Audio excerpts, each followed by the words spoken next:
Part 2, Inferno. Chapter 11.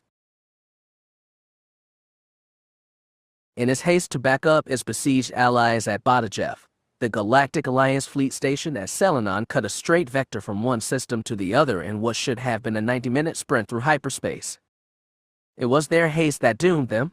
When they were wrenched from lightspeed midway through the journey, suddenly an empty void billions of kilometers from any star or planet, it took the crews a few frantic moments to understand what had happened.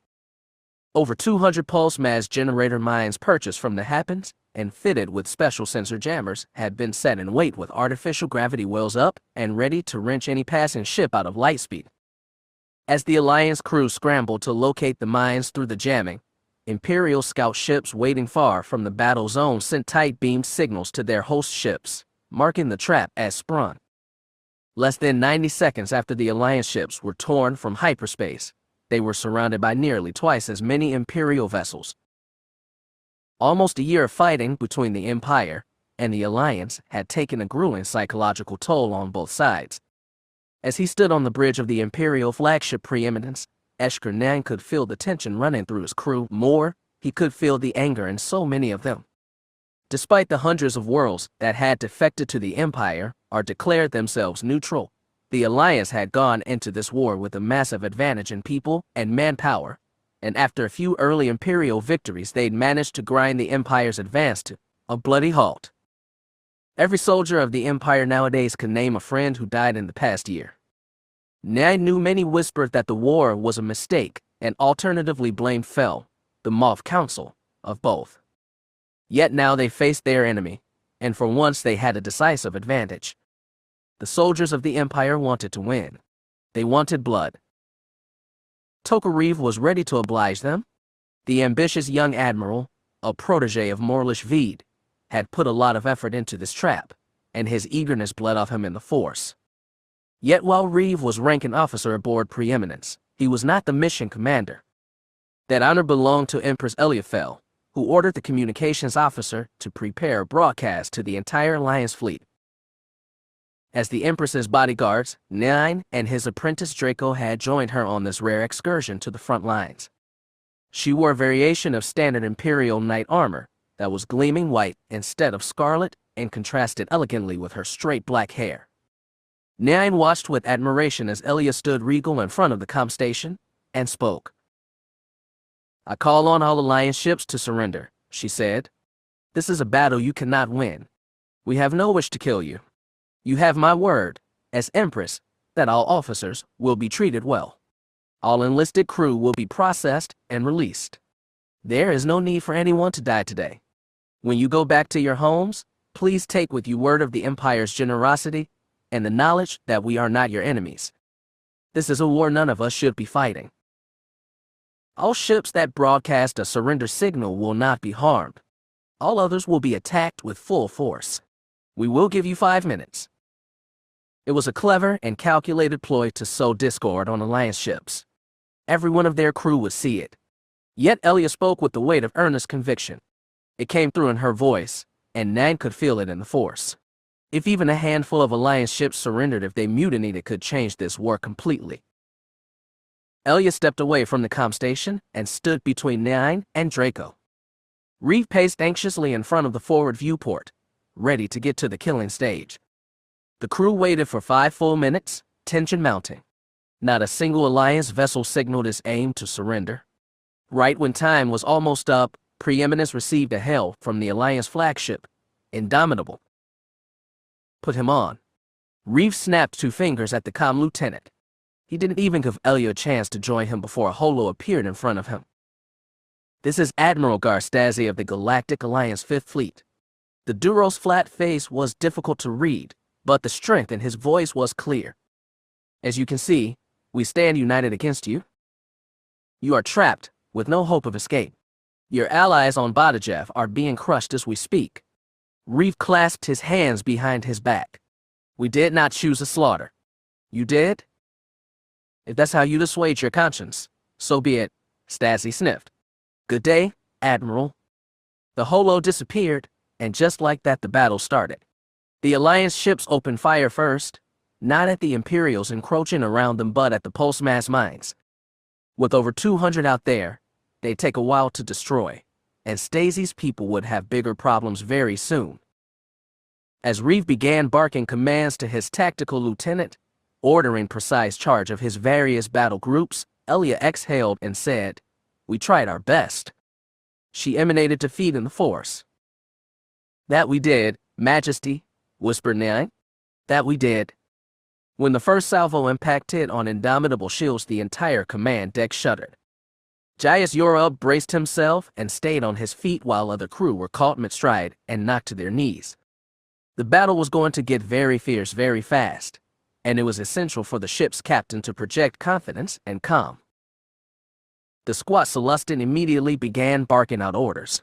On Yorub's command, the gunnery crews took their targets and began returning fire at the nearest enemies, one-star destroyer, and a trio of frigates. At the same time, Admiral Stasi was at the tactical station, giving orders that were relayed throughout the fleet. As Indomitable and the other heavy cruisers took the brunt of the Imperial advance, the picket ships and starfighters would continue hunting down the interdiction mines. During the long 5 minutes the Imperials had given them to surrender, Yorub and Stasi had not been idle. They managed to slip a communication through the jamming, relaying their situation to the 2nd Alliance Task Force en route to Badajev from a staging point at Bandomir.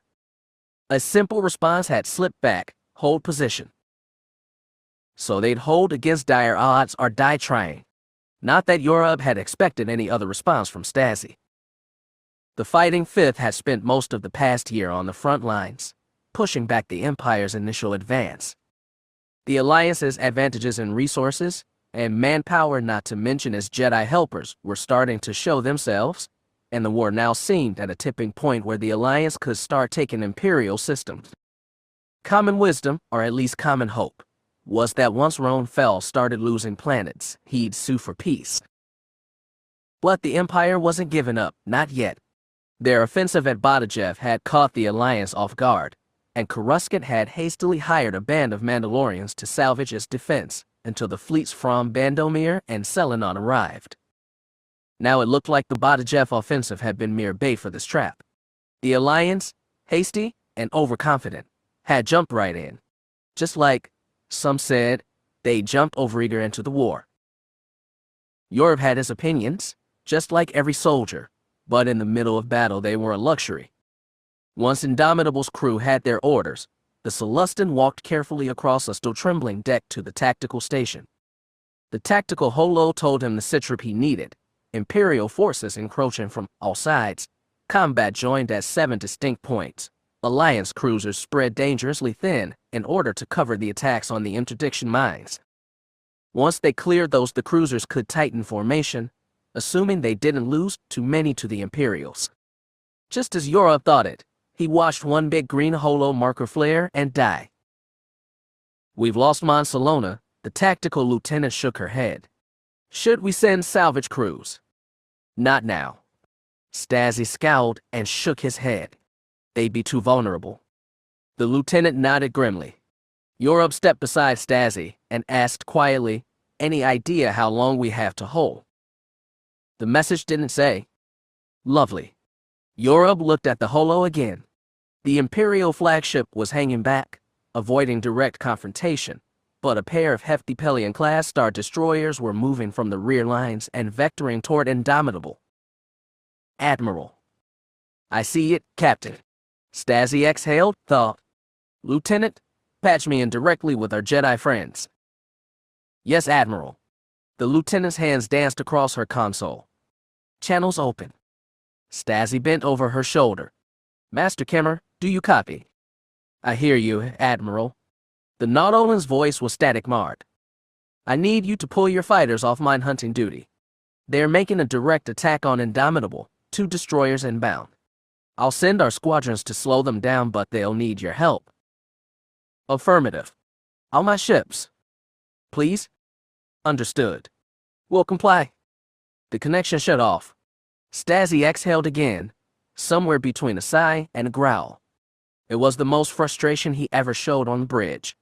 Yorub knew he didn't like relying on Jedi. Since the war's beginning, Jedi had loaned their aid, most often in the form of elite starfighter or infantry squadrons that spearheaded more traditional forces. Stasi's battle group included a mere 24 Jedi pilots and twin-tails, but they were worth a standard wing of normal fighters. They wouldn't stop those destroyers, but they could well slow them down. "They'll buy us time," Stasi muttered. "Just a little more time." Imperial knights were sworn to obey their emperor, and Ronfell has staunchly forbidden them from taking part in the fighting. Nonetheless, Nine could appreciate the battle for its complex strategy and dark beauty. The Alliance had initially tried to both hunt down the interdiction mines and defend against Imperial attacks, but as the battle got fierce, the Alliance gave up on mine hunting and tightened formation of its capital ships. When Reeve ordered 2 Star Destroyers to directly go after the Alliance flagship, they were repulsed by an especially fierce wave of starfighter attacks. When Nine suggested that it might have been Jedi pilots at work, Reeve simply scowled and waved him off. Even if the Jedi were blunting the advance, there were too few to stop it. The Imperials were nibbling away at the outer edges of the Alliance formation. Eventually, they'd gnaw their way to the center.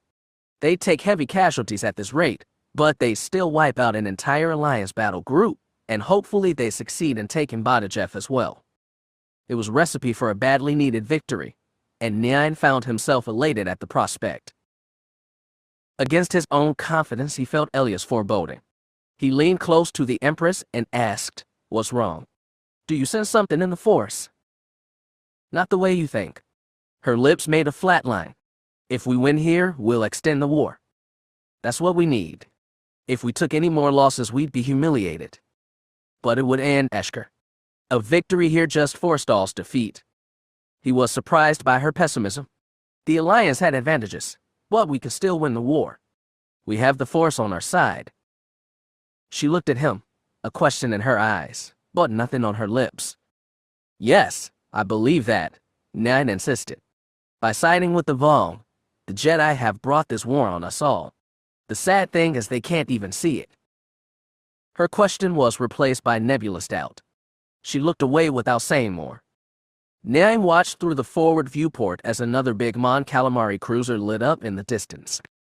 He nodded in approval as Reeve gave the order to bring 2 more Star Destroyers forward, though preeminence remained at the rear of the Imperial formation.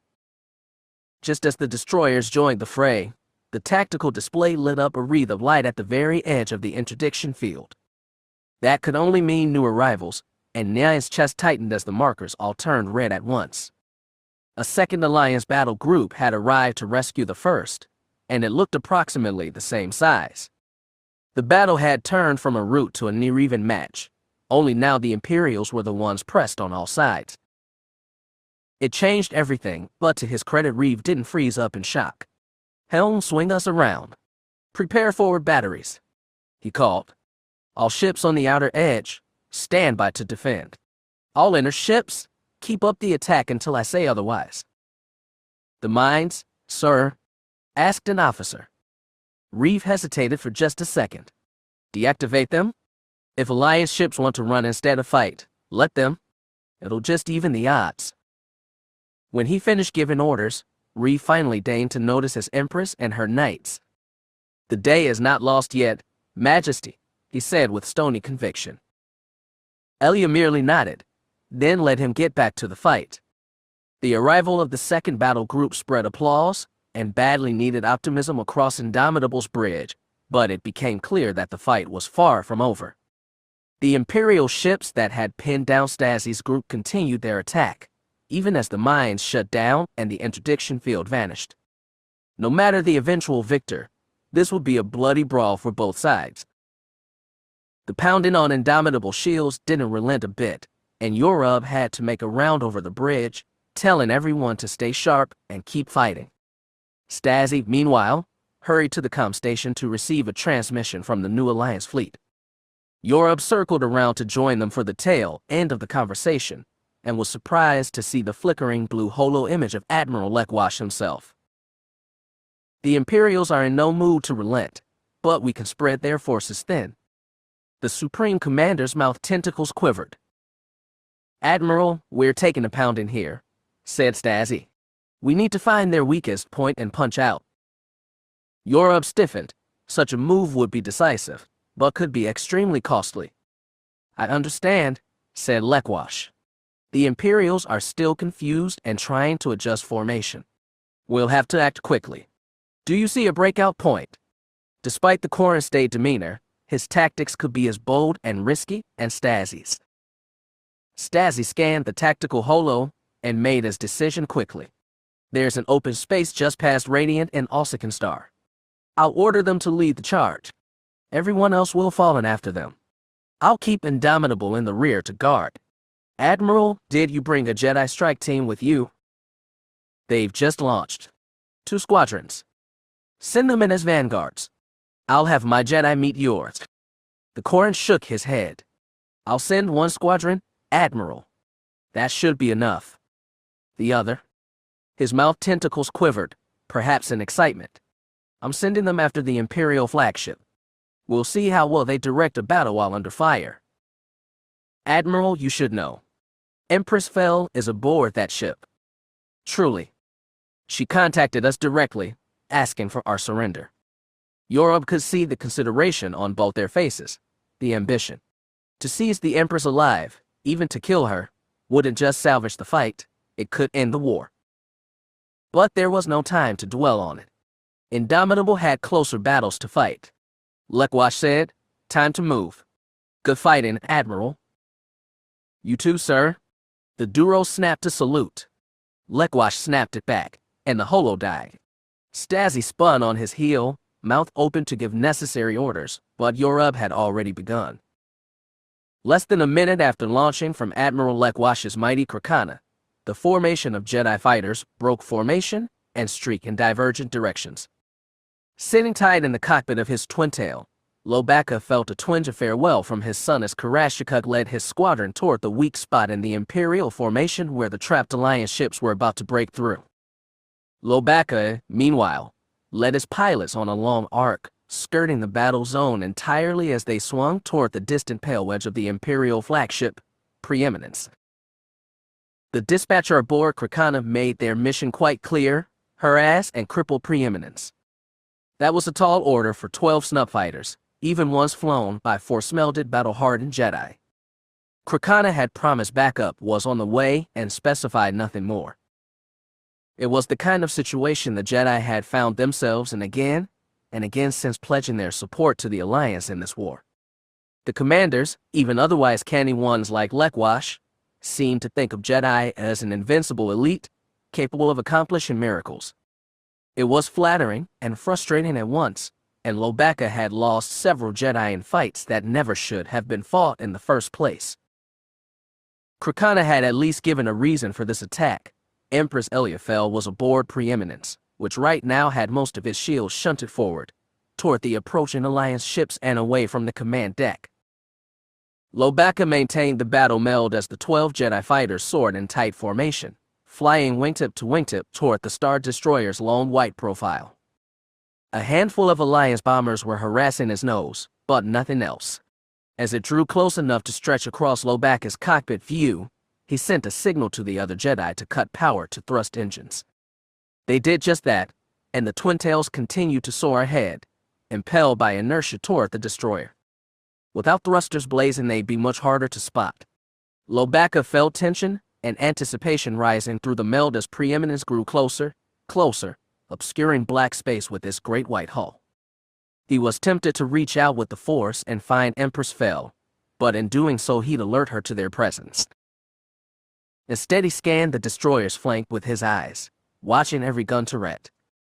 When the long barrel finally swung their way, he alerted his pilots with a roar. The Jedi used the Force to nudge their fighters clear of the incoming turbolaser blasts and reignited their engines. No ties came swooping down for them, but it was only a matter of time. Lobaka commanded the Jedi to break into shield trios and pushed his fighter toward the destroyer's bridge. A century ago, Imperial Star Destroyers had put their command decks on towers that begged for torpedoes. These Pelion-class ships had recessed bridges, harder to hit but still vulnerable. He aimed for the shield generators' no longer bulging spheres, but have recessed domes several levels down on the tiered hull, and fired the second he reached range. Behind him, Wolf Sazin and his wingmate launched torpedoes of their own. The three Jedi broke formation, but Lobacca watched their warheads. There was a great flash, and first he thought the torps had impacted on fast raised shields. Then he saw that at least two had gotten through and torn a flaming hole through the generator dome. "Starboard generator is down," Sazin reported. "They're trying to compensate." The port generator would be powered to full and expanded to protect the entire command section, but it had to be hit anyway.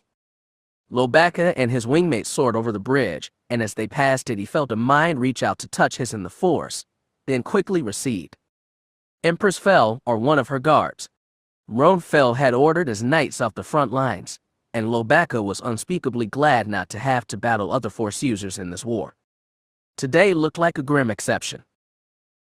Preeminence was fully alerted to their presence. Turbolasers chased Lobacca's trio as they spun away. Through the Force, he felt other pilots engaged in furious dogfights with newly arrived TIE Predators. He was about to patch in a call to Krakana and ask where their backup was. Then he got his answer. A pair of saber-toothed Mon Cal assault frigates dropped out of hyperspace dangerously close to Preeminence. They opened fire immediately, catching the destroyer with its shields weakened, overpowering the energy barriers and gouging geysers of flame and debris out of his hull. Lobacca growled and glanced at his tactical scanners. More squadrons were on their way, old D-wing bombers, some crossfire interceptors plus a heavy Mon Cal cruiser. Lobacca didn't know if the Alliance had enough ships to both free Stacy's fleet and capture Empress Fel's destroyer, but Lekwash seemed determined to try. The Supreme Commander was a bold one, maybe too bold.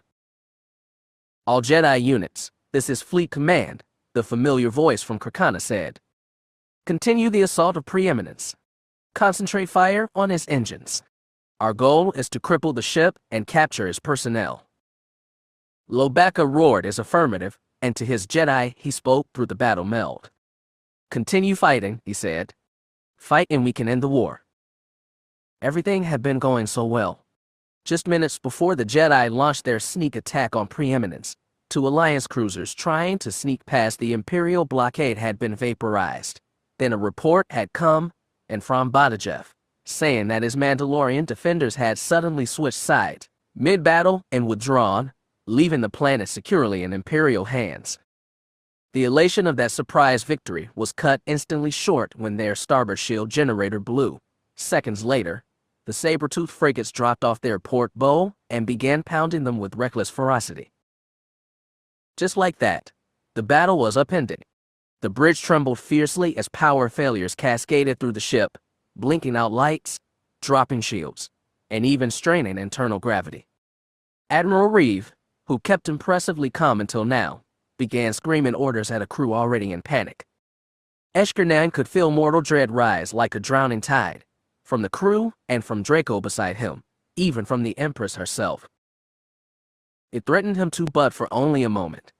Then he remembered his duty. Gripping Elia's arm, he said, "Empress, we must abandon ship immediately." He felt her uncertainty, saw it in her eyes. Reeve was still giving orders to his crew, but beyond the viewport Nine could see more explosions tear open Preeminence's hull. The overhead lights flickered again, died, and did not return, leaving the bridge crew to move about in an eerie dull red emergency glow. "Admiral Reeve," Elia called. Reeve snapped out a few more orders, then hurried toward her. "Yes, Empress." "The ship is lost," she said. Not a question, a statement. Reeve opened his mouth to object, then snapped it shut. "The situation is dire." "The Empress must escape alive," Nine said. "We'll leave for her shuttle immediately." Elia nudged him with the Force, quieting him. To Reeve she said, "I'm sorry to request this, Admiral, but please, command covering fire while we escape. After we are gone, you may fight or surrender as you see fit. I strongly recommend that, once we leave, you order a full retreat. We're going to lose enough ships and people today as it is. The Empire can't afford to lose more." Nine felt the warring emotions peeling off the young admiral, anger, indignation, most of all shame at the ruin of his grand plans. To his Empress, though, he saluted and said, As you command, Majesty. Your service is appreciated. She raised her voice so the entire bridge could hear. All of you are appreciated. Your service and loyalty will not be forgotten today. Nine understand that, as Empress, it was her duty to show appreciation and solidarity for her people, but they were short on time. As she spoke, more explosions gouged deeper holes in Preeminence's hull. He tightened his grip on her arm and sent urgency through the force. This time she acquiesced, and Nine and Draco ushered her the blast doors, off the bridge, down trembling hallways toward the lift that would carry them down to the private hangar. On a Pelion-class ship, it took exactly 70 minutes and 20 seconds to get from bridge to hangar at a clipped pace. When the rattling lift tube released them, he and Draco burst into a sprint. Elia hurried along with them, 3 sets of boots clattering down the hall, announcing themselves to pedestrians and forcing them aside. The Emperor's personal transport, a Scarlet Sigma-class shuttle more armed and durable than it looked, sat alone in Preeminence's secondary hangar. Whirling starfighters, strobing turbolasers, and explosions flashed through the great floor-to-ceiling portal. Reeves must have called down from the bridge, because deck crews were doing frenzied takeoff prep and system checks as Elia and the 2 knights sprinted across the flight deck. They got halfway across when an out-of-control type predator smashed into the hangar mouth. The atmospheric force field vanished instantly. Flaming debris flew through the hangar, then reversed as atmosphere gushed into the vacuum, taking 3 deck crew with it. In the corner of his eye, Nine saw a piece of shrapnel come from nowhere and pin Elia in the chest. The Empress staggered in pain, then slid fast toward the portal. For the first time since the battle started, Nine knew true panic. Even as the deck slipped out from under his feet, he reached out with the force and grabbed Elia. Her body lifted off the deck. Escaping air whipped around her, flailing clothes and hair, spooling out a long string of blood.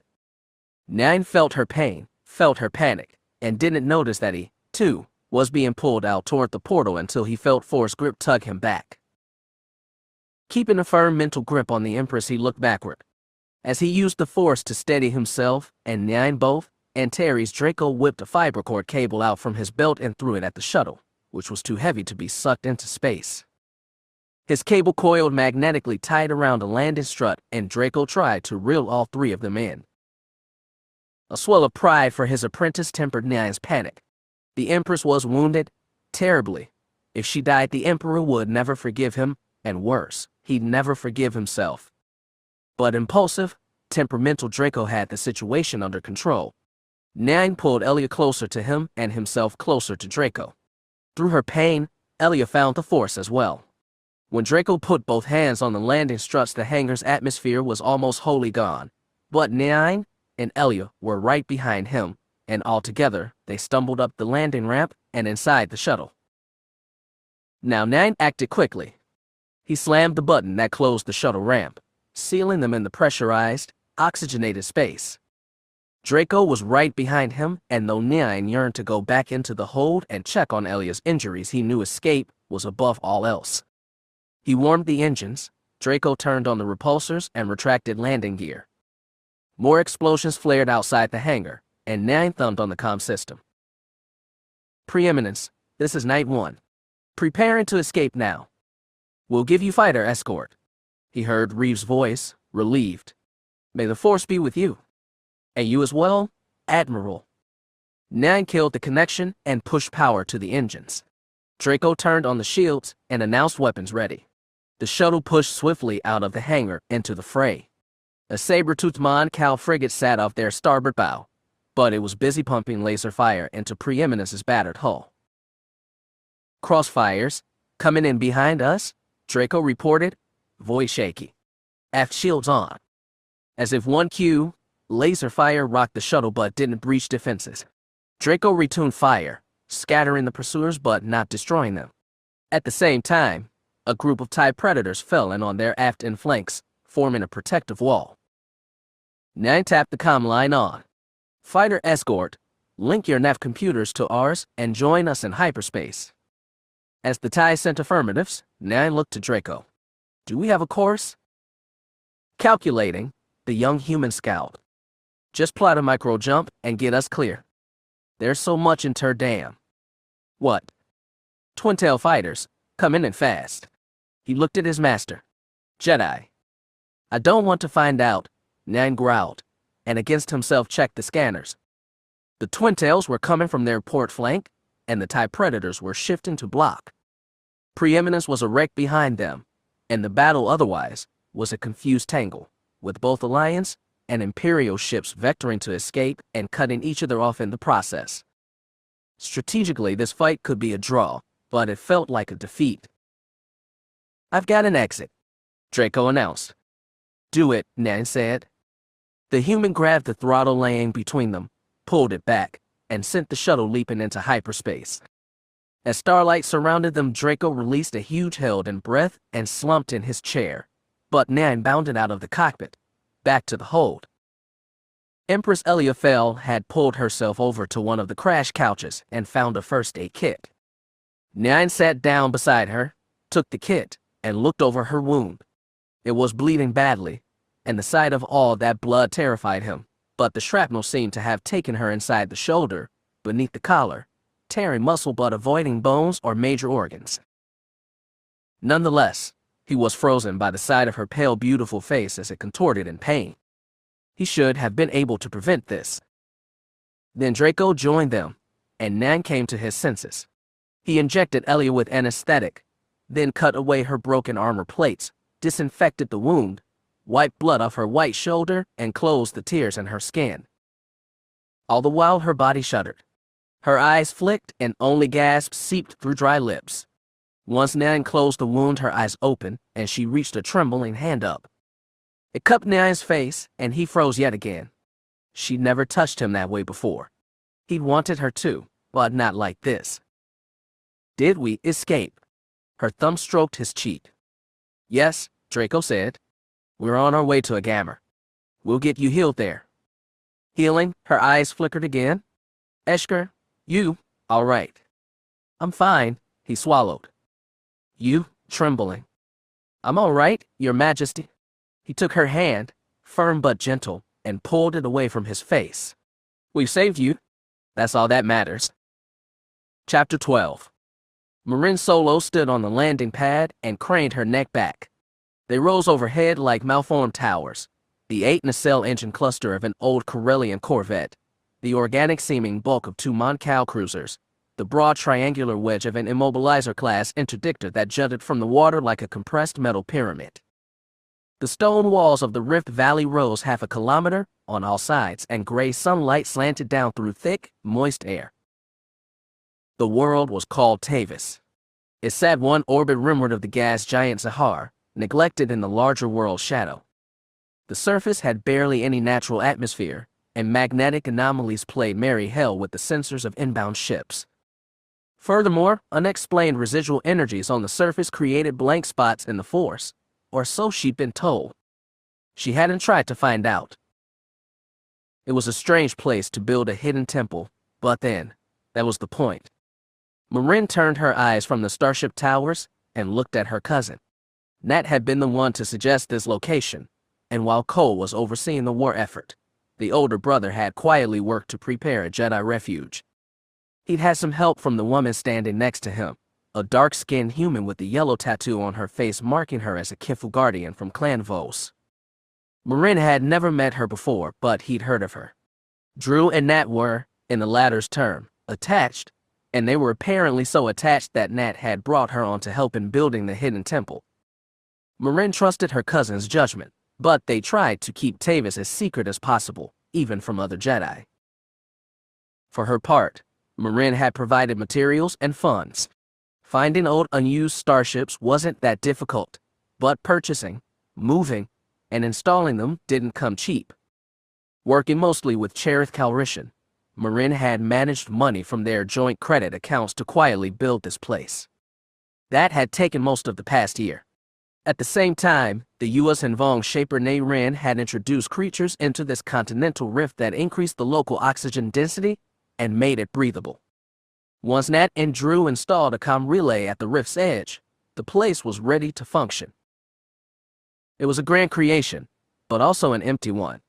The landing platform jutted perpendicular from one of the Mon Cal cruisers, and Marin felt very small as she stood with Nat, Drew, and one more Jedi, the ancient master Tra. Marin remembered the needy vaguely from her days on Ossus. She'd been the embodiment of serenity and sage wisdom, none of which had done Marin much good. "When will you bring more Jedi here?" Marin asked. "A few will come to help finish construction." Tra gestured to the ships jutting half-submerged into the water. Their insides were being hollowed out, decks transformed into walls, but it was slow going with only a handful of Jedi and droids to do the work. But not many. Most of the Jedi need to be out there, fighting in this war. Nat gave a tiny grunt at that. Marin knew her cousin had been happy to escape frontline duty thus far. She also knew that, with the hidden temple made, he'd move on to something more direct and dangerous, not because he wanted to, but because his brother had set the lead and he was obliged to follow. It was a terrible thing, having to be what you weren't for the sake of your family. Marin knew that better than anyone. The council has agreed that someone needs to stay and watch over this place. Tra spread her hands. "I volunteered to set roots here, permanently." It took Marin a moment to understand. She knew little about needy life cycles, but just being ambulatory like a human marked Tra size young for her species. That, apparently, was about to change. "I'm sure Cole appreciates your sacrifice," said Nat. Tra's smile was gentle. "It's no sacrifice. Only the natural order of things. I will protect this place, for centuries if need be." "Here's hoping it won't need protecting," Marin put in. "The war's not going so bad so far." Drew crossed her arms over her chest. Tra shook her head. "The Jedi are no closer to finding out who sabotaged the Ossus project.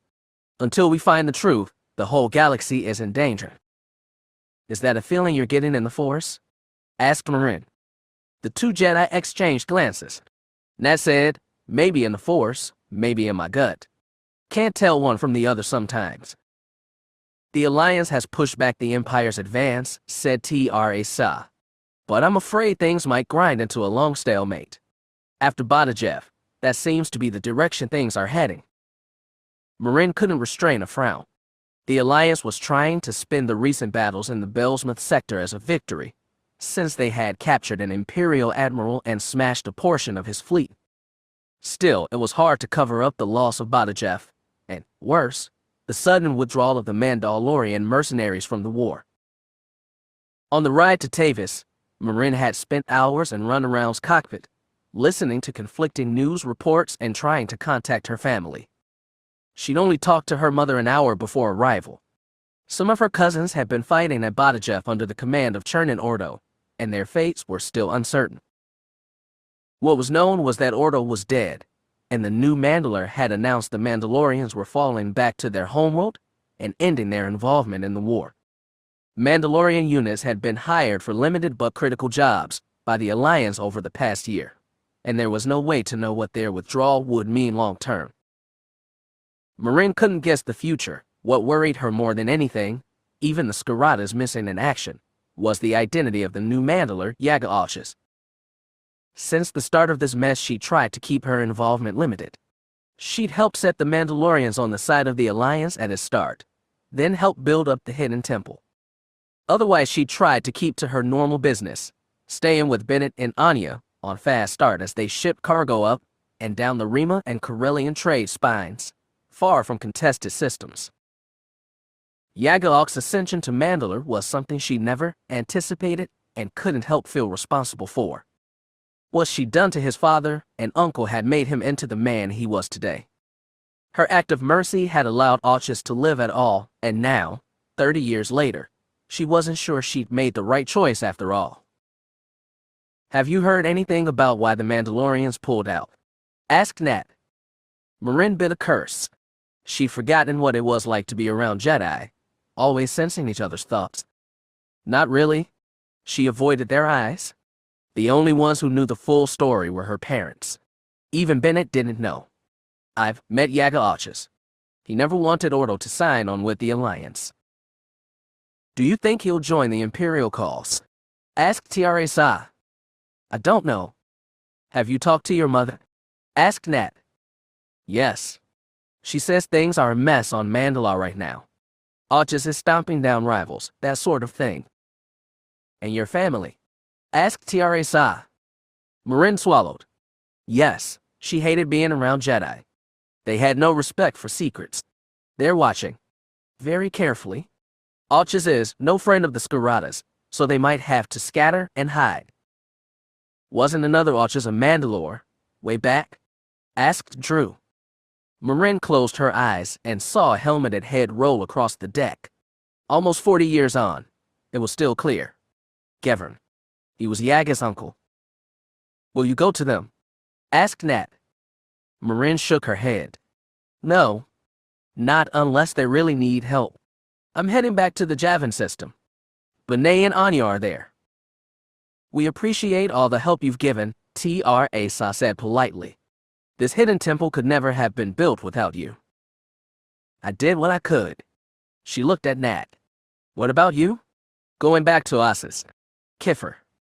I'm going back to Kiffer, said Drew. My Jedi here has other plans.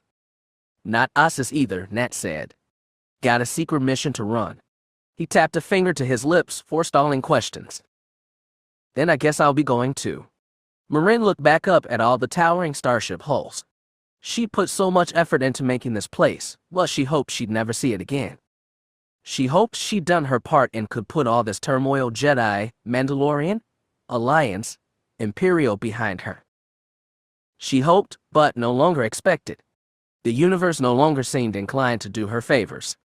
Strong winds buffeted the second flyer, and to Katla it seemed like the entire planet was trying to wrench them from the air. Perhaps it truly was.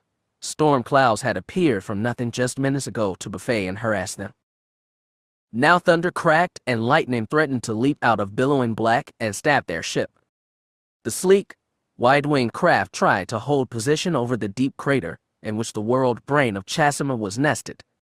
In the cockpit, cognition hood over his face, Beshla communed with the flyer's mind and tried to soothe the living ship.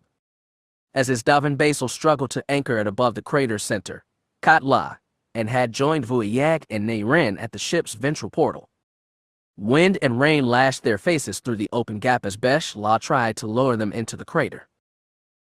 As with the 99 other planets selected for the Ossus project and subsequently despoiled, the Vong-forming recreation of these worlds had begun with the seeding of a Durium, a specialized telepathic creature like a Yamask, advanced enough to govern the life form of an entire world. Each Durium had matured into a world brain that should have overseen the Vong-forming of his world. Nayrin had long held that the sudden, devastating transformation of each of the 100 worlds suggested a synchronized corruption of the world brains. A year ago they'd had to evacuate these planets suddenly, and had since petitioned every government for a chance to access its world brain, to examine it for proof of corruption. Unsurprisingly, the governments had rejected the Yuuzhan Vong's offer of help. Now it was up to them to make contact with the world brain on their own. Katla looked into the crater and saw, at its bottom, a great pool of green-brown liquid. Rising from the center of the liquid was the single eye of the brain itself, as large in diameter as their flyer's wingspan. Tentacles emerged from the pool and lashed upward like whipcords 2 meters thick. The flyer stayed clear of the tentacles, but to accomplish their mission they needed to drop further into the pit. The world brain appears to be hostile, Katla called over the howling wind. We came prepared for this, Nayrin called back, though her voice was mournful. It pained her to have to harm the world brain. Katla ducked away from the portal and called toward the cockpit. Beshla got the message. A moment later the flyer shuddered as a second portal on his underside opened, releasing a single spherical capsule. It dropped straight into the pool, barely nudged by wind, escaping one lash of the world brain's tentacles. The capsule disappeared with a splash, and the tentacles reached skyward again. The flyer was outside their grasp, but the violent winds allowed no comfort. How long until the solution works? Katla asked. Only a few standard minutes. Nayrin sounded doubtful, and for good reason. The solution she created, which should render the world brain temporarily unconscious, had been made using a recipe from a memory casa not accessed in centuries. There's been no chance to test its efficacy until now. The flyer continued to rock violently in the storm, but Kat La peered down and watched the writhing of the tentacles weaken. A cloudy membrane repeatedly nictated over the world brain's single eye, and the pool in which it sat quieted as the tentacles flailed less. The solution is having an effect, Vua yet said. Should we lower now? Nei Ren shook her head. Give it several more minutes. A wise choice, perhaps, but not one that soothed Kat La's nerves as the flyer rocked in another storm gust. Since the start of the war, he and his fellow warriors had joined Nei Ren in investigating the failure of the Ossus project, but their efforts had repeatedly been foiled by hostile governments from the despoiled worlds. Eventually, Nei Ren had decided the only option was to take what they needed, and so they'd come to Chasima, which offered a relatively unguarded target. Once the tentacles finally disappeared beneath the pool's surface and stayed down, Nei Ren decided it was time to try getting close. Kat La bellowed the order up, and Besh La lowered the flyer straight down toward the pool. The great eye still nictated repeatedly, and Kat La was reminded of a man fighting off sleep. The pool churned, but no tentacles rose up to smash their flyer out of the air. Lower the vine, Nei Ren ordered. Kat La, with me. Vua Yat cast a long organic cable from the belly of the ship. It dangled to the base of the world brain, and Kat La was the first to shimmy down. The violent winds made him sway. His stomach and head swayed too, but he continued his steady descent until he could make one final jump. He landed at the base of the world brain's thick ice stalk.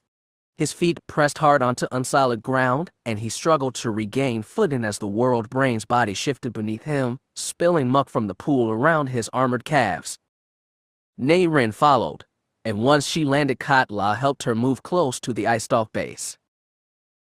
From there, he did as ordered. He took his wide-bladed calf and began to cut into the ice stalk's fleshy exterior at exactly the point Nei Ren indicated. Black blood spilled out from the wound, and the world brain shifted once again, but no tentacles reached out to crush them. Finally, when he cut through the layers of muscle protecting the ice stalk's neural cluster, Nei Ren went to work. Kat La was a warrior, not a shaper, and he didn't understand the details of what Nei Ren did next, but he knew the importance. The shaper retrieved a specialized memory casa from her robe, no larger than 2 fists, and attached it via umbilical to the exposed strand of the world brain's nervous system. She'd explained, without getting technical, that she was accessing the world brain's memory engrams and copying the information to her casa. How such a tiny device could store the memories of so great a creature, Kat La had no idea, but trusting Nei Ren was all he could do. When he'd returned to Ossus after his last trip to Zanima II, he craved a chance to redeem himself for his failure at Duro, and, he admitted now, to make some small hero of himself. Heroism was vanity, in some ways, so was the need for redemption. The end to this would not come from Kat La. He understood that. The end would come through Nei Ren, through the Jedi, through the Skywalkers. But if he could play his modest role in bringing about their victory, and with it, he firmly believed, the will of the gods, then his self-exile from Anima II would be worthwhile. Nei Ren's work seemed to be interminable. Wind and rain still lashed at them, and Kat La repeatedly glanced above them to make sure the flyer was still holding position. When Nei Ren announced the process was almost complete, he allowed himself to feel relieved. A second later, as if intentionally timed, the world brain trembled so hard it nearly threw Kat La into the pool. He staggered, held on to Nei Ren by the shoulders, and asked, "Is the world brain waking?" The anesthesia should have disabled it for longer, Nei Ren scowled. Kat La saw a tentacle rise, then fall back into the pool. "It is waking." "I don't understand." Nei Ren cut herself off. "Can we leave?" Another tentacle rose up and splashed hard into the pool. A wave of green-brown muck washed across them both, soaking their clothes and filling Kat La's mouth with its putrid taste. The thick ice stalk began to tremble as life came back to it. "We must leave now." Kat La bellowed and waved the flyer closer. He expected Nei Ren to protest, but she did not. The Shaper began extracting her Casa's umbilical from the world brain's nervous system. Katla kept his attention skyward. He could see Vua Yagd holding the cable as steady as he could while the flyer dipped a little lower. Nei Ren slung her Casa into a sling around her chest and announced she was ready to go. Katla pushed her up onto the vine and watched the Shaper ascend as quickly as any warrior could. As she climbed, the world brain shifted yet again, more violently than before. Katla knew a great wave was coming and jumped high, grabbing the vine and pulling himself up in Nei Ren's wake. Brackish water splashed around the place where he'd stood. His weight made the vine sway, but the Shaper continued to pull herself up. Katla looked down, saw the eye nictating faster, and the tentacle swirling the waters, gathering strength to strike. Then someone grabbed his forearm. He looked up. Nei Ren had already crawled through the portal and Vua Yagd was reaching out to haul him in. Katla hurried up the last bit of vine and let Vua Yagd pull him inside the ship. The other warrior bellowed to the cockpit, and Beshla pulled them skyward just as the first tentacles began to lash skyward. Should have sedated it. Longer. Nei Ren panted. The climb had left her as exhausted as Katla had ever seen her. Did we get what we came for? He asked sharply. She blinked, nodded. He felt relief fill him, relief for survival, relief for success. Without the latter, the former meant nothing. Now we can learn what really went wrong, Nei Ren said, stroking her Casa. Now we can set things right. They said war had no winners, but the orbital repair yards at Rendili argued otherwise. At the start of hostilities with the Empire, the corporate conglomerate managing Rendili contracted with the Alliance to serve as a primary repair and supply depot. They were paid well for their services, and Rendili's struggling starship manufacturing facilities had been rebuilt and expanded to meet the demand. The planet hadn't had it this good in a century. If he thought about it too much, Jais Yorub got cynical. Thankfully, as captain of Indomitable and chief administrative officer of the Fifth Fleet, he had plenty of other things to do. The Rendili yard crews were hard at work giving much-needed repairs to Stasi and Lekwash's task forces after the battle, and Yorub had to oversee everything. He was in the middle of haranguing Rendili authorities over schedule slips when he got a comm saying that Admiral Stasi had returned from his meeting on Lekwash's Krakana. Rather than meet the Admiral in the hangar, as was customary, Yorub finished his business before going up to find Stasi in his office. After he gave the Admiral a status report, he paused for a moment, then asked, "How did the meeting with the Supreme Commander go?" "It went," Stasi said. He seemed unusually tired and slumped in the seat behind his desk. "What you've heard about Badajev is true. The Mandalorians pulled out in the middle of the fight and have declared themselves neutral. Yorub had never liked relying on the brutish mercenaries, but they'd been useful in several critical fights. We still took out an Imperial fleet and captured an admiral. It may not feel like a win, but I dare say it is, sir." "I agree, but the Triumvirate is balking at another advance.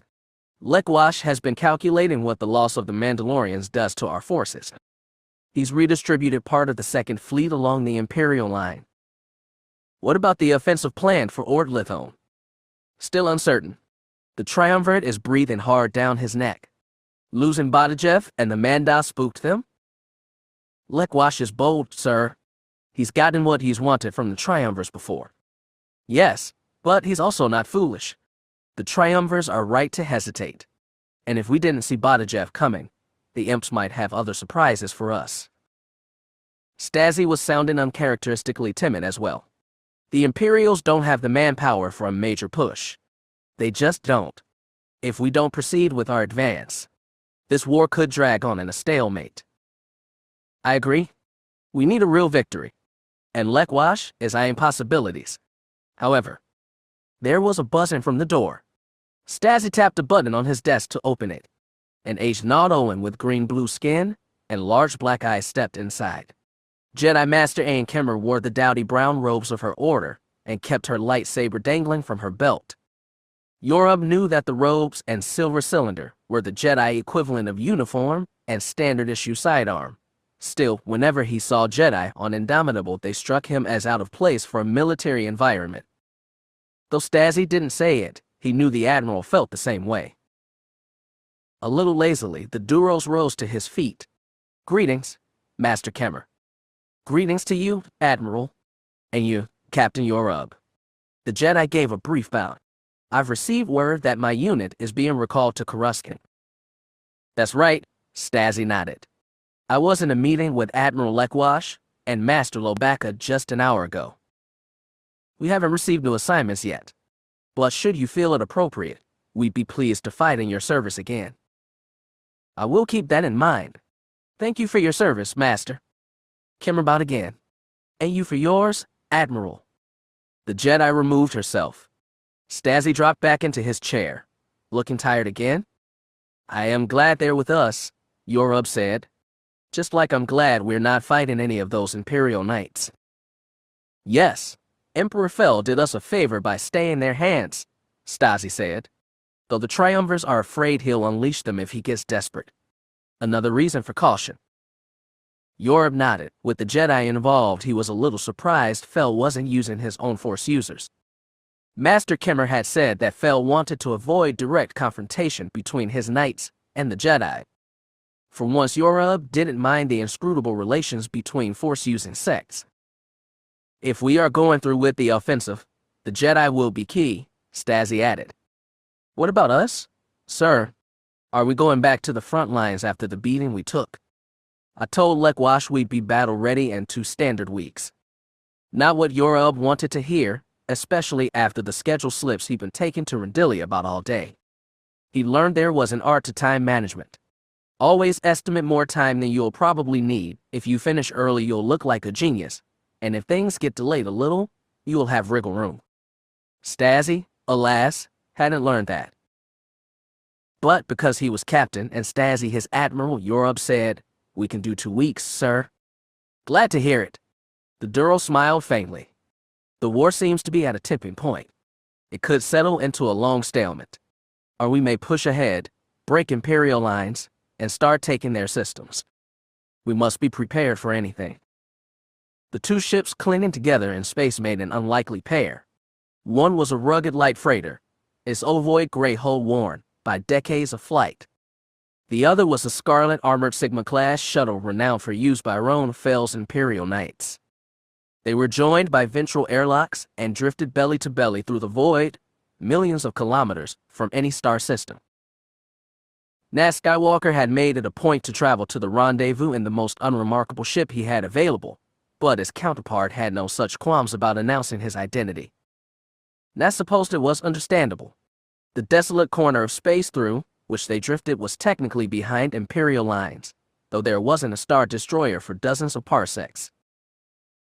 The Imperial Knight who came through the airlock into the hold of Nat's ship still kept a powerful athletic build, even though time had turned the black in his beard to gray, and was doing the same to the rest of hair. Nat couldn't brag about keeping his youthful appearance either, but on his rare meetings with Treese his mind always jerked back 28 years ago, to when they first met. They'd been mere teenagers, apprentice Jedi and apprentice Imperial Knight, thrown together for the liberation of Hapes.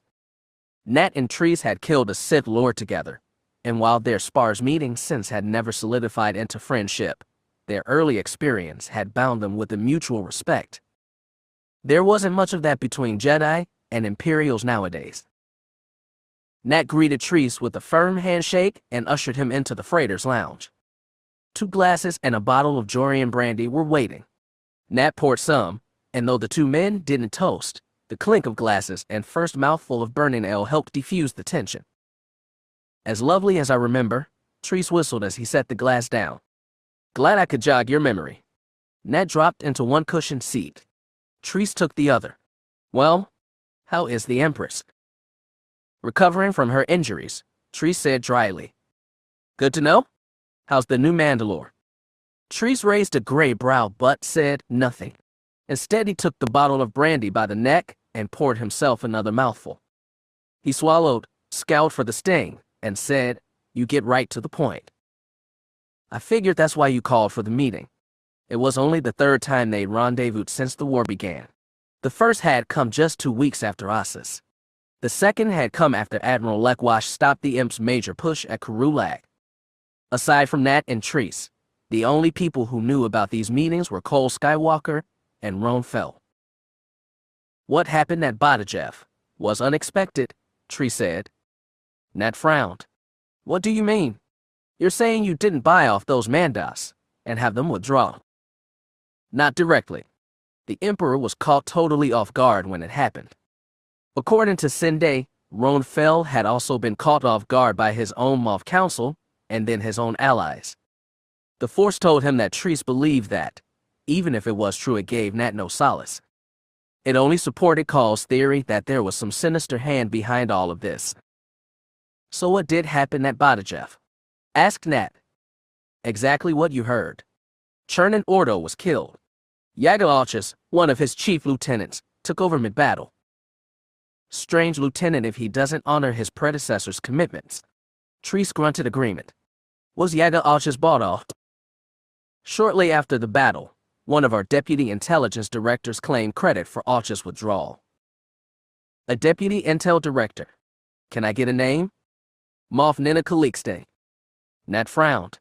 He'd never heard of her before, not that he could recall, though he never followed Bastion politics too closely. Still, it tugged on memory, like he should have known it for some reason. What did this Moff say exactly? Did she pay Archus with withdrawal? Did she pay him to off his boss too? That's unclear. Your boss is the damned Emperor. Can't he get the truth from Moff? What was it? Calixte. She says she approached him right before the battle with an offer of payment if he removed his troops from Badajev. She says she left the specifics purposely vague. And are you going to offer more credits to get the Mandas on your side? Treese shook his head. Relying on mercenaries wouldn't be good for our morale. You never know when they'll be bought out by the other side. Well, I can't argue there. Nat took the bottle and poured a little more brandy, but didn't drink. So you think something's up with Calixte? Some of her activities have been suspicious. We've been investigating her quietly, and we'll investigate this. But you want Jedi help. The Jedi have connections on Mandalore, don't you? Treese took a sip, but his eyes held Nat's over the rim of his glass. Nat hesitated to reply. Treese knew about Marin. She'd donned Scarlet Beskar for the liberation of Hapes. She'd been Marin Fel then, still a Jedi, and she tried very hard for 3 decades to separate that life from Marin Solos. Nat reached tentatively through the Force. He felt curiosity from Treese, even suspicion, but not certainty. I think what we can do there is limited, Nat said truthfully. Even if Marin did agree to scope things on Mandalore, and he knew she wouldn't, the Scarada family was no friend of Yaga Arch's. Anything you can do would be extremely helpful, Treese pressed. The Emperor is willing to work directly with the Jedi on this. Directly and quietly. I can't make quiet inquiries, but I wouldn't get your hopes up. Very well. I understand, Treese said, a touch bitter. Is there anything else we can help with? That depends. Have you made any progress finding out who really despoiled those worlds? I don't think so. And your Vong Shapers haven't come up with a way to undo the damage. It's rather hard when all those worlds joined the Empire. Stang it, Skywalker, what you have been doing the past year? Not frontline duty, not you? Building a hidden temple, but he wasn't telling an Imperial that. I've been doing my part. I guess I'll take your word for that. Treese downed the last of his brandy and set the cup down noisily on the table. I'm sorry if you've come all this way for nothing, Nat said. Treese looked at his glass, as though wishing there was more, but didn't reach for the bottle. This war is going to drag on, you know. If the Alliance does push into our systems, it's all the more reason for us to keep fighting. And if the Alliance thinks they have the upper hand, they won't sue for peace either. I know. The only way this war ends is by uncovering the reason it started at the first place. The Emperor is doing everything in his power to find out. Treese wasn't sure he agreed with that, but he said, so are the Jedi. He saw disbelief mirrored on Treese's face. The Imperial Knight pushed up from the table and said, until later, Skywalker. Nat got up and saw him to the airlock. They parted without a handshake. Once his ship detached from the Imperial shuttle, he went to the cockpit and watched the Scarlet ship wink into hyperspace, leaving Nat alone in the void. He walked back to the hold, where a little bit of Jorian brandy waited in his glass. He picked it up and finished in one gulp. He wanted to trust Treese, to work closely with him, and Roan Fel to end this conflict. He knew Cole wanted it even more. Yet it was precisely because of those high stakes that they couldn't share secrets except in small doses. Paranoia and suspicion had widened the gap between Force users, and Nat sometimes wondered if that, too, hadn't been a goal of the Ossus Project's unseen saboteurs. He thought back to Morin, who walked away. He'd been perplexed and disappointed all those years ago, but he understood in time. Being a Jedi carried heavy responsibilities, shouldering a legendary name, and the blood of Anakin Skywalker could feel downright crushing. Cole had adjusted to the weight easily at first, but since the Ossus Project's failure, it had been grinding him as well. Sometimes Nat envied Morin for the strength to leave. Sometimes he'd expressed to Drew his desire to do just that, marry her, move off Ossus, sever ties with the Jedi, live a normal life. But as a Jedi and a Skywalker, there were always responsibilities, and even if he shirked under their weight, Nat knew he'd feel a coward if he ran. He sighed, walked back to the cockpit, and plotted a course back to Ossus. He was a Jedi and a Skywalker yet, and that meant there was so much left to do. Chapter 13. It was dawn, and the air smelled like smoke and blood. Slanting sunlight tinted red and ash drifted through the air like black snow. What had been a street was now a strip of land framed by scorched black husks of buildings and littered with bodies. None bore the mark of a lethal blaster shot, as one would expect from such a scene. Some corpses lay whole, others in pieces. Two figures walked through the carnage.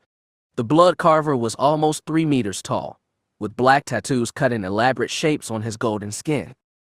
Beside Darth Vorkin walked the white-skinned warrior who'd once been called Relic Kaysharn, warlord of the Nagai. He was no longer Relic Kaysharn, but the nameless Sith apprentice was still a lord of war. This slaughter was his doing more than anyone's, and he took pride in that. He'd not just danced through the settlement streets, dealing death to countless beings with his lightsaber, though he'd done that, as had Darth Vorkin and a dozen other lord and apprentices of the One Sith. He designed the plan of attack, as well, one that allowed a mere 14 Sith to overcome and destroy an entire town with no losses to themselves. He'd waged far larger fights when leading the Nagai against more powerful and advanced enemies, but he'd never felt such mastery until today. By drawing on his own talents and fueling them with the dark side of the Force, he'd reached intoxication he'd never thought possible. The planet was called Solex, a desolate world on the Outer Rim, barely populated and quietly settled a few generations back by members of a Jedi splinter sect called Jinsaray. Since starting the war between the Empire and Alliance, the Sith had been quietly seeking out other Force-using groups. Those Lord Krayt deemed as sufficiently threatening were eliminated. It was the Dark Lord's aim that, when he finally executed his purge of the Jedi, they'd have no hidden allies to run to. These Jinsaray had been influenced by the Sith during the Clone Wars, but the rebuilt Jedi Order had gradually been bringing some of them into the fold. Nonetheless, they were a separate and private organization, and for years they made Solex their center of learning. That was over now. When Vorkin and his apprentice had arrived, they'd made a simple demand: surrender to the leadership of the One Sith or die. Those who didn't wish to perish had been encouraged to leave the settlement and join the Sith gathered at their landed ship a kilometer away. A handful of Jinsaray, mostly the young or bold or curious, had done so. The rest had gathered into the city to make a stand.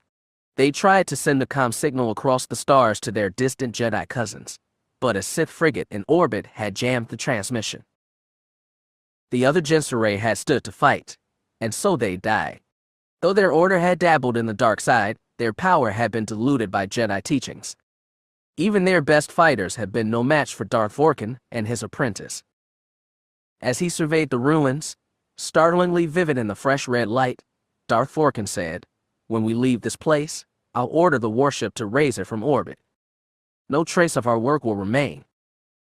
Do you believe the Jedi felt this in the Force? Then the guy asked. They may, and if so, they'll come to investigate. Then we aren't yet ready to reveal ourselves.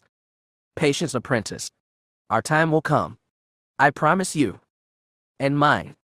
Vorkin stopped and looked into the Nagai's eyes. They were a bright red gold, an undeniable mark of the dark side power he'd embrace. Your work here was excellent. One day, you will make an excellent fist for Darth Krayt. But I am not a Sith Lord yet. His pointed teeth locked together. Even after today. Patience is not only for Jedi. What more do you want from me? That is for you to learn, in time. But not now. Soon. Lord Krayt promises it will be soon. Then I'll be patient if Lord Krayt wishes. His tone bled distrust. Vorkin looked down at him. Don't think I'm afraid of you, apprentice. I am Lord Krayt's hand. You will be fist in time. We're rivals for nothing. Then the guy sucked in breath. Of course. Such rivalry is not the way of the One Sith. I'm glad we understand each other. Vorkin looked at the bodies, the back ruins, the drifting ash. We have been assigned a new mission, together. What kind of mission? Nothing as challenging as this, I'm afraid. But perhaps just as important. Let us head back to the ship. I will explain everything on the way. The past year had taken visible toll on Roan Fel, deepening the scowl lines on his face and the furrows on his brow. They seemed deeper still after his wife's near capture and serious injury. The fact that she was recovering perfectly in Bastion's most elite medical center relieved Eshker Nyan greatly, but that didn't seem to pass on to his emperor. Fel had summoned Nyan and Draco to his inner sanctum, and they walked through the winding paths of a greenhouse garden bright with midday light. It was winter season at Ravlin, but the sky was cloudless, and the sun warmed the damp air and brought faint sweat to Nyan's hairless forehead. It's a relief to be rid of the Mandalorian threat, Fel was saying. But it's not a gift I can trust. Calixte may have overplayed her hand in this, which we might turn to our advantage. You don't believe her version of things, Nyan said simply. In between guarding the Empress and other missions, he and Draco had been investigating the Deputy Intelligence Director for the past year. There were certainly unusual things about her, communiques from unknown senders which had dropped off right as the investigation began, and scraps of personal history that were impossible to verify. Nonetheless, they failed to find anything outright culpable. I know you've checked her financial accounts, and I know it looks legitimate. Fel said, but it would if she were careful, and we know she is. No, this is something we need to look at on the ground level. You wish us to go to Mandalore, Majesty?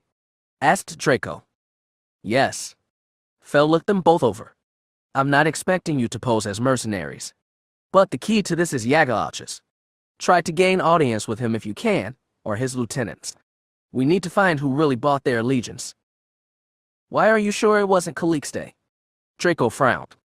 It may have been, Fel admitted, but this came so suddenly and not through proper channels. She's normally more careful than that. I feel she's taking credit for actions by her allies. She's an ambitious woman, after all. You feel it, sir? Said Nyan. Is the Force telling you? For the moment it's only a guess, but it's our best chance to investigate Calixte since the war began. I understand, but as you say, Majesty, we're not mercenaries. They'll know us for outsiders, and that will limit what we can do. I know. You'll need help on this mission, and I believe I know someone who can provide it. I've sent Master Sin to elicit support. He was unsuccessful, which means we'll have to use a more direct approach. What does that mean, sir? It means pack your things and get ready. We lift off Bastion in 3 hours. We, Majesty. Draco stared. Yes, we, Fel nodded. The Empress is entirely capable of running affairs while I'm gone. I'm sending Morgan and my body double on a trip to the front lines. Admiral Kalik will make sure they're quite visible. It was known to only the Emperor's most trusted allies that a skilled actor had been hired and cosmetically altered to act as Fel's stand-in for cases like this. Not that I question your Majesty's judgment, Nyan said, but is your presence really necessary? For this, it will be, Fel said, and nothing else. Now he knew he's revealed nothing else, and it frustrated him, but it was an Imperial kite and he accepted his master's order with a short, simple nod. Come, apprentice, he told Draco. We'd best get ready. By the time Nina Calixte returned to her apartment after her meeting with Director Seniac, the sun had gone down over Ravlin, and the last bits of twilight dimmed against the city's bright skyline. It had been a long meeting to finish a day of meetings as the Imperial war machine struggled to realign itself to face this new phase of fighting.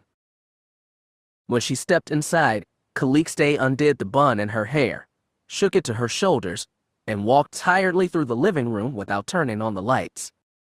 She got halfway to her bedroom when she noticed a humanoid figure silhouetted against the main window. She jumped and reached for her belt, but she had no weapon. Lights, she called.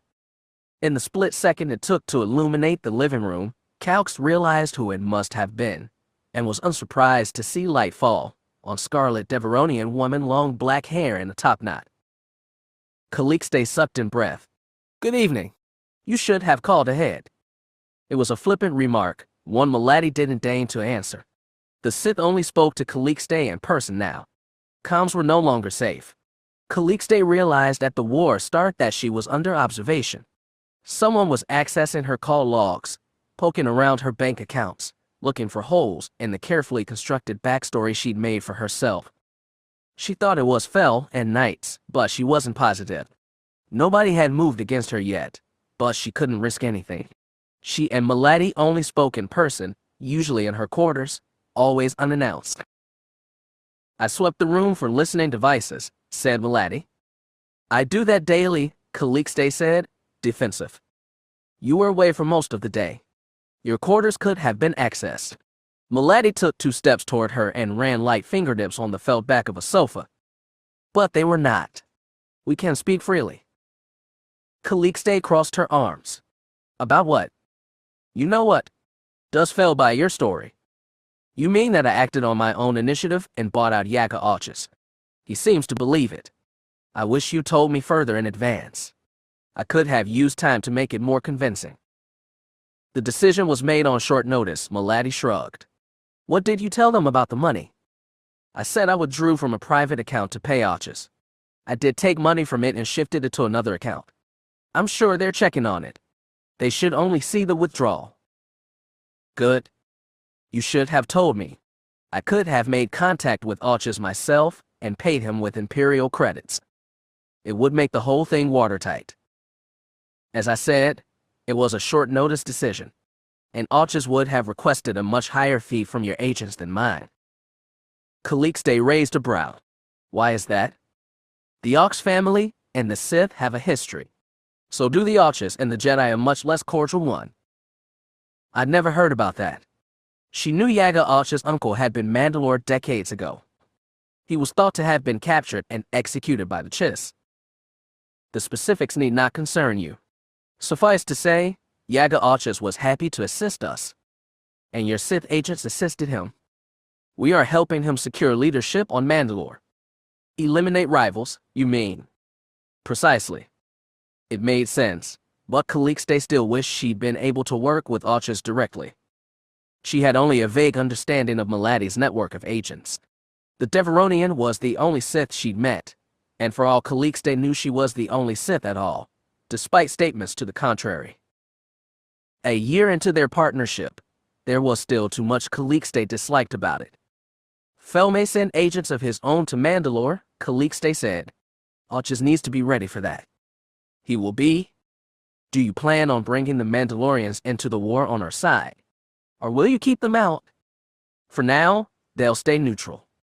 Calixte nodded. Relying on mercenaries had many pitfalls, as the Alliance had just found out.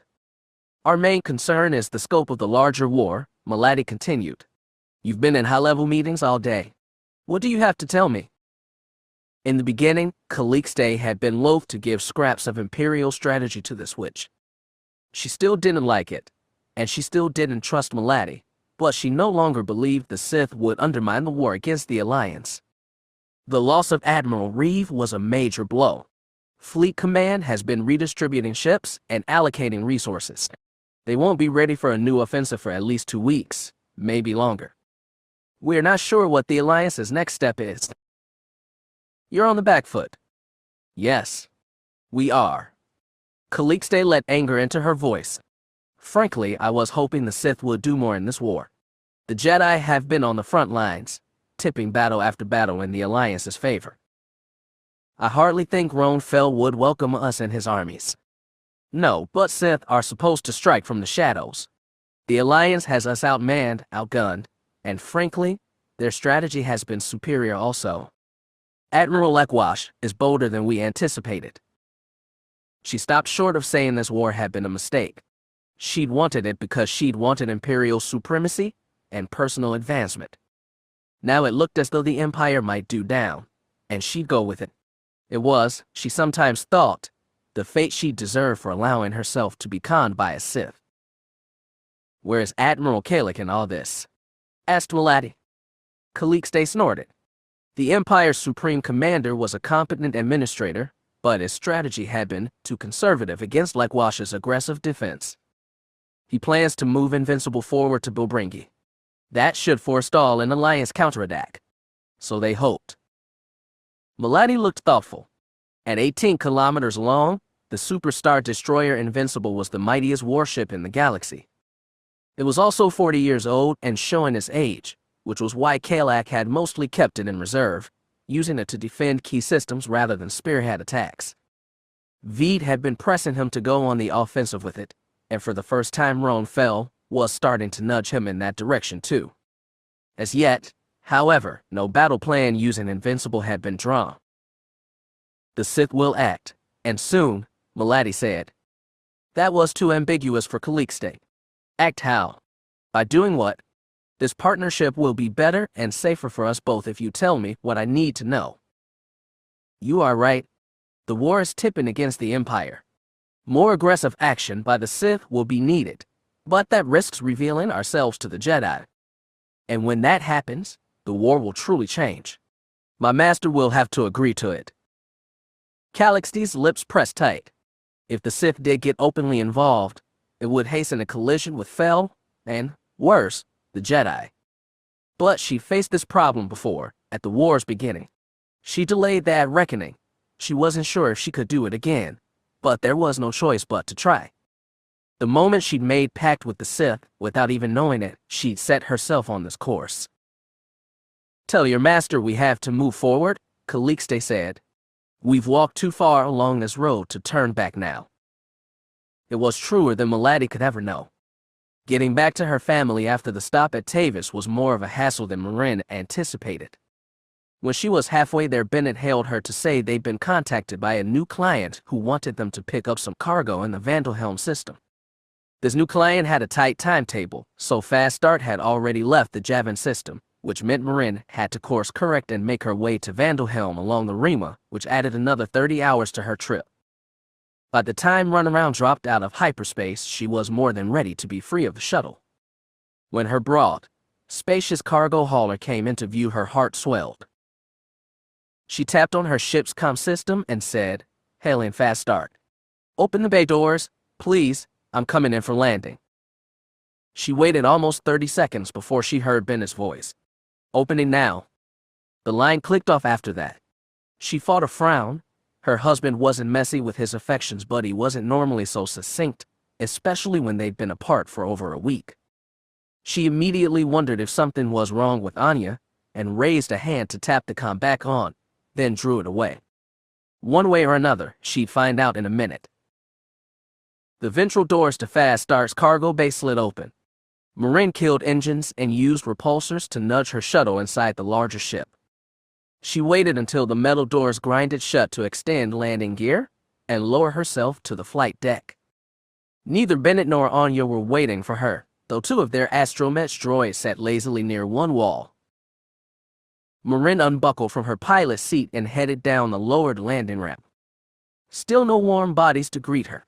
She reached for her short-range pocket comlink and was about to call Bennett when the door on the far side the hangar slid open.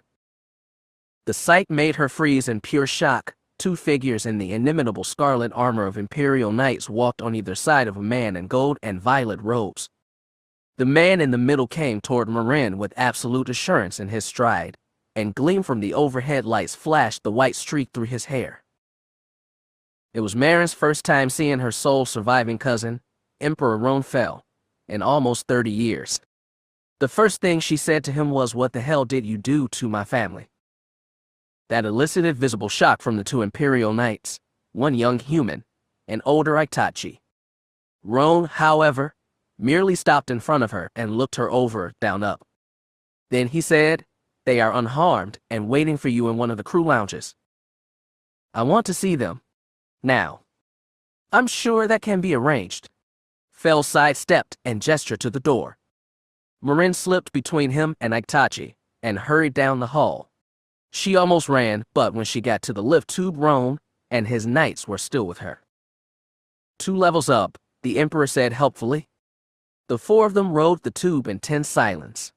She had plenty of questions for Fel: how he found her, what he wanted, what the hell made him think he could take over her home and hold her family hostage, but she held them all in like she held her anger.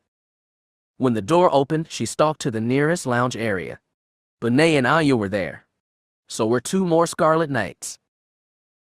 Marin immediately dropped to her knees and gathered her daughter in a fierce hug. Anya hugged her back, and Bennett said, "I'm sorry. I thought there were our new clients." Without releasing her daughter, Marin looked back at Roan. "That was your trap, wasn't it?" The Emperor simply nodded. "We have no desire to harm you, or your family." Unless Marin did what he said. Roan didn't have to speak that part. "Mom, I don't understand," whimpered Anya. Marin pulled back from her daughter, stroked her hair. "It's all right. It's nothing you need to be worried about." "But isn't that the Emperor? What does the Emperor want with us?" "He doesn't want you. Just me." "But why?" Marin looked around the room, at Bennett and Roan, who knew, and the 4 knights, who watched with stony faces. If they didn't know her secret, she wasn't going to tell them. "I'll explain later, sweetheart, I promise."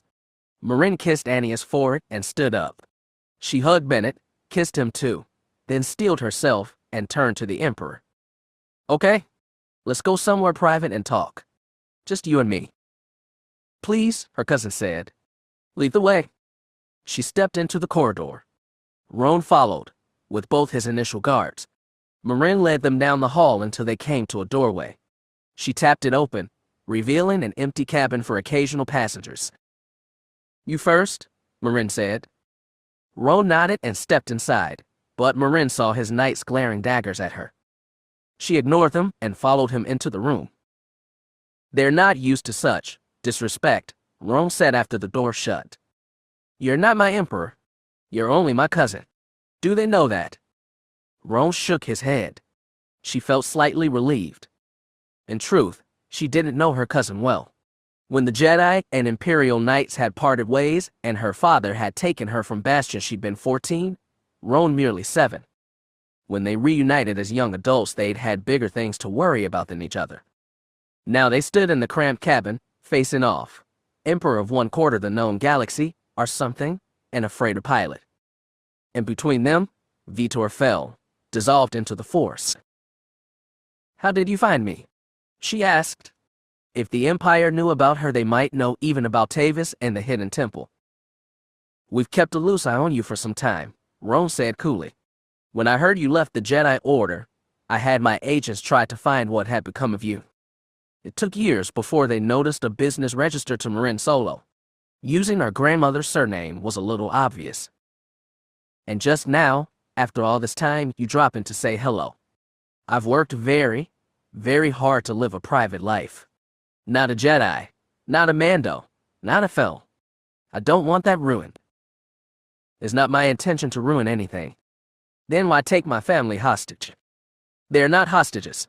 We were merely waiting for your arrival. I wrongly assumed you'd be with your freighter. I was doing a side trip."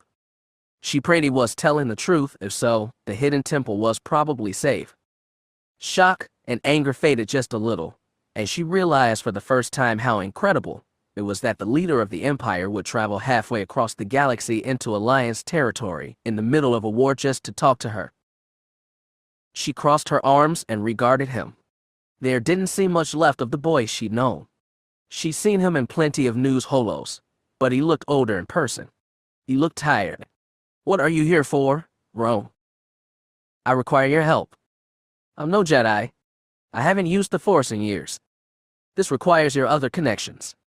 She frowned. "I'm no Mando either. But you keep in contact with your mother. Her clan. Sometimes. Didn't you just buy out the new Mandalore? What do you need me for?" "Someone bought out Yaga Arches. It was not me. One of my moths claimed she was responsible after the deed was done, but her superiors had no knowledge." Marin imagined an emperor wouldn't like dangling questions, but it still seemed small reason to personally hunt her down. "What else?" "I suspect the moth in question is involved with other agents, unknown ones, who've conspired to bring a war between the Empire and the Alliance. For all our sakes, I need to uncover the truth." His voice cracked just a little as he said it. He kept up that regal persona, even in private, but she could see the weakness there, the doubt. He was emperor of 1/3 of the known galaxy, but he was a man pressed in on all sides, trapped in a situation beyond his control and ashamed to be there at all. She didn't need Force intuition to read that. She knew it because she knew what Ron Fell had been. A younger brother, a junior prince. He'd assumed for his first 17 years that his older brother would inherit the Empire and groped for some other role. He didn't know what. Then he'd lost his father and brother on the same day and suddenly had the weight of an empire on his shoulders. All his life he'd been trying to prove to himself he could honor them, and that was a hard burden to carry. But that didn't mean he could seize her ship and threaten her family. "I don't know what you think I can do. There's bad blood between my family and Ox. Very bad. Then they know Arch's enemies. Maybe, but that's not my life anymore. Jedi, Mando, all of that, I'm done." Which was a lie. She hoped it passed. "If we're to end this war, we have to find out who started it," Ron insisted. "Billions of lives may hang in the balance. I'm asking for your help in saving them." She regarded him carefully. "Is ending this war more important to you than winning it?" He blinked, thought for a moment. "As long as it ends with honor." Honor meant a lot more for an imperial monarch than a freighter captain. He saw that on her face and said, "All I want to do, all I've ever wanted to do as emperor is honor my father and grandfather." "And Vitor." Marin's voice was hoarse. Ron nodded. That one got to her. Vitor, who'd seen his death coming through a Force vision and steeled himself for it. Vitor, who stood in front of a stabbing lightsaber to save Alana Solo Dijo. Vitor would have done everything to stop this war. He'd have sacrificed everything. Marin exhaled. "I may still know people. 2 of my best knights stand outside this door. They will go with you to Mandalore to investigate. Even if I help you, I'm not your subject. You can't order me." She glared. "You're not holding my family hostage either. If you board a ship with my knights, I will release them and let Fast Start go on his way. I want to talk to them. I want to see them jump away. And I want to search this whole ship for homing devices before I do anything for you." Annoyance flashed on his face, but he reined it in. "Very well. But we cannot delay too long. I have a war to run, and you have a war to end. I need to talk to my family first. Alone. None of your knights." "Of course." His expression softened. "Do they know what you are?" "My husband does. My daughter doesn't know anything. She didn't, until now. From what little I saw, she seems quite independent." "She is," Marin said with pride. "You have one yourself, don't you?" "Yes. I believe Miragia is a few years older than your Anya." Ron nodded. He tapped the door controls and stepped through the open portal. Marin looked at the 2 knights outside, the young human and the Itachi. "Master Eshker 9 and Antares Draco," Ron explained. "Captain Solo has agreed to help us on our mission." "We are very grateful," said 9, but Marin caught the curiosity in his eye. He didn't know why his emperor had dragged him halfway across the galaxy to hijack some middling cargo ship, but he had ideas. Let him wonder, Marin thought. She wasn't going to let them intrude on the life she'd made. Not any further. Not for the sake of the Empire, or the galaxy, or her dead cousin. She'd given up too much for them already. Chapter 14. War had hollowed out the Jedi Temple on Ossus. Per Cole Skywalker's decision, most of the Order was helping the Alliance in some capacity, whether they were acting as soldiers, healers, scouts, or spies. The Jedi had been scattered, and nowadays the place with the largest concentration of knights wasn't Ossus but Coruscant, where the Alliance government had helped refurbish the old temple Cole's great-grandfather Luke had established a century ago. Cole was there more often than not, constantly in contact with the Alliance leadership. It has been months since he'd come back to Ossus to see his mother, or his son. As one of the most senior Jedi still at the ancient temple, Jade found herself master of empty halls and echoing rooms. It was often lonely, but she did not envy younger knights the battle. In her lifetime she'd seen more than enough of fighting and lost too many people she'd loved. The young gave her solace. Jade watched them do their morning practice. Rather than use their lightsabers, Cade and his blue-skinned Twi'lek friend, Shadow Veo, had picked up meter-long wooden poles for sparring. A small herd of apprentices had joined Jade to watch, ranging from teenagers like the red-haired Aslan Ray to younger ones like Eli Horn. The apprentices on the training mat circled barefoot and cautious, moving not around each other but the figure in between them, a 2-meter-tall Yuuzhan Vong warrior who grasped his own wooden pole with both hands. Over the past year, Jade had watched her grandson grow. Being away from his father, knowing his teachers were off at war, had sobered Cade, robbing him of the reckless good cheer he'd had before. As he grew more serious, his body grew up too. He must have sprouted several centimeters in the past year, putting him clearly above Jade's own height. His lengthening limbs were acquiring visible knots of muscle, and his face had shed the last bits of youthful plumpness to become more angular and hard. Despite that, Cade normally enjoyed these sparring matches with Shadow and the other apprentices. This time, though, he bled anxiety. Jade could understand why. Invisible in the Force, Katla gave no hints to his intentions. He simply lashed out, fast and strong, forcing Cade and Shadow into one defensive block after another. Anytime the boys did lash out at him, the Yuuzhan Vong would deflect them easily. He had longer limbs, stronger arms, sharper reflexes. Apprentices trained against droids sometimes, and while those two were invisible in the Force, even the best ones lacked the unpredictability of a flesh and bone warrior like Katla. The Jedi apprentices had to coordinate.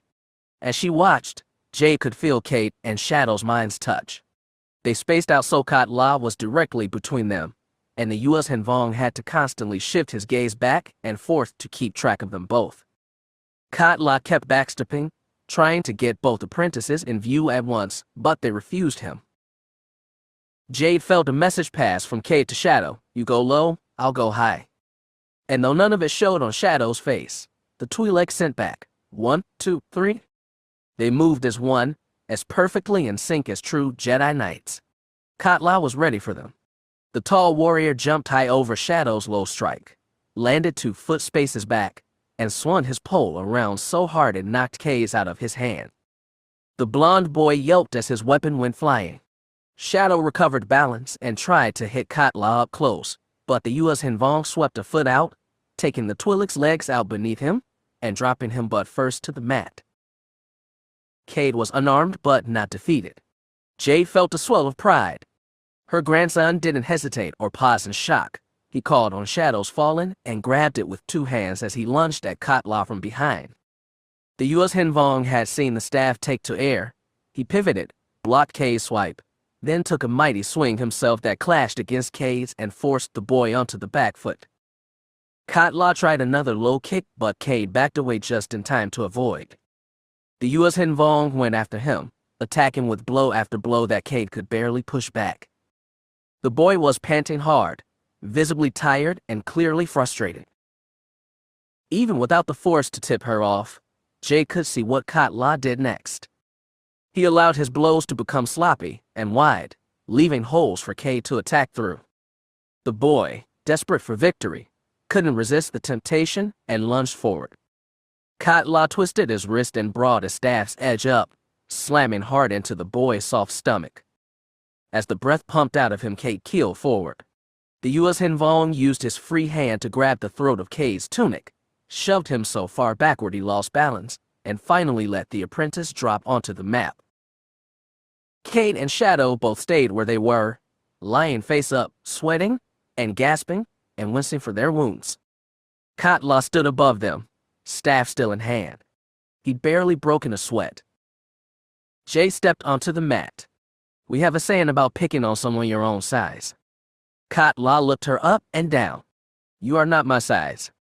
It wasn't an offer. She glanced at the apprentices. Anything broken? No, master. Shadow forced himself onto his elbows. She looked at her grandson. Cade. I felt better. He stayed on his back and stared at the ceiling lights. But I'll be okay. Jade looked at Katla again. You're a hard teacher. Pain is a valuable instructor, the Yuuzhan Vong said plainly. And I did not damage them permanently. No, I think you've taught them a valuable lesson or two.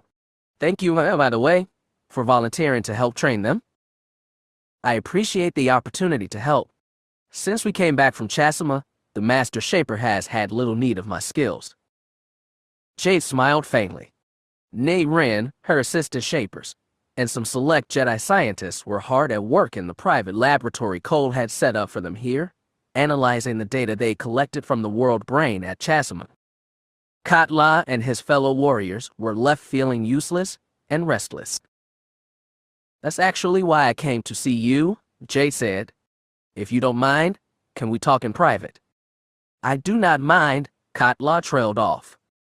His eyes scanned the audience of younger apprentices and met Eli Horns. During his sporadic time in the temple this past year, the Yuuzhan Vong had devoted special attention to the late Rykar Horn's son. Jade knew why. She first met Katla when he'd been shambling confused through the temple halls, one hand around Eli's, after their disastrous escape from Duro. It was an interesting bond, but one Jade had refrained from mentioning to Eli's mother on Corellia, who'd reluctantly allowed her son to continue Jedi training. Instead of the Horn boy, it was Aslan Ray who interjected, "You can't have him all you want, Master Skywalker. I think the rest of us need a break." From the murmured assents, it was clear none of the other apprentices wanted to try their talents against the giant, force-blinded warrior. As Jade led Katla out of the sparring chamber, she glanced back to see Aslan grab Cade's hand and pulled the sheepishly smiling boy to his feet. That was another new development for Jade's grandson. She didn't know how serious it was or where it would take them, but she was pleased to let it play out. Romantic tangles were what a boy Cade's age should be worrying about, not a war. Jade led Katla to one of the private meditation chambers that overlooked the Asa's landscape.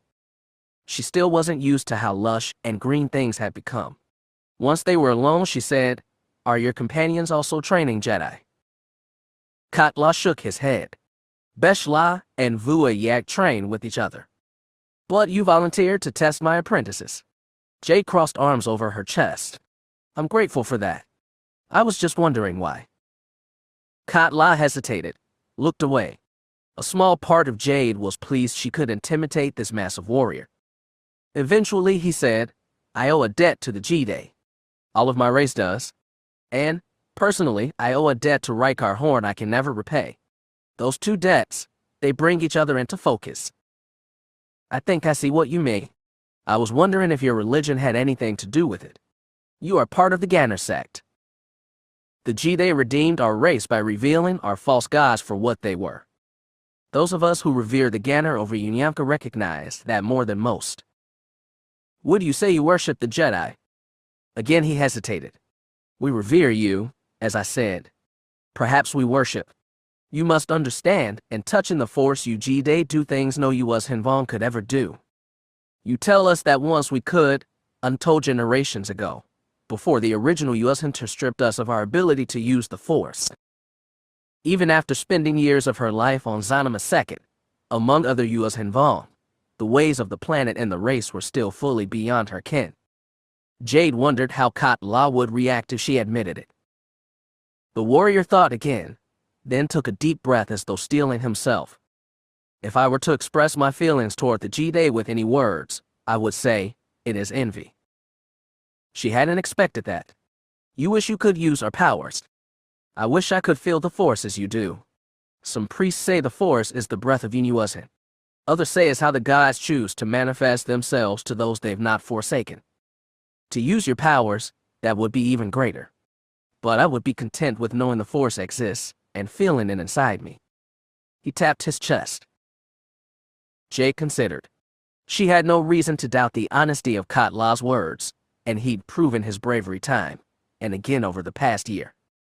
Still, she never worked with him closely on a mission. He'd mostly accompanied Nei Ran, who probably understood him better than Jade ever could. Well, there had to be a first time for everything. She said, I'd like for you to go forward with me. Your two companions can come also. Where are we going? Jade drew in deep breath. Last night I felt something in the Force. I wish you could understand this fully, but it was like I was feeling someone else's pain as deeply and vividly as my own. It only lasted a minute, but it was agony. Katla frowned. Whose pain did you feel? I'm not positive, but I'm pretty sure it was more than one person. Likely it was many more. Other Jedi felt it too, mostly the older masters. We've spent all night checking with the Jedi all fighting, and we've been able to account for everyone. But we still believe some Force users, somewhere, suffer something terrible enough to send ripples of their pain through the Force. Force users, but not Jedi. I have heard there were other such sects. There's quite a few, actually. Jay smiled thinly. Not even Jedi have a monopoly on truth. Katla looked slightly troubled by the prospect. You wish us to help search for these Force users? I would be willing. I believe Vua Yagd and Besh La would too. But the Master Shaper has already been informed, and she's given it approval. He paused. Will other Jedi come with us? Some Jedi are already looking, including my son Nat. The Jedi Order keeps in contact with some of these other schools, and we'll check with them first. Are you afraid the Imperials or their allies are hunting other Force users? I honestly don't know, but we need to be prepared for anything. I will protect you, Jay Skywalker. He did a Yuuzhan Vong salute, forearms crossed, fists to opposite shoulders. I swear it on my life. She allowed another little smile. Good to hear it. But if something bad happens, and I tell you to run, then you run, no matter what. Got it. Visibly reluctant, he said, I swear it. Where do we begin? I've got a list of several planets to check. It will take some travel time, but that's all right. Maybe I can think of some unorthodox training to give you. Mandalore was a planet that periodically played a big role in galactic affairs, but it didn't look it. The city seemed antique, and the vast majority of its terrain was unsettled wilderness. It was, therefore, an easy place to hide if you didn't want to be found. Back when Moran had made semi-frequent trips to see her mother and cousins on Mandalore, the Skirata clan had claimed a hamlet along a mountain ridge in the northern hemisphere, far from Keldabe or any of the other urban areas. She knew they remained there for decades, but once Yaga Auchus declared himself Mandalore, they packed everything worthwhile into a handful of ships and moved from Kiramora to a new encampment in a vast forested area in the south. According to Tamar, they'd done it all in less than 2 days. It had been a big scrambling step for what was, ultimately, a precaution. Auchus hadn't indicated any move against the clan that had killed his father and uncle, not yet. He was busy in Keldabe subduing more feisty rivals for the Mandalore helm, but once that was done, he'd likely get to the Skiratas. It was better for the Skiratas to move first. The two Imperial Knights sat with Marin inside the hold of her uncle's ship, a battered and heavily modified freighter called the Bottom Line, listening to all the jumbled gossip. After taking runaround to Mandalore, they sat down in a clearing 15 minutes away, after which the ship had promptly been covered by a sensor-scrambling camo net just like the Bottom Line. For the following 2 hours, they'd been regaled with stories about Auk's seizure of power and resistance to it. The Skiratas talked freely to the prodigal and her strange companions, but their eyes lingered with suspicion on Nine and Draco. After hearing about how some of Ock's potential rivals were disappearing or renouncing their ambitions without warning, the Aitachi interjected. Does anyone know for certain how Chernin Ordo was killed? There's rumors, of course, said Giant Skirata. He was a little younger than Marin, and had grown a bushy black and gray beard since she'd last seen him. Some say lucky shot by the imps. Some say it was treason. Some say it was a Mando named Hondokar that shot him. Where is this Hondokar now? Asked Draco.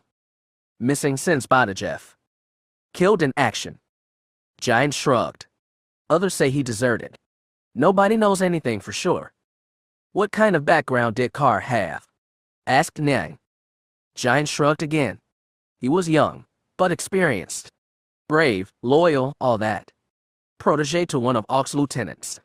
They say Carr killed Vivek too. Marin remembered that one from her meeting with Ordo last year. Could he have been hired to do those things? Of course he could have. Mandas are mercenaries, Giant's father told him. H hadn't done any favors to Mekar Skirata's scarred face, but his dark eyes showed the same cunning as always. I understand your people have a sense of honor, said Nyang. There was just a hint of condescension in the Imperial's voice, but the Skiratas lashed onto it. Some Barbs do, some don't, said Mekar. This Hondo, maybe he never did. Maybe he's being slandered. Plenty folk think Alchis himself did something shifty at Badajeff, though they mostly keep that to themselves. Was Alchis ambitious? Asked Nyang.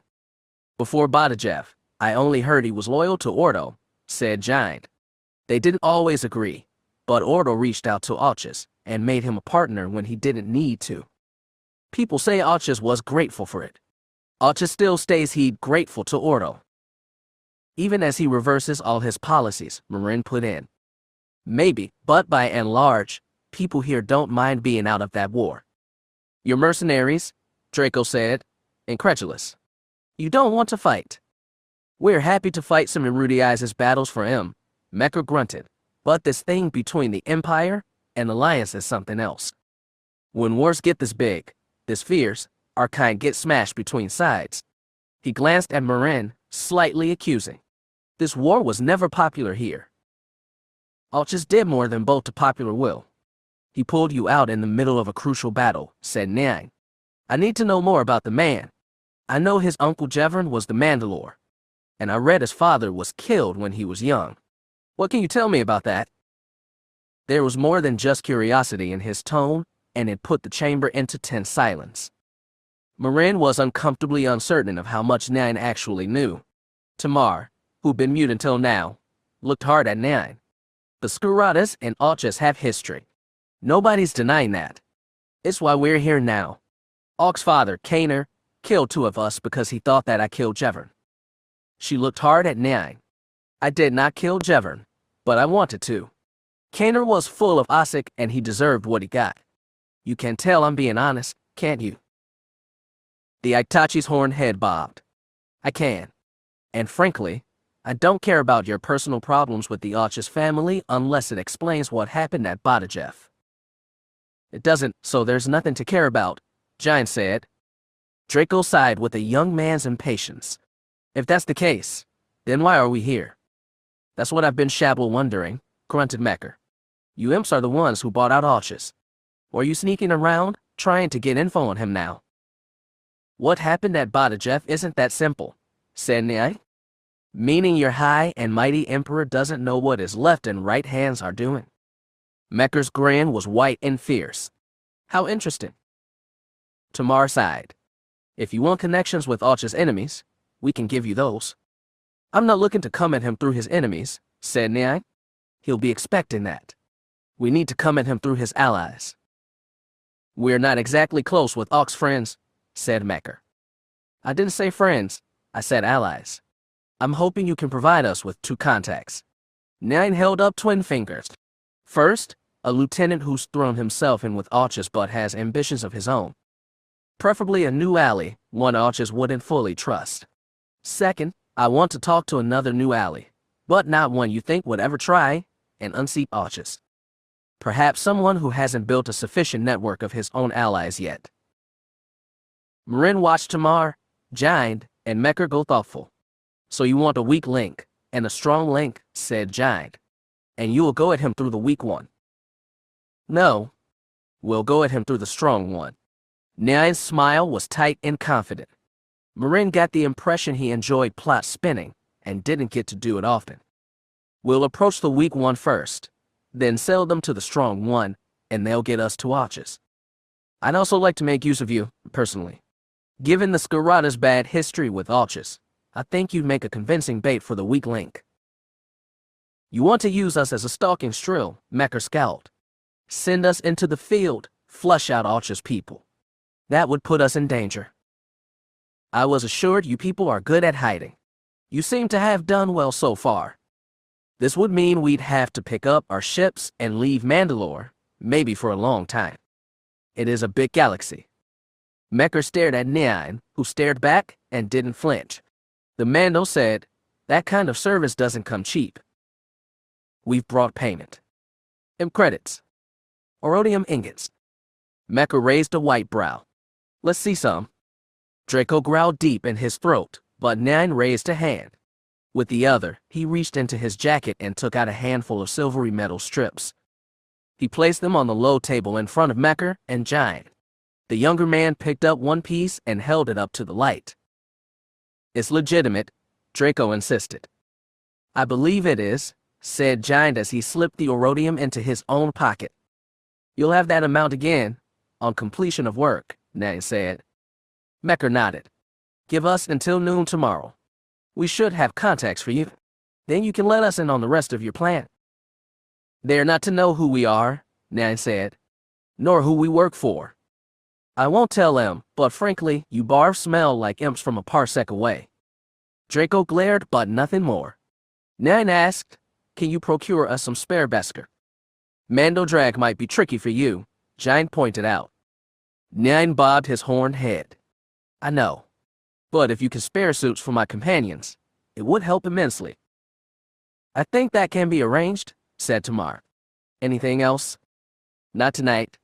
Nyan rose, and Draco rose with him. Thank you for your assistance. The two Imperial Knights left the bottom line and retreated through the night Blackwoods toward Runaround, where they'd spend the night. Being rid of them was a relief, but Marin didn't feel wholly comfortable with her family either. They'd welcomed her as one of their own even though she'd been a Jedi. Then she'd walked out on them and barely seen any of them since. You keep weird company nowadays, America, Giant told her. I told you, this wasn't my choice. Fel was holding my family hostage. A man threatens my wife or boys like that, I'd shoot him. Well, it's a good thing the Emperor didn't know where to find you. You've got to be careful about this, girl, Mecha growled. Very careful. Mando succession fights can get messy. This one sounds less messy than I expected, Marin said. Yaga Arches seems like he's bent his rivals into submission fast. Yeah, almost too fast, Mecha agreed. I thought, if he had Imps backing him up, that might explain it. But now those dicks show up, straight from his stripe-haired imp majesty, and if they don't know what's going, that's all the more reason to be careful. I will. Believe me, I've had more than enough trouble with the Arches family already. Mecker and Giant nodded like they understood, but they didn't. They couldn't. Only Tamar did, and she avoided Marin's eyes until the two men pushed off from their bench and left the carriage. Only mother and daughter remained. Are you sure Bennett and Anya are safe? Asked Tamar. They're free. I can't be positive the imps didn't put a tracker on Fast Start, but I don't think they did. A short pause. Then her mother asked, is it really like Mecker said? Imp scheming against imps? I don't know. Rome seems to think so. What did you get from them, in the Force? Tamar's look asked whether Marin was still refusing to use the Force. Marin stared back in reply.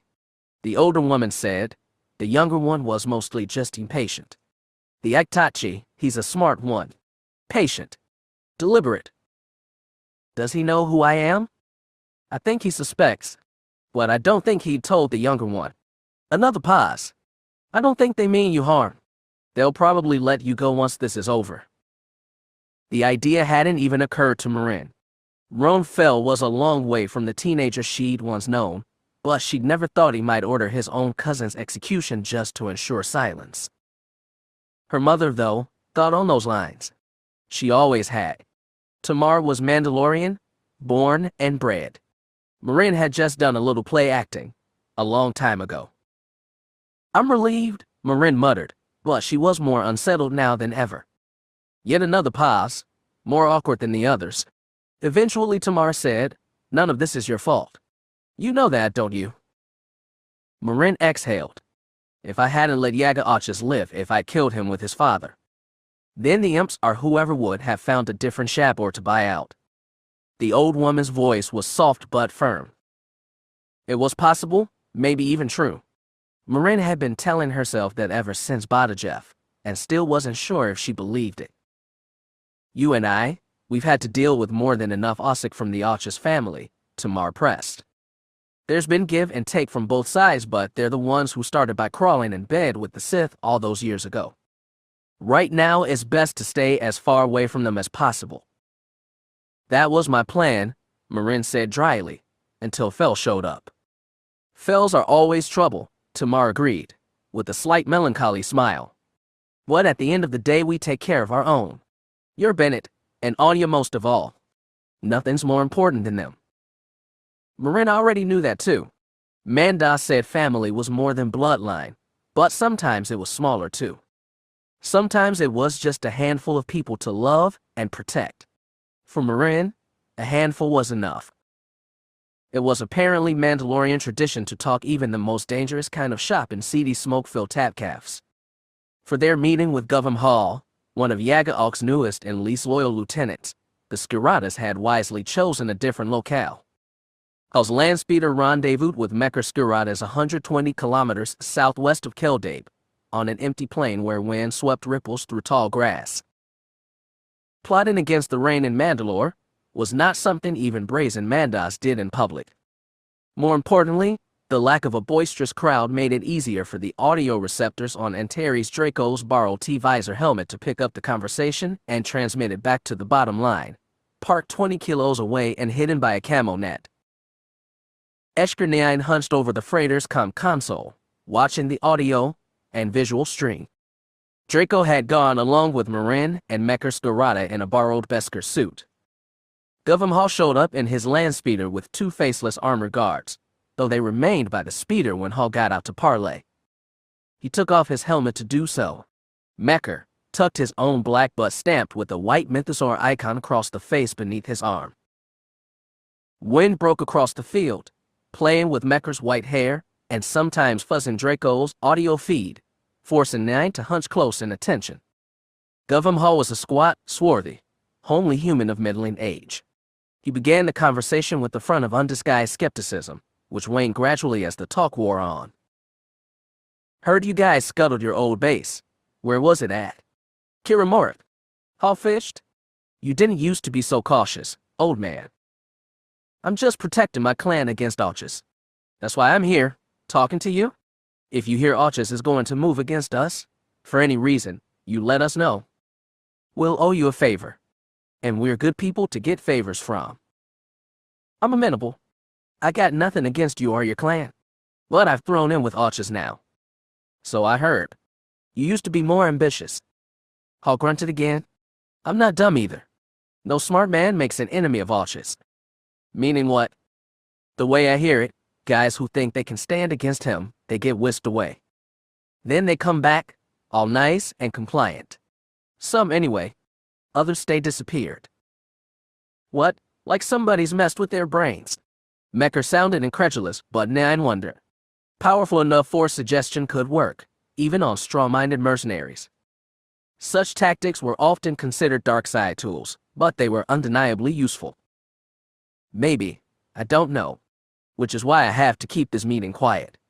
And keep in Alk's good graces. Doesn't sound like the kind of boss I'd like to work under. Yeah, well, he's Mandalore. He's boss whether we like it or not. Unless somebody changes that. Didn't you hear what I just told you, Dickett? You don't get to cross Ochus. Nobody does. Not if you go at him the obvious way. But if he's got some help, we might have some too. Hall's eyes narrowed. Like what? Mecker let him guess. Nyan glanced at the old woman seated beside him. What's he implying? Rumor has it some Skaratas have Jedi powers, Tamar said. Mandas aren't big fans of Jedi, but it can be useful now and then. Is there truth to it? My great-grandmother was an Old Republic Jedi. Broke her vows, married a clone. Maybe she passed some of those midi-chlorians on. Tamar tilted her head. Your emperor let your kind marry. I can't remember. We have no vow of celibacy, Nan muttered. She was trying to distract him, but he reached lightly with the force to get a read on her. She wasn't lying, but she was guarding something. She was doing it intentionally. Most likely she had force skills and some training too. More curious things.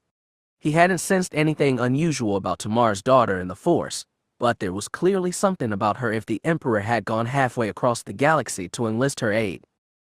He knew that the previous Emperor, Davik Fel, had had a Jedi brother named Arlen.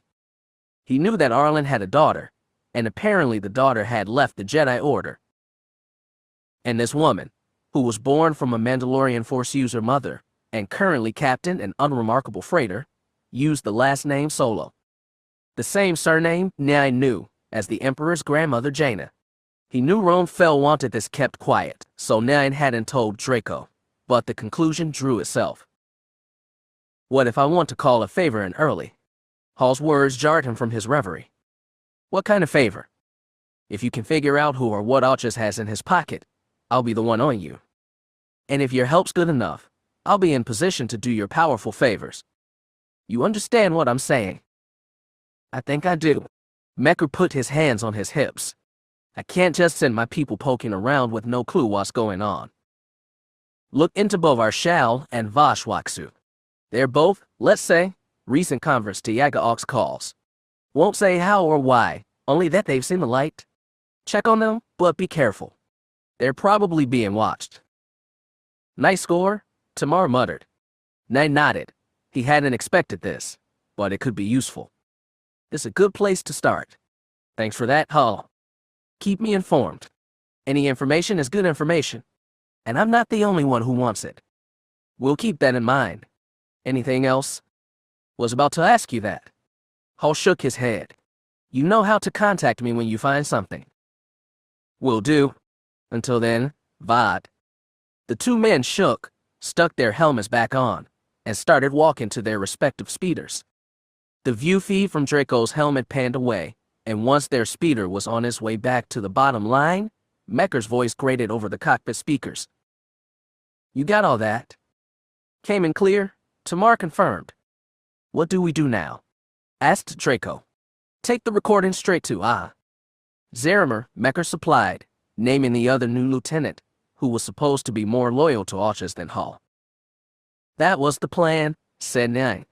However, it might be wise to check out the two men he named first. He's right about them being watched, Mecker warned. Draco and I have means of eluding watchers. This is something I think I can handle personally. If some force powers had affected Shao or Waksu's minds, he should be able to detect it. Nyan looked forward to getting involved directly.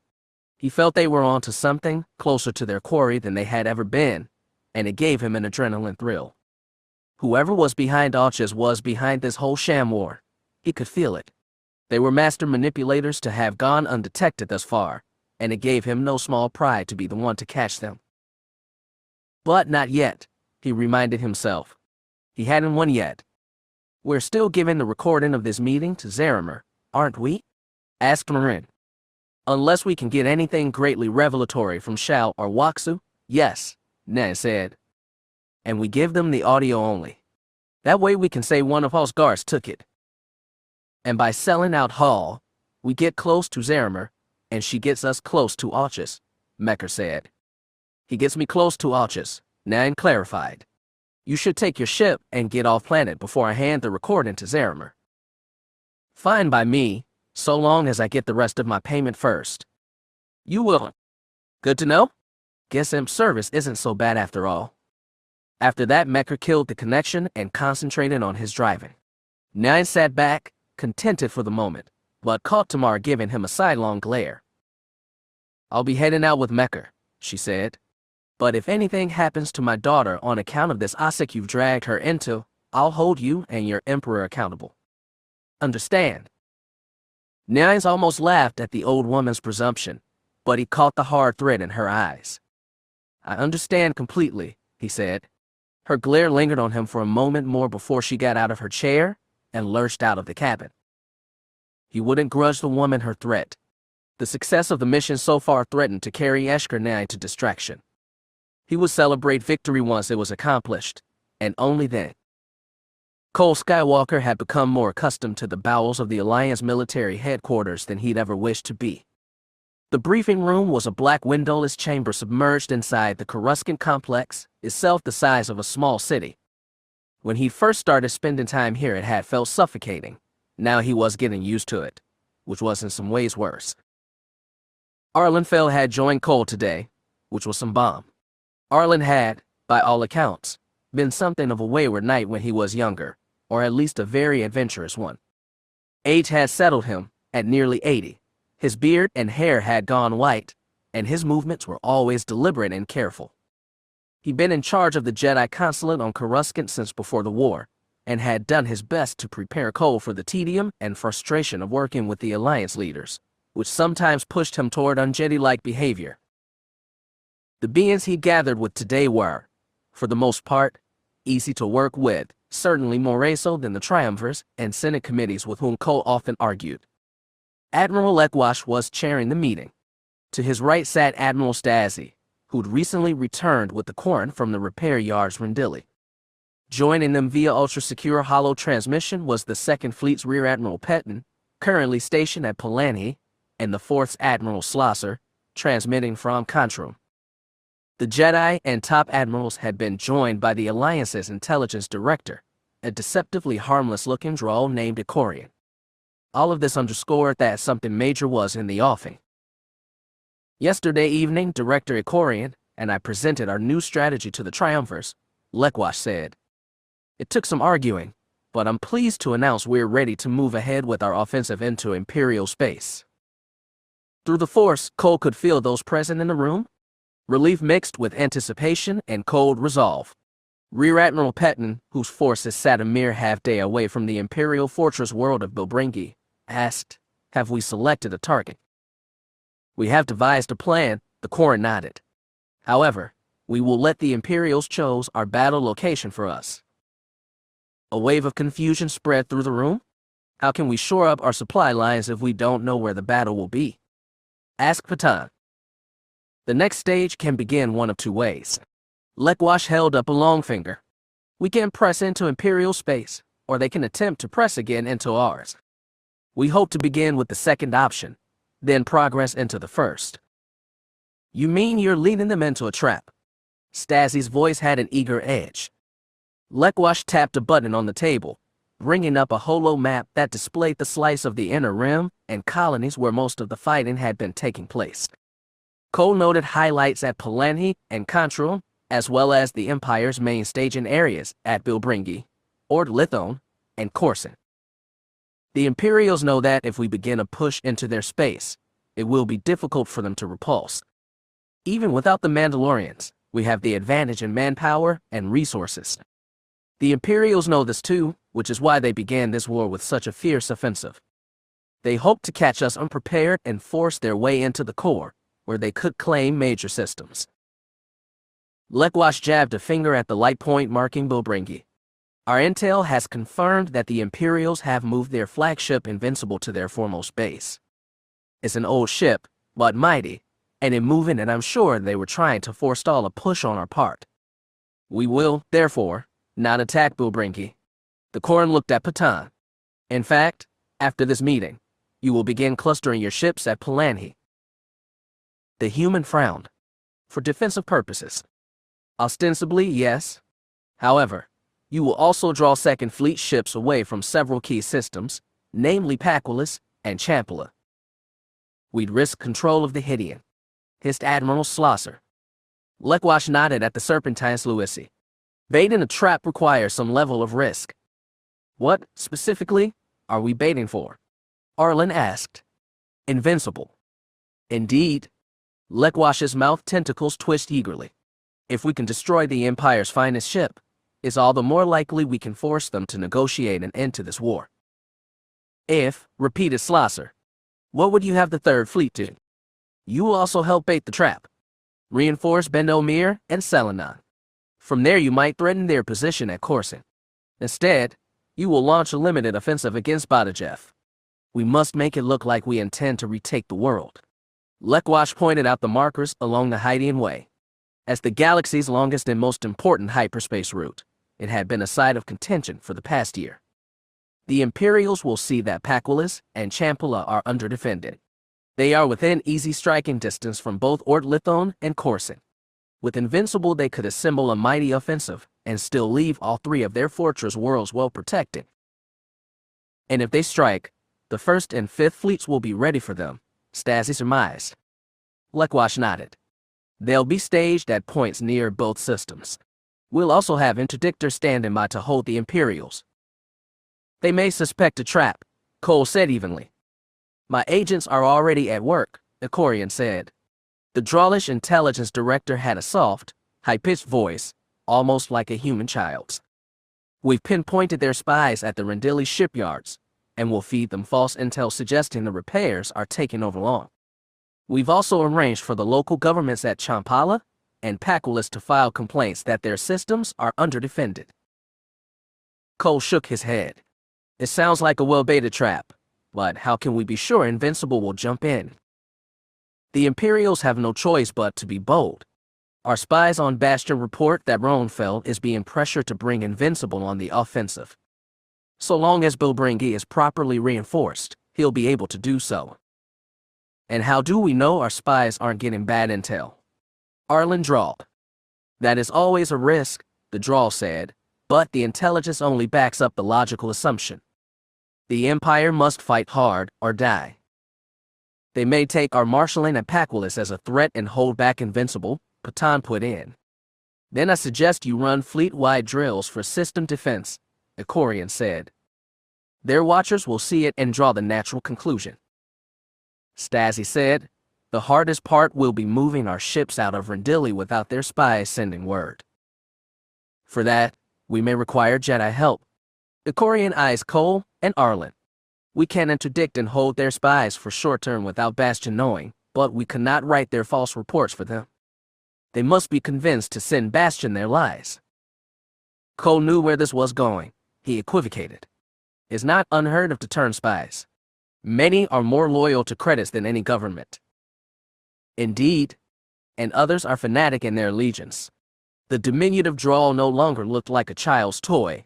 Her green eyes pierced Cole with grim intent. I need no more than a dozen Jedi, and only in the days immediately leading up to the withdrawal. We need those particularly experienced with persuasive abilities. Force suggestion is difficult, Arlen said.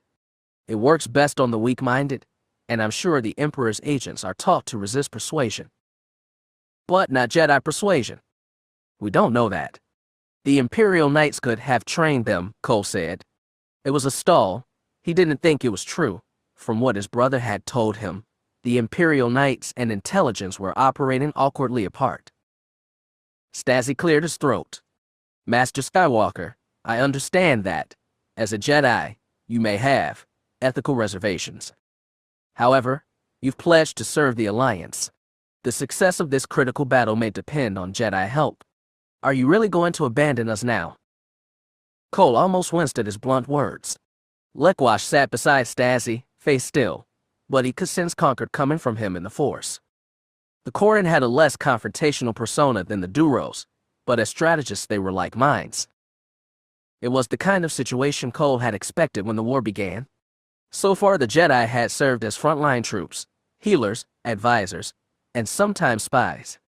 None of his knights or masters had strayed to the dark side yet, but he'd heard of many who'd been traumatized in ways small and large by what they'd had to do.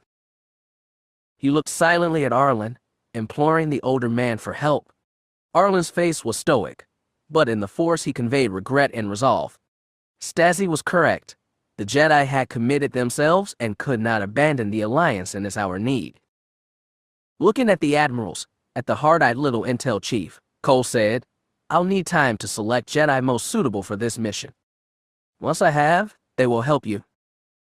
The Korean nodded once, satisfied. Lekwash said, "I trust the Jedi will also be ready to fight at Champala and Pakulis." "Of course," Cole said. "We are committed." Chapter 15. 6 days into her return to Mandalore, the mission seemed to be going much better than Marin had anticipated. That didn't cause her to get confident or even optimistic. Her mother and relatives had shipped forward now, leaving her alone with 2 Imperial knights and a planet full of potential enemies, including a powerful man whose father and uncle she'd killed and who wouldn't hesitate to kill her if he learned the truth. But so far, things were going all right. Nine and Draco had secreted themselves into Keldape and gone to visit the 2 people named by Govum Hall, Bovar Shao and Vashwaksu. Using the Force to distract watchers and jam security devices, the Imperial Knights had infiltrated both men's private homes, interrogated them, then wiped their memories. Back in Jedi school, Marin had been taught that the activity tread perilously close to the dark side, but neither Draco nor Nine seemed concerned.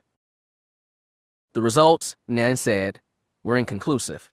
Even under interrogation and threat of violence, the men had insisted their newfound loyalty to Yaga Archus was driven solely by love of their Mandalore. Nine reported that they'd been, if anything, too calm and certain under pressure. Marin had asked whether there was any sign their minds had been tampered with in the Force. Nine, with uncharacteristic hesitation, admitted that he was not sure. Marin knew those kinds of memory wipes usually left marks that other Force users could notice, but didn't press the point. In case Nine hadn't figured out who she was already, she wasn't given any hints. Since Shao and Waksu were dead ends, that meant they were back to the original plan. Before climbing into the bottom line and hauling of world, Mekker had put Marin on contact with someone who, in turn, would introduce them to Von Zarimer, another new lieutenant under Yaga Alks and a rival of Govum Hall. Zarimar surprised Marin by being a young woman, barely past 30 but clearly ambitious, probably too much for her own good. When Marin and Antares Draco came to her offering incriminating information on her rival, she jumped at it, and remembered to question their motives only after they played her the audio recording of her conspiring with the Skaratas. Draco ended up being a better actor than Marin expected. Like Marin, he'd come in a suit of borrowed Beskar, and was play acting as a Mando from an obscure clan. He shifted his crisp Imperial accent into something lower class and adopted an upstart swagger as he explained, "I've been under Hall's Hill for years, and it's getting me nowhere. I've had enough of that and enough of him." "You want to work for my crew now?" asked Zarimer. "All I want is a payout," Draco snarled. "And I want to see that Chacker get what he deserves."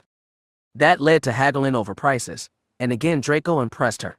He held out for just the right amount, making his greed seem real without exasperating Zarimar. Once that was finally accomplished, he added, "I want to be there when you nab him too." That raised Zarimer's brows. "What exactly do you think's going to happen to Hall?" "Same thing that'll happen to the Skaratas too. They're in it together." Indeed. Now, finally, she was getting keen. But what, specifically? Draco hesitated. Marin, who hovered behind him as his ostensible bodyguard, said, "We've heard the Mandalore has ways of making people change their minds." "What ways?" "Don't know. I wish we did. Just that he's got ways." "Indeed he does," Zarimar said in a low voice. Her eyes narrowed. She started calculating factors besides the 2 armored beings in front of her. How much she knew about Alks' secret helpers was an unknown factor. "Stay here," Zarimar said at last. "I'll give this news to the Mandalore directly." "I want to be there when Hall goes down," Draco insisted. "I'll make sure that's clear," Zarimar said, then slipped into a back room, leaving Marin and Draco alone. There was no telling if Zarimar bugged her own place, so Draco and Marin slid their helmets back on. It had been a long, long time since Marin had felt tight metal pressing her head on all sides, and she didn't like it. She borrowed her mother's battered old equipment for this job, black Beskar plates with blue highlights, a common that wrapped 2/3 of the way around her waist like a skirt. It was tight in a few places but fit remarkably well overall. And like Draco's, it contained a private, encrypted comlink built into the helmet. She says she's sending out a call now. The Imperial kept his voice low. Are you catching it, Master? I see it, Eshker 9 confirmed. With his curved Itachi horns, the mastermind of this scheme couldn't waltz around with a bucket helmet and pretend to be a Mando. That was fine. Instead, he secreted himself at a power junction beneath Zarimer's building and was tapping into her comm system. Marin and Draco waited in silence until Nine reported she'd made a connection. It's encrypted, which is no surprise. Can you break it? Asked Marin. Not yet. I'm recording a copy we can analyze later. And tracking the data stream? It was something. Marin tensed as they waited. Minutes dragged on, with Nine occasionally commenting that the call was ongoing. Finally, after an interminable 10 minutes, he announced that Zarimar had ended it. Draco and Marin removed their helmets just in time for Zarimar to walk back into the room and find them as she'd left them. The Mandalore had reviewed your recording, she said, and will act on it. You'll receive the requested payment naturally. Good, said Draco. When can I pay her my respects? The Mandalore prefers to take care of this with his own people. We had a deal, Draco snarled. His acting was, if anything, a little overdone. Yes, said Zarimer. Our deal was that you were paid in exchange for passing this vital information to the Mandalore. You'll get your money. Believe me, whatever grudge you have against her will be satisfied. I wanted to make sure. In person. Zarimar gave a little sigh. The Mandalore has authorized to give you 10% extra payment if you'll let it go. He's worth a lot more to me than 10%. Marin put a hand on his wrist. UDCI, Nervad. 10%'s good enough. She gave it a little squeeze to show she meant it. With a very reluctant scowl, Draco said, Okay? Agreed. But I want payment before I leave. Naturally, said Zarimer. She removed a metal case the size of her hand and held it out. Draco took it, opened it, and counted the slips of oronium. By Marin's count, it was half of what Draco and Nine had paid the Skaratas. The Emperor would just have to eat his losses. Looks good, Marin said, and have Zarimar nod. Pleasure doing business with you? The pleasure, said the other woman, is all mine.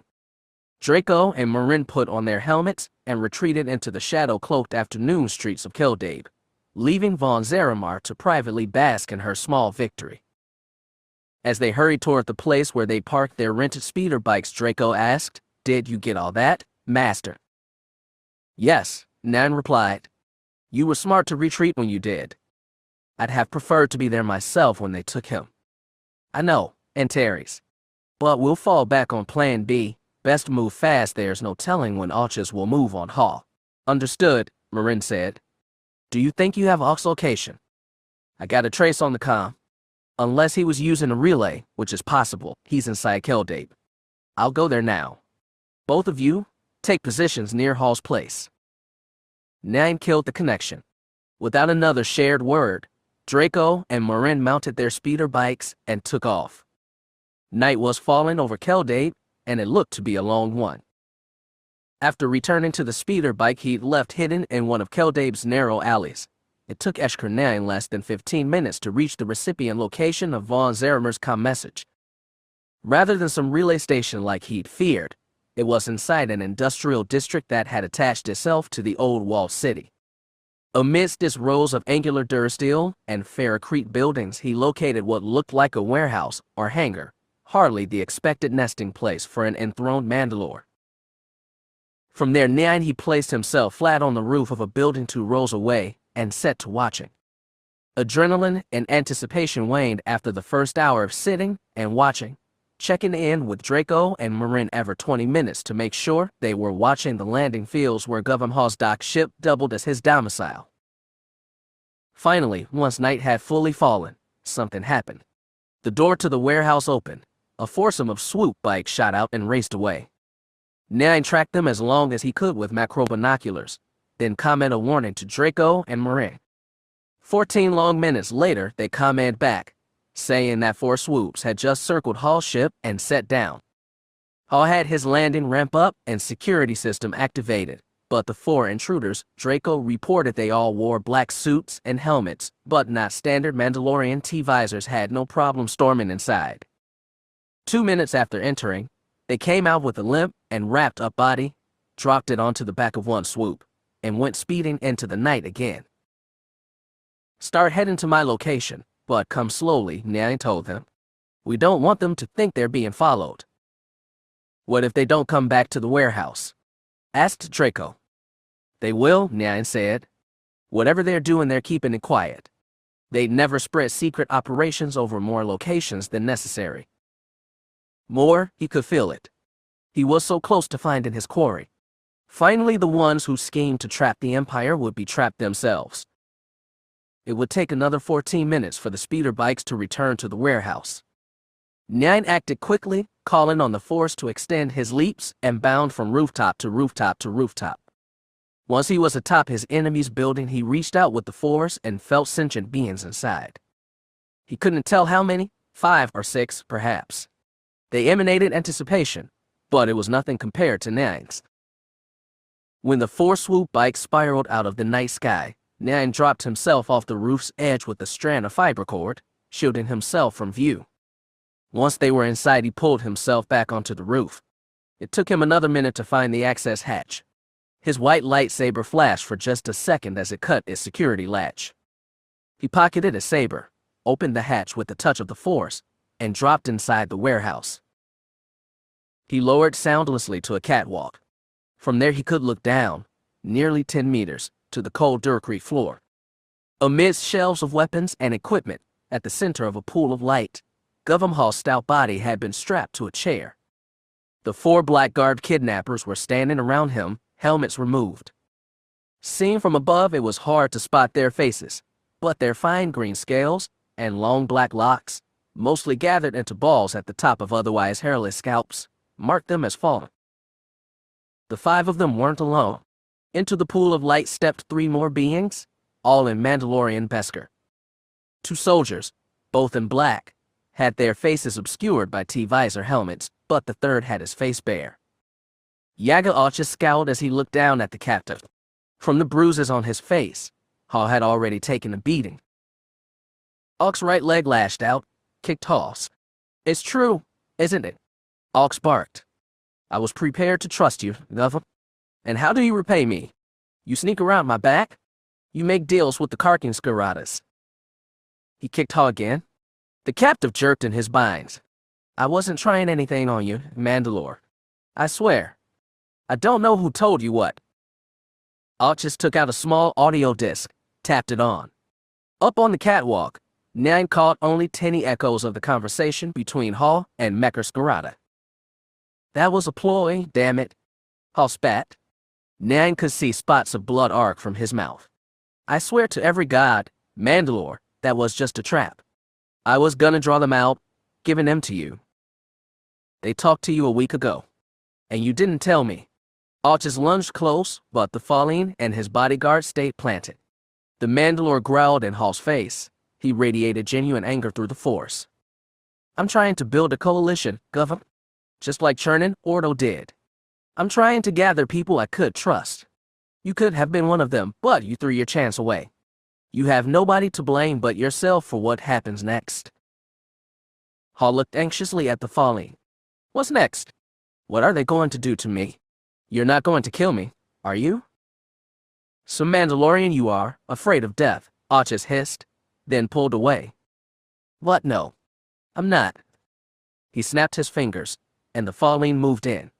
Nyan watched in fascination as they surrounded Hall. 2 touched his scalp. The green of their scales shifted color, becoming tinted with warmer shades. He knew that Fallen could emanate powerful pheromones to sway people to do their bidding. Normally it was a temporary thing, but he'd heard that the most skilled of them could mold sentient minds in the longer term. He also knew that the Fallen homeworld had been ravaged by the Vong twice over, and they were critical members of Admiral Kilu's anti-Jedi forces. Things fell into place. Kilu and her allies saw the Empire on the verge of losing the war. They pooled money, possibly from criminal elements, to convince the Mandalorians to withdraw. They shored up Arch's supremacy to keep it that way while the war dragged on. He wasn't sure what Nina Calixte's role in this was. Perhaps she was working with Kilu to keep this war going. Perhaps she really had done as she'd said and paid Arches off, while Kilu sweetened the deal on her own. Some things were uncertain, but the most important things were clear. He'd reached the end of his search, accomplished his mission, but Ashker 9 felt a wash of disappointment unlike anything he'd ever known. He'd entertained the hope, the fantasy, that this hunt on Mandalore would reveal the schemers who pushed the Empire to war, perhaps poison the Isis project itself. Over the past year, he'd come to admire his unseen enemies as masters of strategy and misdirection. Perhaps they were still out there. Perhaps he'd been chasing a phantom enemy, conjured up by his own ambitious longing for a worthy foe. All he knew was that Yaga Arch's mysterious benefactors had turned out to be disappointingly mundane. He would report all of this to the Emperor, of course. He and Draco would probably be rewarded and Kilu taken to task, but nothing major would change. Revelation eluded him still. 9 felt Draco touch him in the Force, questioning. He turned off his comlink before going into the hangar, and he mentally pushed back on his apprentice, telling him to hold position. Draco did as he was told. 9 turned his attention back to the floor, where the Fallen were still working all over. There seemed little more to see. Paranoia shot through him and was gone just as fast. For a moment he'd been sure that someone was watching him. Arches and his faceless bodyguards were watching the Fallen work. No one had glanced up at the shadowed catwalk the entire time. Paranoia, that was all. Still, 9 stretched out with the Force to sense anyone else in the building. He felt nothing. Accomplished but unsatisfied, 9 rose out of his crouch, stepped silently across the catwalk to the hatch, and propelled himself into the night. Nat Skywalker was surprised and, truth be told, less than comfortable to learn that his mother had brought along 3 hulking Yuuzhan Vong warriors as bodyguards. He reminded himself that the temple was short-staffed, and that it was good his mother had brought someone, because whoever had laid waste to the Jinsaray Center on Solex had done so viciously. Midday sun turned the scorched black earth bright and warm. Nat squinted as he scanned the crater that spread far in all directions around them. He'd never seen the results of a heavy orbital bombardment up close. What stunned him was how empty the crater was. There was no gnarled mechanical wreckage, no husks from charred buildings. There were no bodies and no bones. A rain of turbolaser fire from orbit had superheated the planet's surface, rending all signs of life on a molecular level, leaving only a black expanse behind. This was Nat's second time seeing it up close, and it still stunned him. On discovering what had happened at Solex, he called for aid, and waited a day for his mother and her unlikely bodyguards to arrive. In that time, he'd done a preliminary investigation into what had happened, but it still left too many questions. There was one ship, he told her. An inbound cargo ship on the edge of the system caught it. They identified it as an old Imperial frigate, Velox class. Do you have proof of that? I have a copy of their sensor data. After he tracked down the ship's captain, all it had taken was buying him 2 rounds on Solex's least expensive cantina. The planet's locals were more confused by the attack than anything. Many hadn't even known there was a Jinsaray enclave on their northern continent, and none had expected the war between the Empire and Alliance to make its way to their irrelevant little world. Nat still wasn't sure it had. He watched as Jade dropped down on one knee to run fingers through the ash. She closed her eyes, and Nat could feel her reach into the Force. He felt this before. It sent a tingle down his spine, just feeling it secondhand. His mother was able to shut down outside influences and reach a greater power than Nat himself ever had. Maybe it was because her Skywalker blood was a little more pure. Maybe it was because she'd achieved a comfort with that power that Nat never had. He knew it hadn't come easy for her. She'd lost her own mother as a child, her father as a teenager, her husband when Nat and Cole were small. Despite those trials, or maybe because of them, his mother had an ability to commune with the Force to find greater knowledge and wield greater power than anyone Nat knew. He could only watch her. So did the Yuuzhan Vong. 2 of them exchanged confused frowns, But the one who hovered closest to her, the one named Kat La, stared down with an expression that seemed to Nat almost envious. After more than a minute, Jade opened her eyes and stood up. She wavered on her feet. Kat La put a hand on her shoulder to steady her. She took a deep breath and said, "Something else happened here. These people were not killed by a bombardment." Nat frowned. "The Jinsaray were here. We felt them die." That wasn't exactly true. His mother, many old masters, and supposedly Cole had felt their dying agony flash in the Force. Nat, not as in tune with the Force as them, had felt only a moment of physical weakness and understood nothing until it was explained to him afterward. Jinsaray died here. But they weren't incinerated from orbit. Jay shook her head. There are echoes here. Not just death. There's confusion. There's this frantic energy. And anger. Much anger. I thought we taught the Jinsaray to turn away from their darker feelings. I'm not sure the anger is from the Jinsaray. She halted suddenly, like she was afraid to continue. Nat stepped close. What do you feel? I'm not sure.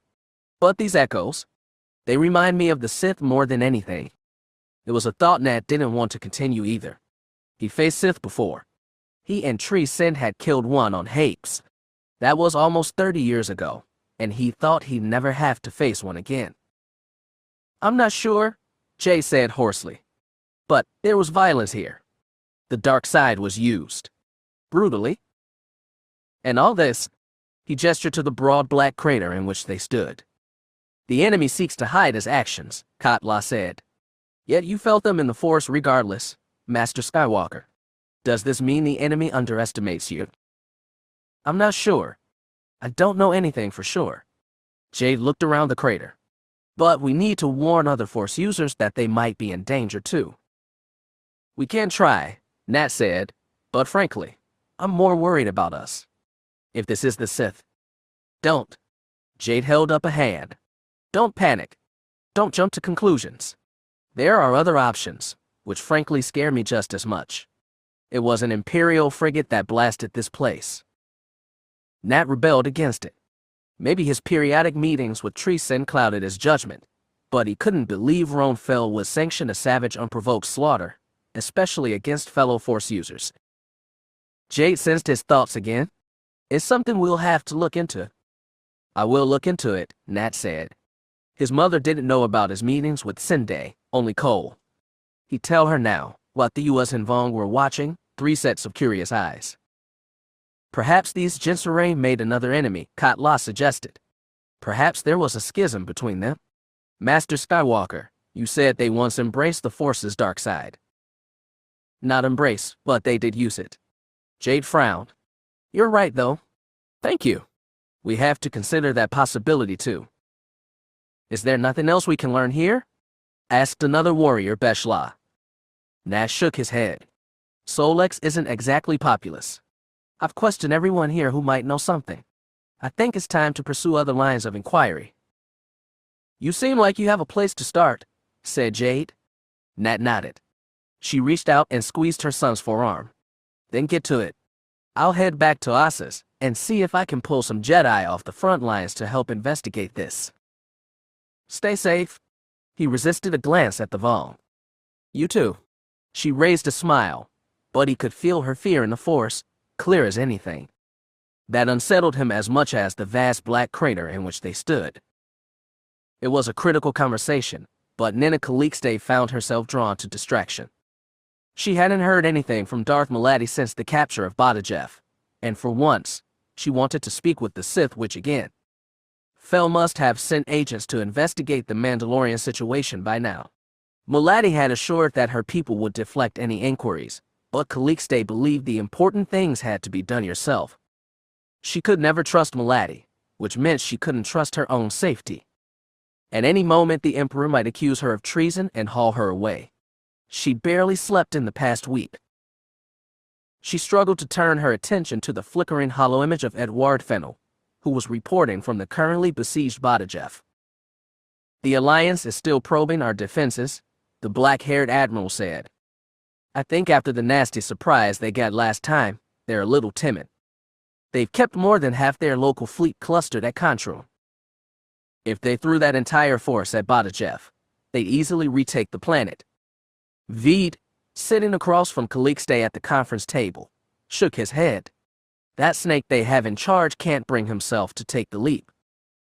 It was just like Veed to underestimate Admiral Slosser for being non-human. One would think he'd have learned his lesson after Lekwash and Stasi. Their admiral might also fear a trap, Roan Fell pointed out. He sat at the oval table's head, draped in violet and silver finery, hands folded intently on the table. Unfortunately, our forces aren't in position to stage one. I think they are the ones spreading themselves thin now, the holo of Admiral Shadun rasped. The Keldor commanded the frontline force based at Ord Lithon. Their fleet at Contrum is split between defense and offense, and they've pulled their ships from Paquilus and Champala to protect Palanhi, haven't they? Admiral Kalak, broadcasting from Invincible on the other edge of the Empire, said, the Alliance has pulled more forces to Palanhi, but they seem to be taking defensive formation. Our fleet at Bobringi still outmasses theirs by a third.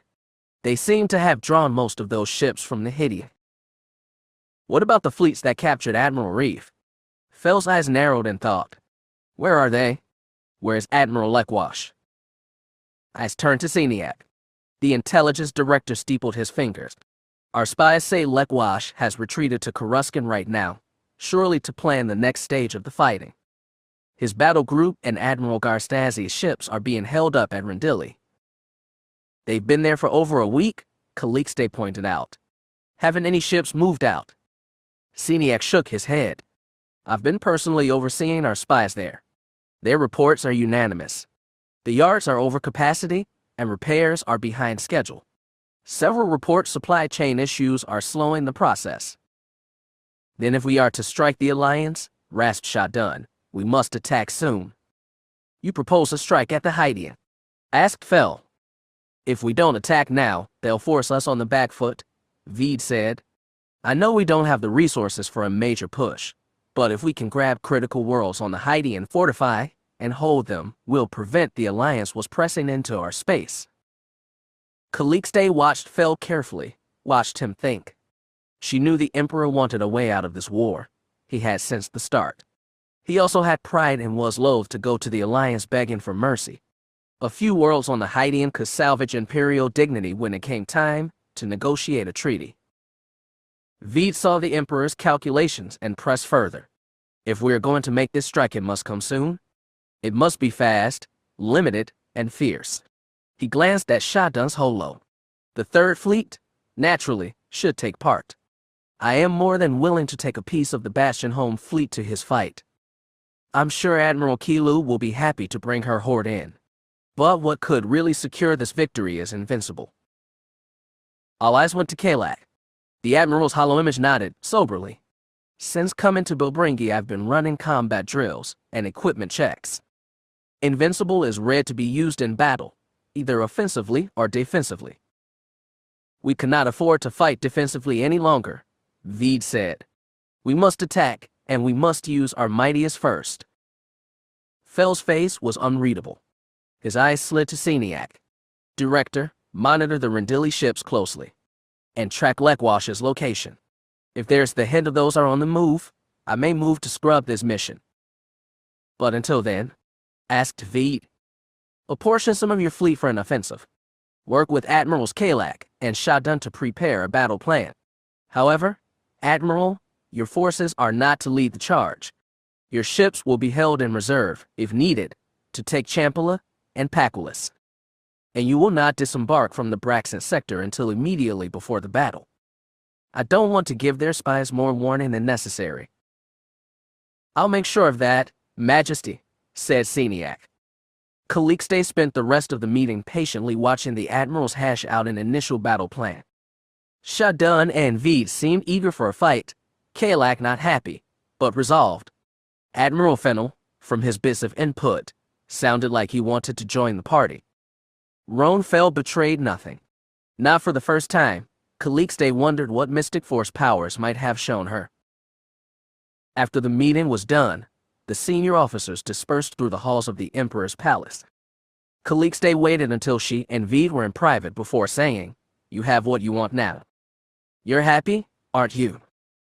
"Satisfied, Nina. We can't allow ourselves to be put on the defensive. If it means risks, so be it. I'm glad Fel and Kalik are finally seeing the light." He put a hand on her back, stroked it. "You seem distracted lately. Is something wrong?" She wasn't about to tell him about her mysterious Sith contact, not yet. "I've been concerned," she admitted. "I understand," V smiled. "You're worried you made a mistake in backing this war. I'll admit that." He didn't know the half of it. "Be confident, Nina. Doubts don't suit you. Once they start taking pieces of the Hydean from them, we can really make them hurt. Invincible will see to that. Their Jedi cultists and alien commanders won't help them against that kind of firepower." Calixte had a feeling firepower mattered less to this war than Jedi cultists and their Sith opposites. The more she let herself think about it, the more out of control and powerless she felt. It was an awful feeling, but she put on a smile for Veed. "I'm sorry for my doubts," she said. He kissed the side of her face. Rough, dry lips. "Perhaps I can visit your quarters later." There was still a chance Maladi might surprise her. If Veed walked into that, well, it would end badly for her as well as him. "Good enough. I've got a new bottle of Warren's Reserve I'd love to share. Corellian contraband. How could I resist? 2,200 hours, then?" He kissed her again and slipped away, leaving Calixte alone in the cool, empty hall. She felt a slight chill and looked around. No Sith watchers, not that she could see. She cursed herself for a paranoid fool, then remembered she had every right to be. She hurried back to her chambers and found them empty. A little relieved, a little tense, she began preparing for the evening's duty. The journey back to Ossus felt slow and grim. Beshla and Vua Yag tried to distract themselves with sparring matches in the ship's hold, but Katla needed something else. He couldn't turn away from the slaughter he'd seen at Solex. He needed, more than anything, to understand it, and the only one who could help him with that was Jade Skywalker. He and the Jedi woman sat on the floor of small empty cabin, legs crossed, facing each other in relaxed versions of the meditative pose he'd seen many Jedi use. "I have heard of these Sith before," he said. "I thought they were destroyed. Do you really believe they are responsible for what happened at Solex?" "I'm not certain, but what I felt there, the echoes in the Force, they reminded me of the Sith I fought." "What did it feel like, those echoes?"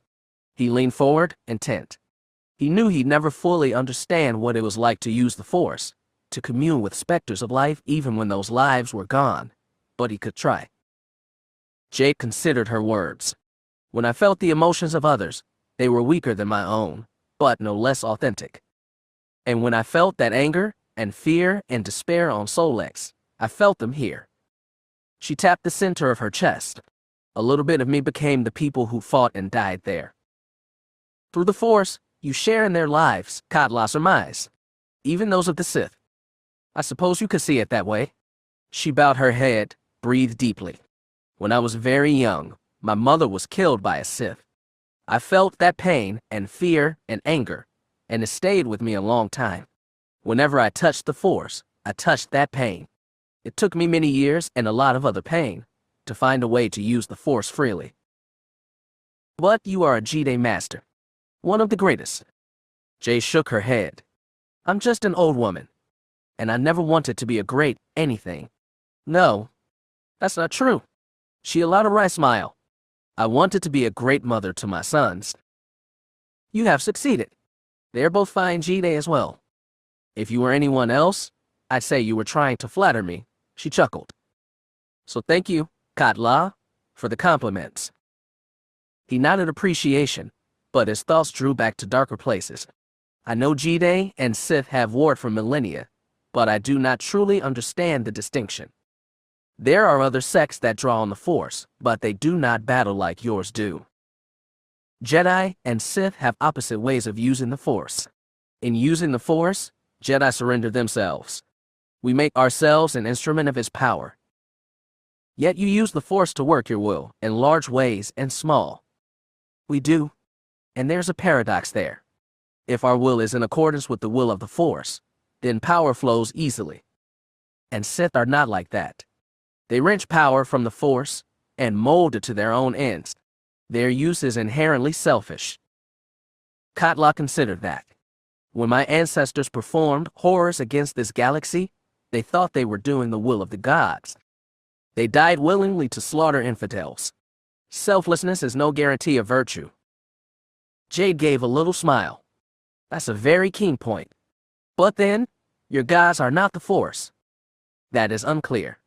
Katla still believed, still hoped, the gods were in some way a representation of the Force. Perhaps they were a misrepresentation, but they were the only means of connecting with his invisible, life-giving power the Yuuzhan Vong had. They had to mean something. I have heard it said that the original Yuuzhan stripped us from the Force, he told Jade. Perhaps that event caused us to fall toward false gods. Perhaps the false gods are what made Yuuzhan abandon us. I can't help you with that, Jade said. But I do know that individual Jedi have been stripped of the Force before. Truly. Most instances happened in ancient times. They're barely more than names now. Ola Keldroma, Mitra Sirik. Jedi used power so dark it damaged the Force and had to be cut off from it. I suppose if Yuuzhan was powerful enough, it could have stripped your whole race of that connection. But Keldroma and Sirik did regain their power, eventually. How? He leaned forward, tense. The stories are vague. Jay smiled apologetically. They seem to have found new ways within themselves to connect to the Force. I had heard that Jedi connect to the Force using, he stumbled for the half-familiar word. Metlicorians. Midichlorians. She ran her right-hand fingers against the back of her left, tracing faint blue blood vessels. They exist in our bodies, in our cells, but they don't give us the Force. They're conduits through which we access it. Generally, more midichlorians in one cells means more Force potential, but those alone don't make you a Jedi. Or a Sith. It's about teaching and training, the changes we make within ourselves that define how we touch the Force. They don't exist in my people. She nodded. Our scientists have confirmed that. But this Ola Keldroma and Mitra Sirik, when they lost the Force, were they robbed of midichlorians? And if they still had these things in their cells, how could they lose the Force? I don't know. I'm sorry. These things all happened thousands of years ago. Her brows narrowed. Her voice went soft. But there was one Jedi. He was stripped of the Force for a short time, then regained it. This happened during your people's invasion, just 100 years ago. Katla stiffened. Truly. Your people knew him as Jacen Solo. He knew that name. He also knew this Jedi later became Sith, took a new name, and wrought great damage. Yet to the Yuuzhan Vong, he was still remembered as one who turned their people away from false gods and set them on course for redemption. Jacen Solo was stripped of the Force by his mentor, Jade explained. He was led into grave danger and made to face it alone, without friends or allies or the Force he depended on all his life. He was reduced to nothing more than himself, what was in his mind and heart. It was only when he mastered what was inside him that Jacen found the Force again. Katla looked down at his hands. It was only once he'd started spending time with this old woman that he'd come to realize how badly he yearned to reach beyond the limitations of his species, his society, his history. The Force was always outside his grasp, tantalizing and frustrating, mysterious and powerful. He didn't know what he'd do if he could touch the Force. Perhaps his willfulness and inner anger might turn him into the most vile Sith. Still, he yearned to find out. As though she sensed his thoughts, Jade said, "The Force is not an answer. The Force is not a purpose, and it will not make you whole. The Force would not solve your problems, even if you could touch it." Then what is the Force? She looked around the empty cabin, spread her hands. The Force is life. And just like life, the Force is what we make of it. The Force is someone else's mystery, Katla. Focus on yourself, what lies in your heart and mind. Make a peace for yourself there, because it's the only place any of us ever find it. Success left Eshkar restless. After meeting up with Draco and Marin, they retreated to the landing zone, where Runaround was waiting locked and secure. By the time he explained everything to them, it was nearly midnight local time, and they were tired by the day's work. It was agreed that they'd spend one last night on Mandalore. Come morning, Marin would return their rented speeder bikes while the two Imperial Knights could compose a report to the Emperor. All that done, they'd depart. Draco slept that night. So did Marin. Nyan tried to follow that path and failed. Still, he was restless, too restless. His disappointment had grown since leaving the warehouse, becoming a heavy pall. The memory of paranoia sharp spike echoed inside him. When he rose from his bed, he knew it was foolish. He knew, too, that it was foolish to put on his equipment and cloak, to slip out into the dead of night, and make his way back toward the warehouse without giving his apprentice any warning. He did it anyway. Something else compelled him, a hint of memory, a touch from the Force. He wanted to believe that, and perhaps it was true, but Eshkernei knew himself, and he knew his judgment was compromised. He never liked to lose, and this apparent victory made him feel worse than any defeat. He got on the speeder bike and worked his way steadily through empty streets until he reached the industrial zone. After that, he ascended to the top of a building and worked his way across rooftops with Force-assisted bounds. Unerringly, he made his way back to the warehouse. He didn't know what he'd find, but something the Force, delusion, conviction was reeling him back. Nan came to the hatch he'd entered before and paused, reaching out with the Force to sense any lives inside. He felt a handful. They seemed preoccupied with something else. Nyan dropped onto the catwalk, silent once again. He looked down to where they'd held Governor earlier and saw the chair was still there. Two Fallen and a black-armored Mandalorian Archer's bodyguard, perhaps, seemed to be doing cleanup. Nyan hesitated. If he took them by surprise, the Fallen would be easy to dispatch, the Mando harder. He'd never fought an enemy with lightsaber-proof Beskar before, but to get information, he'd have to take them captive. He was thinking hard how to attack when he felt a stirring in the Force, something behind him. He spun around, reached for his lightsaber, and didn't turn it on before a large three-toed foot pounded him in the chest and knocked him off the catwalk. Even in panic, he reached out with the Force, corrected and softened his fall. When his boots slammed onto the Duracrete floor, he flicked his lightsaber on and sent out a wave of Force energy that knocked the Fallen and the Mandalorian away. He skirted back from them and looked up to see, of all things, a tall blood carver with what looked like jagged black tattoos writ across his natural gold skin. The blood carver stared down at him from his perch on the catwalk, but didn't jump to intervene.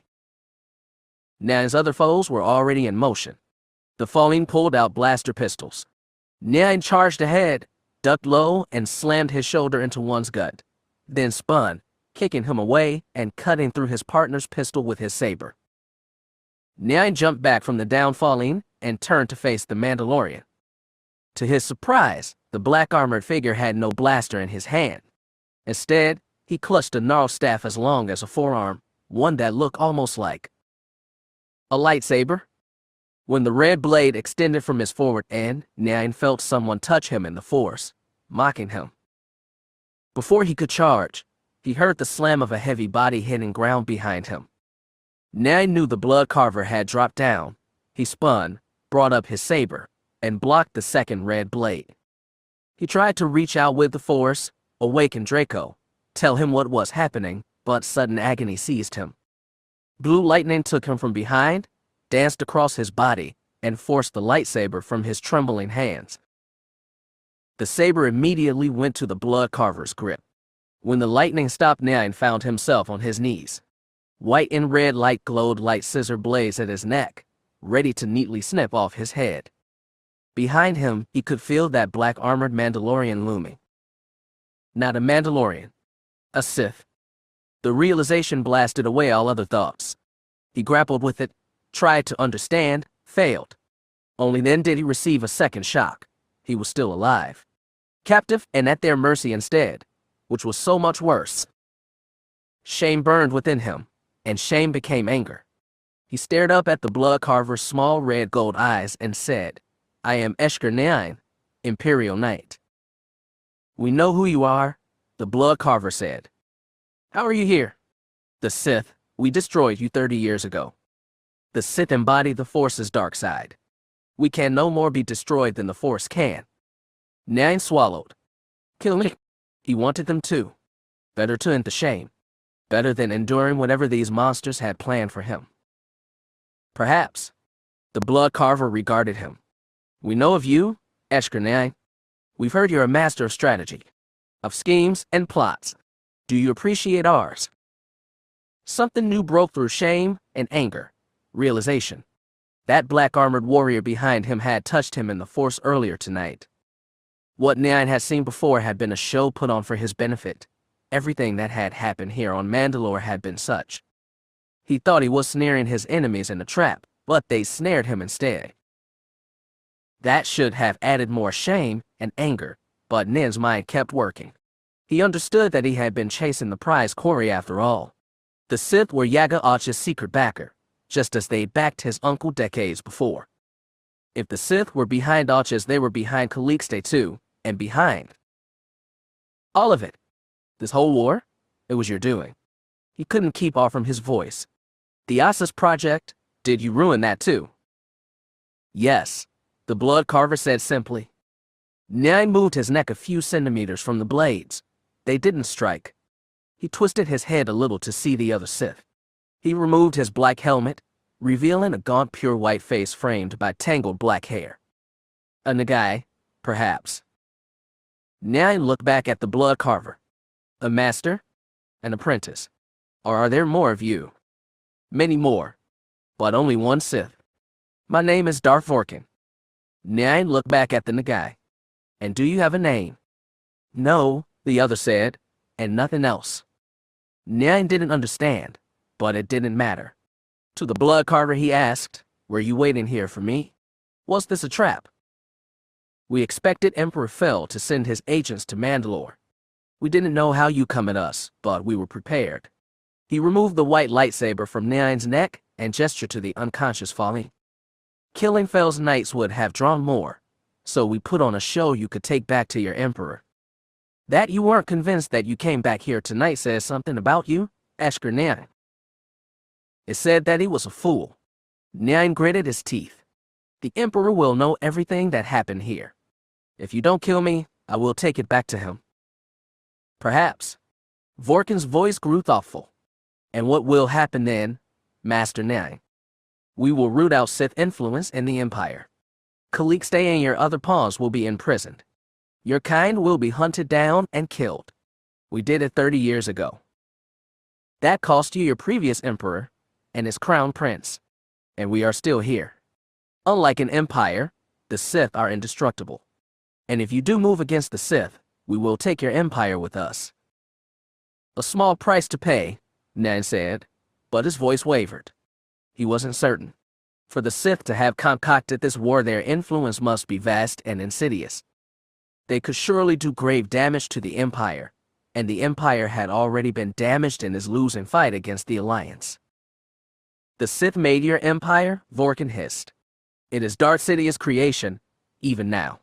Under the One Sith, it can reach those heights again. Are you not loyal to the Empire, Master Nine? I am loyal to my Emperor and Empress. Even if you and they succeed in purging our influence, what will be left? The whole galaxy will see Roan Fel for what he is, a hapless leader, outwitted by his own moths, unfit to wear his father's crown and shoulder his family's legacy. A man who let his empire be humiliated and beaten until it's a shard of his former self. Is that the legacy you'd leave, Master Nine? Anything to defeat the Sith, Nine said, and again his voice wavered. During this long hunt for the war's architect, he'd fancied himself the hero who'd uncover the secret enemy and trap them. He realized now it was all vanity. Against the Sith, he'd never had a chance. Their plot had ensnared the Empire fully. The Sith might survive the fall of the Empire, but the Empire could never survive the fall of the Sith. He, Eshker Nine, master strategist, protector of the Emperor and Empress, was nothing against them. He wanted Vorkin to take his head off right there, needed it. There was no way he could live with his shame. He summoned the Force and tried to wrench his white blade from Vorkin's hand. He almost pulled it from that three-fingered grip, but the Nagai kicked him hard in the side. Nyan spilled onto the cold dirt, curled half-fetal, body wrenched with pain, as pathetic as he'd ever been. The Nagai kicked him again, harder. Pain fueled hate and anger, and Nyan rolled onto his back. When the Nagai came in for another kick, he let his anger take form, howled out loud, and unleashed a wash of sizzling blue-white light. It staggered the Nagai, driving him back, but Vorkin unleashed a blast of his own, catching Nyan, racking him with more pain. As it shuddered through his body, the Imperial Knight felt drained, empty by that release of raw hatred that was like anything he'd ever done before. As Nyan lay on his back, smoking and panting, Vorkin hovered above him, silhouetted by the overhead glare. "You have power and will," the Blood Carver said. "It's shame you've never been taught to use them properly." "I am an Imperial Knight," Nyan gasped. "I serve the Emperor and the light side of the Force." "Do you, truly?" Vorkin leaned closer. "You have such pride, Master Nyan. I can feel it. I can feel its wounds. Don't you want to heal them?" He would give anything to do so, but he couldn't see a way. The Sith were true masters. They hadn't merely outplayed him. They created a game in which every player lost before they even knew they were playing.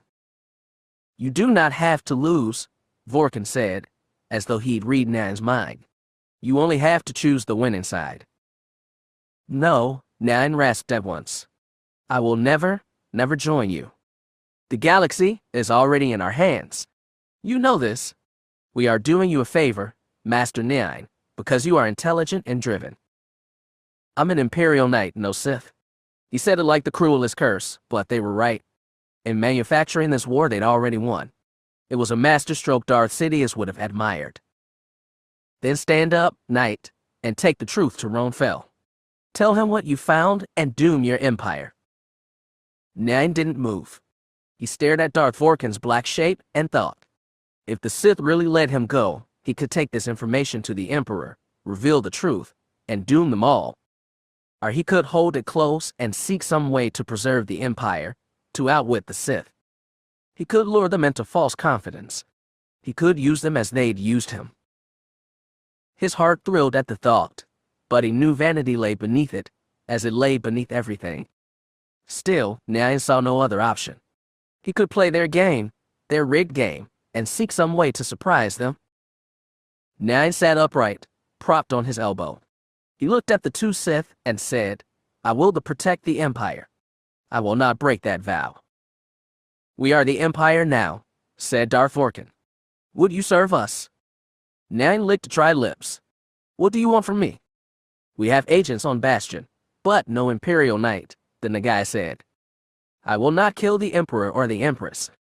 We only seek information," Vorkin said, "and certainty that we remain hidden, until we chose to reveal ourselves."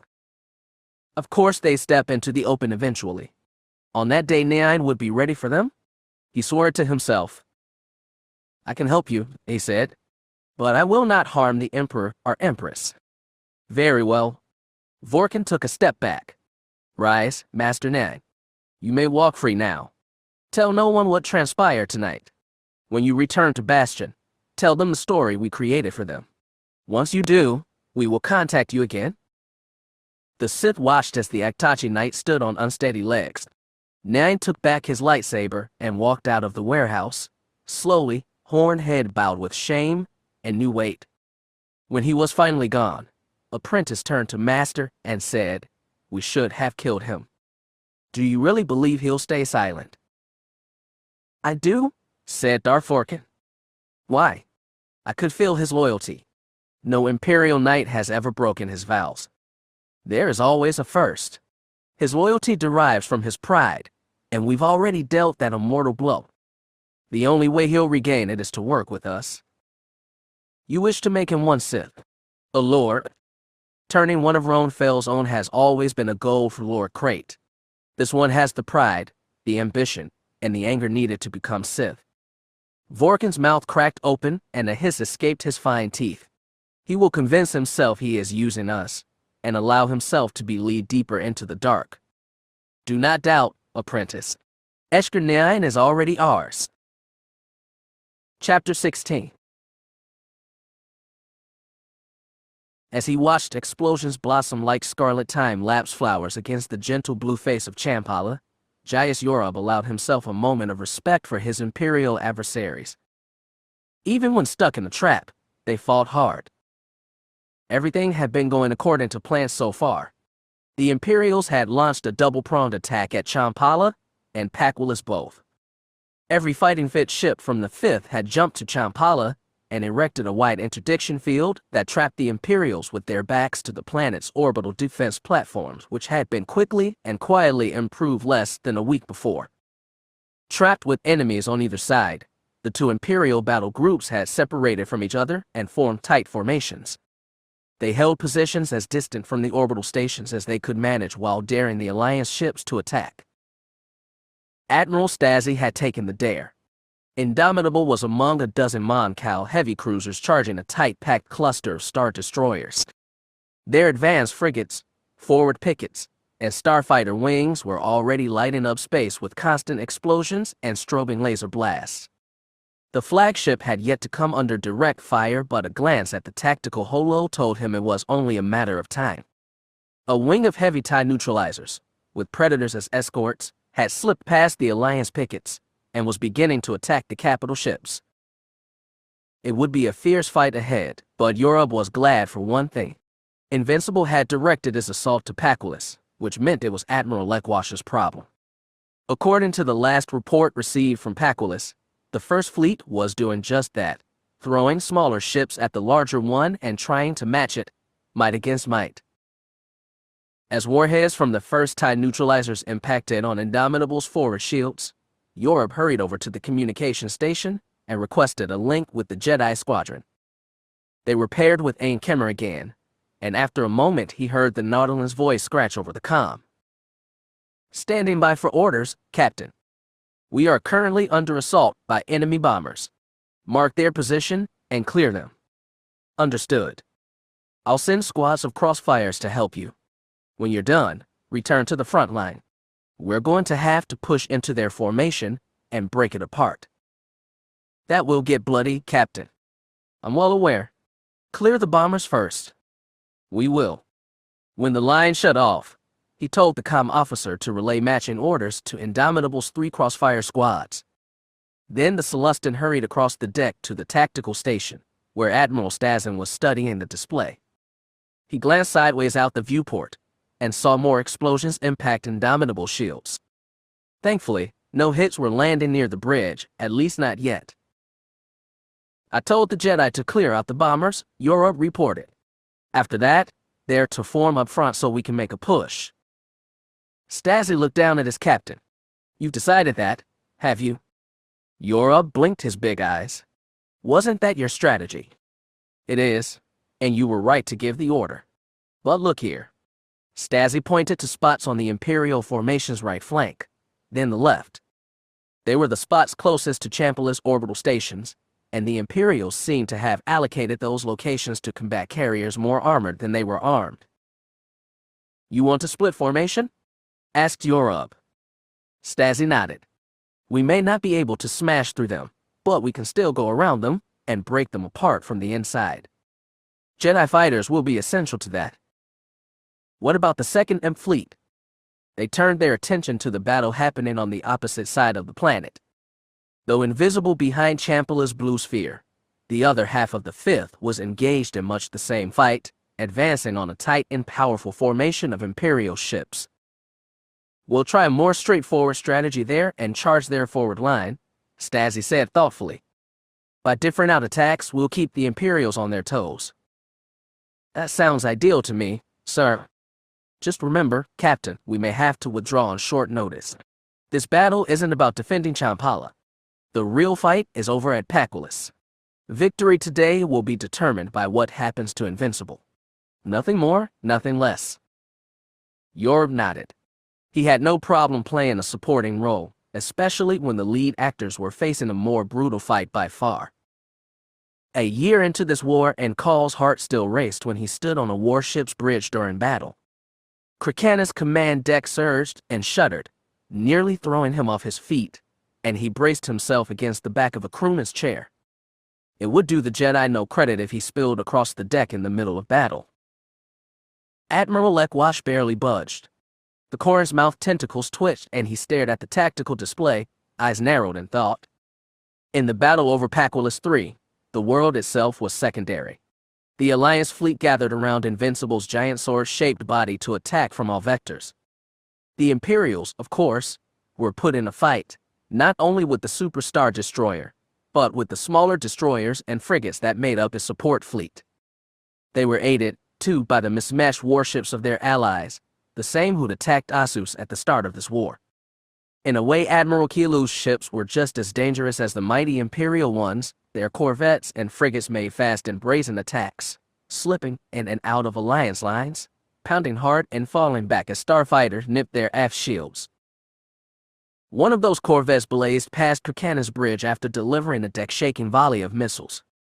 Despite the able Jedi and Alliance snub fighter pilots flying interference, there seemed to be no stopping the irregular stinging attacks. It was making it harder than ever to focus on their main target. Steady on his feet, more or less, Cole sidled to Lekwash. We won't be able to attack Invincible if we're constantly watching out for Kilu's ships. I'm aware. Lekwash pointed to one marker on the tactical holo, a red light off Invincible's bow. That's Kilu's flagship, Recompense.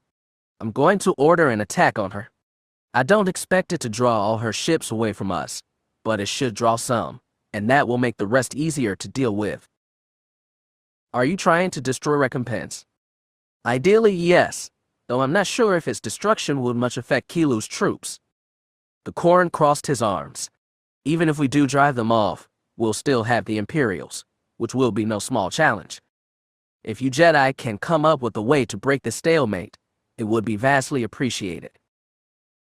There were Jedi pilots out there in their twin tails, led by Lobaka. If Cole sunk into the Force, even a little, he could feel their battle meld like a beacon. It pulsed with urgency, adrenaline, and restrained panic, and Lobaka was doing all he could to hold it together. If Cole wanted to, he could join it and send some constancy to the battling pilots, but that alone was not enough to turn the battle. He was jarred from his thoughts by a commotion on the bridge. He looked out the forward viewport and saw one of Kilu's corvettes take a heavy missile volley from a Mon Cal Sabretooth. The Alliance cruiser's barge broke the corvette's hull open, spilling fire and debris. The blow should have knocked it away, but the corvette's engines fired one dying burst that pitched its nose toward the Sabretooth. The corvette's engine sputtered and died, but it kept falling toward the cruiser. Cole braced himself as the corvette slammed into the larger ship's shields, pushed through them, and tore into the hull. The Sabretooth did not explode from the impact, but its hull was torn open, spilling more wreckage. Its engines died, and even as the lights went out over his hull, interior fires flickered through viewports and spread throughout the ship. Admiral Lekwash barked orders, commanding nearby cruisers to tractor the Sabretooth out of the battle zone and launch recovery teams. Cole felt grief and consternation from Kirkana's crew. The loss of that one cruiser would not cripple the fleet, but it would distract and inconvenience the entire Alliance formation. And as Cole considered this, he got an idea. It was a desperate and dangerous idea, one that might not even work, but if it did, it would break the impasse and decisively turn the battle. He looked sideways, caught Lekwash's narrowed eyes, and realized the Admiral was having the exact same thought. Though the Jedi pilots had spent most of the fight communicating solely through their battle meld, Cole commanded Lobaka directly from Kirkana's bridge to explain the new strategy. It was a mad plan, something Lobaka might have expected from Jaina or Han Solo, but Cole insisted Lekwash had approved it. As if to confirm that, squadrons of old durable D-wing bombers were vectoring to rendezvous with the Jedi Twin Tails. Lobaka switched his comm channel and shared this with his other squad leaders, Karashikuk and Wolf Sazin, who in turn relayed the information to their teams. The Jedi fighters, loosely scattered in the open zone between Kirkana's battle group and Invincible's aft, tightened formation and were joined by the D-wings. This is Smasher 1 reporting. A human-sounding voice buzzed in Lobaka's ear, requesting Jedi assistance on the Admiral's orders.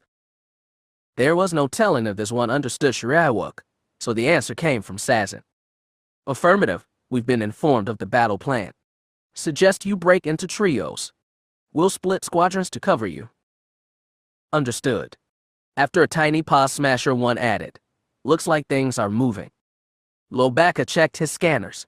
As Cole had said, an Alliance battle group was pushing closer to Invincible's bow, but instead of firing on the Imperial behemoth, they were attacking Admiral Kilu's recompense, the Lone Star Destroyer and the Rodian Admiral's ragtag fleet. Some of Kilu's ships, which had been harassing the Alliance, pulled back to defend the flagship. From what Lobaka's scanners showed, only a third or so did so. The rest remained amidst the Alliance ships, stinging like angry hornets. It would make their job easier and tougher at the same time. Lobaka gave a roar, and Sazin told the Alliance pilots, we're ready to go. Understood, said Smasher 1. Breaking formation now. The D-Wing squad separated into flights and began breaking on different vectors, each trio aiming for a different corvette or fast frigate preying on the Alliance lines. With wordless ease, the Jedi pilots split their own squads and began flying cover for the D-Wings, 4 twin-tails to a bomber trio. It was a boon that Kilu's ships had poor fighter cover. The corvettes and frigates were protected by starfighters ranging from antiquated to ancient, including some X-Wings and U-Wings that looked almost as old as Lobaka himself. The Jedi fighters lanced ahead of the D-Wings and nimbly picked off the enemy snub fighters.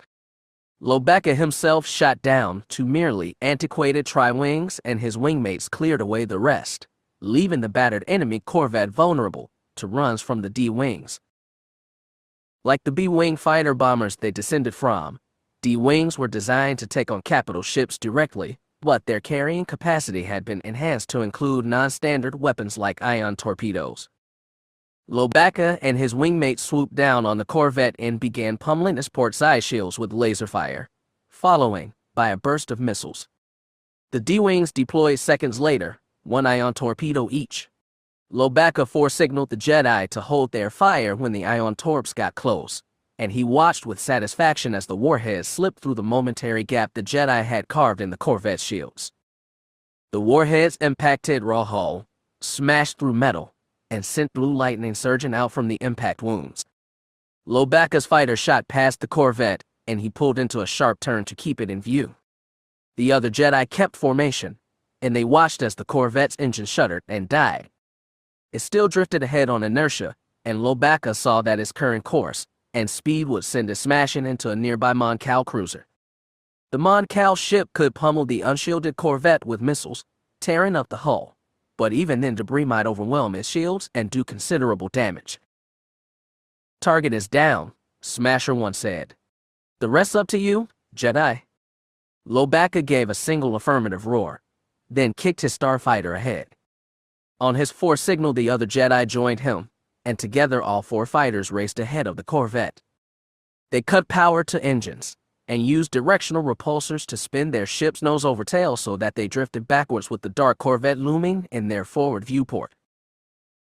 All 4 Jedi reached out with the Force. They touched each other's minds first, shunting away all the chaos of the battle and their meld with the other pilots. 4 minds merged as one, under Lobaka's guidance, and they reached outward with a strong and single hand to catch the careening corvette.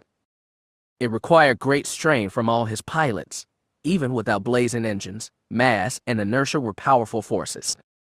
Lobaka felt his breath grow short, felt sweat prickle around the fur of his face, but he continued to push back against the corvette's forward motion. Suddenly, he felt resistance ebb, as the corvette settled totally motionless in the vacuum. He opened his eyes and saw the dark hull dead ahead with a pair of Alliance repair tugs settled on its aft, tractor beams engaged. He saw 2 escape pods drifting out in all directions, and it filled him with relief. In what came next, he wished to kill as few beings as possible. He heard a new voice, possible from the tug. That was good, Jedi, but we're just getting started. On Krakana's frenzied bridge, right in front of the foremost viewport's curved panel, Cole Skywalker sat cross-legged on the deck, eyes closed, back stiff in a proper Jedi mediation pose. He knew he drew curious and incredulous looks from the crew, themselves all stressed and frantic for the fierce battle. But he tuned out their minds, turned out Lekwosh's shouted orders, tuned out everything except the collective force presence of the Jedi pilots out there, in the battle zone. He reached out to them, touched them, calmed them, and loaned what strength he could. The Jedi, still tucked inside their starfighters, were gathered in sets of 4 behind a total of 11 disabled corvettes and frigates. The Alliance fleet tenders had dragged those dead ships to the front of the line, but now it would be the Jedi's duty to push them further. Cole felt the Jedi minds, some strange, some very familiar. Cole felt Lobaka and his son Karashikuk, locked in concentration as they joined with the others to raise invisible hands and push the starships toward Invincible. He felt his own apprentice doing the same, and sent a pulse of encouragement to Wolf Sazin. The Zabrak didn't return it. He was putting everything he had into accelerating a dead Corvette. As he joined them, Cole surrendered to the Force in the way his mother had taught him. He put aside all doubt and anxieties, all the burdens he shouldered over the past few years. It felt like being dropped into an ocean, and the plunge sent a thrill of fear through him, but he let the fear pass through, let himself plunge into those waters, let himself be pushed and pulled through its great current, and in doing so became the current, surrendering self to direct a much greater power. He lost all awareness of Lekwosh and the bridge crew, even the hard deck beneath him. Cole knew and saw and felt what the other Jedi did as they shoved their captive warships forward toward the Super Star Destroyer. They came at the target from different angles, but always with Invincible and Paculus 3 ahead of them, so that the planet's gravity grabbed the crippled ships and pulled them forward with increasing velocity. The Imperials opened fire, of course, frantically tearing at the corvettes and frigates as they accelerated, but the rest of the Alliance fleet was attacking too, forcing them to spread their fire in all directions. Trails of fighters and bombers fell in behind the Jedi, shielded from heavy turbolaser fire by the captive corvettes. Cole saw all this without opening his eyes. He knew the moment when the first corvette, pushed along by Wolf and his wingmates, smashed into a 2-kilometer-long Pelion-class Star Destroyer and ripped open everything between its bow and hangar bays. He felt Karash and company smash a big frigate into Admiral Kilu's flagship, and he felt the sudden painful loss of life as Recompas's hull collapsed and explosions sparked his forward missile magazines, making a greater pyre still. Because he was a Jedi, he mourned those lives lost, even though they'd once meant to destroy Asus and his family. He let grief pass over him like fear, and he felt the fervor of the Alliance fighters and bombers as they started bombarding what was left of Recompense, chewing up his unprotected hull with laser blasts, torpedoes, and concussion missiles. And he felt the last flight of Jedi shove their battering ram free. He felt Lobaka's surge of triumph as the captured corvette smashed against Invincible's bow shields, broke through, and punched a billowing crater in his expansive hull. He felt the Jedi's battle meld weaken as they were drawn apart in different engagements. The fight had reached a new phase, more messy and deadly, and when Cole opened his eyes and let the sights and sounds and force sensations of Krakana's bridge return to him, he was overwhelmed by their urgency. The deck shuddered, sending tremors through his body as explosions and energy scatter spread across the bridge's forward shields. Still seated on the deck, he twisted his body and looked at the tactical holo. Lekwosh was there, barking orders. Imperial and Alliance vessels were all tangled together now. The Jedi's mad tactic had punched large holes in the Imperial lines, knocking out multiple Star Destroyers, but Invincible was still fighting strong, bringing his massive armament to bear as Alliance ships attacked from all sides. Cole's eyes met Lekwosh's. The Jedi started to uncross his legs and rise, but Lekwosh trotted across the deck toward him. "The plan worked splendidly, Master Jedi," the Admiral said. "Invincible still has a lot of fight left in her. I'm aware, and the Imperials aren't backing down. Taking out Admiral Kilu's flagship doesn't seem to have slowed her associates either, not that I expected it to."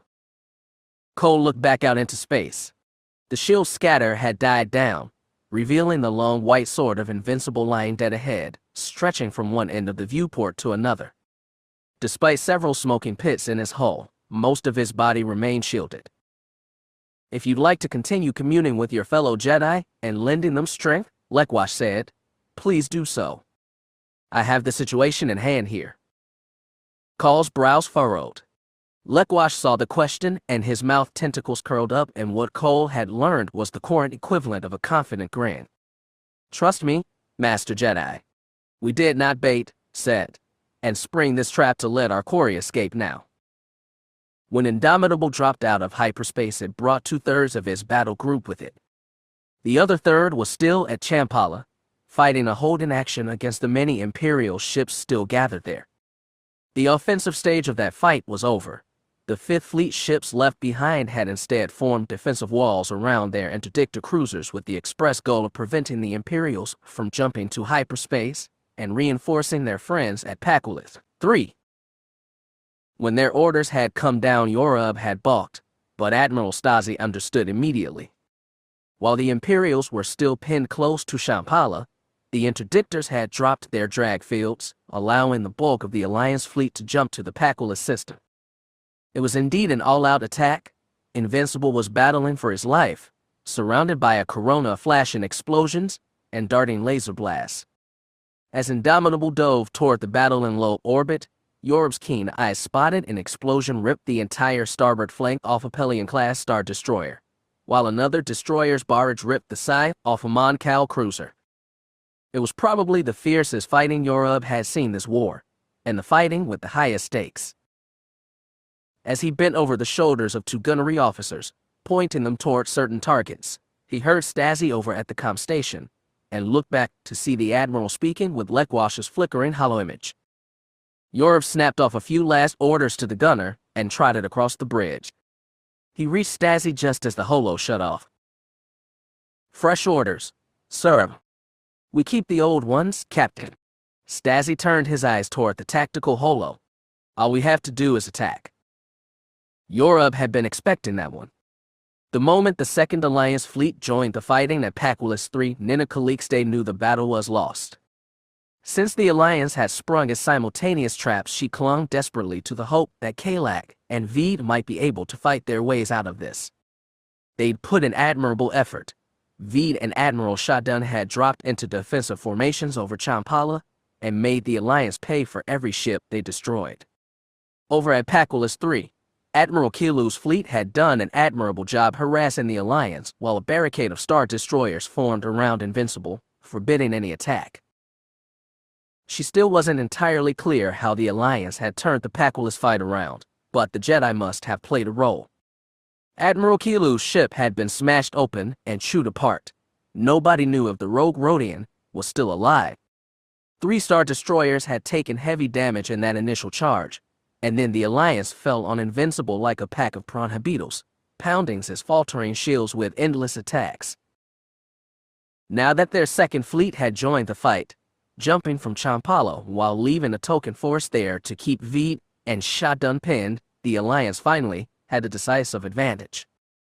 The observation room deep within the Imperial Palace on Bastion was plunged into grim silence as all present watched the Alliance overwhelm the defending Star Destroyers and pummel Invincible again and again.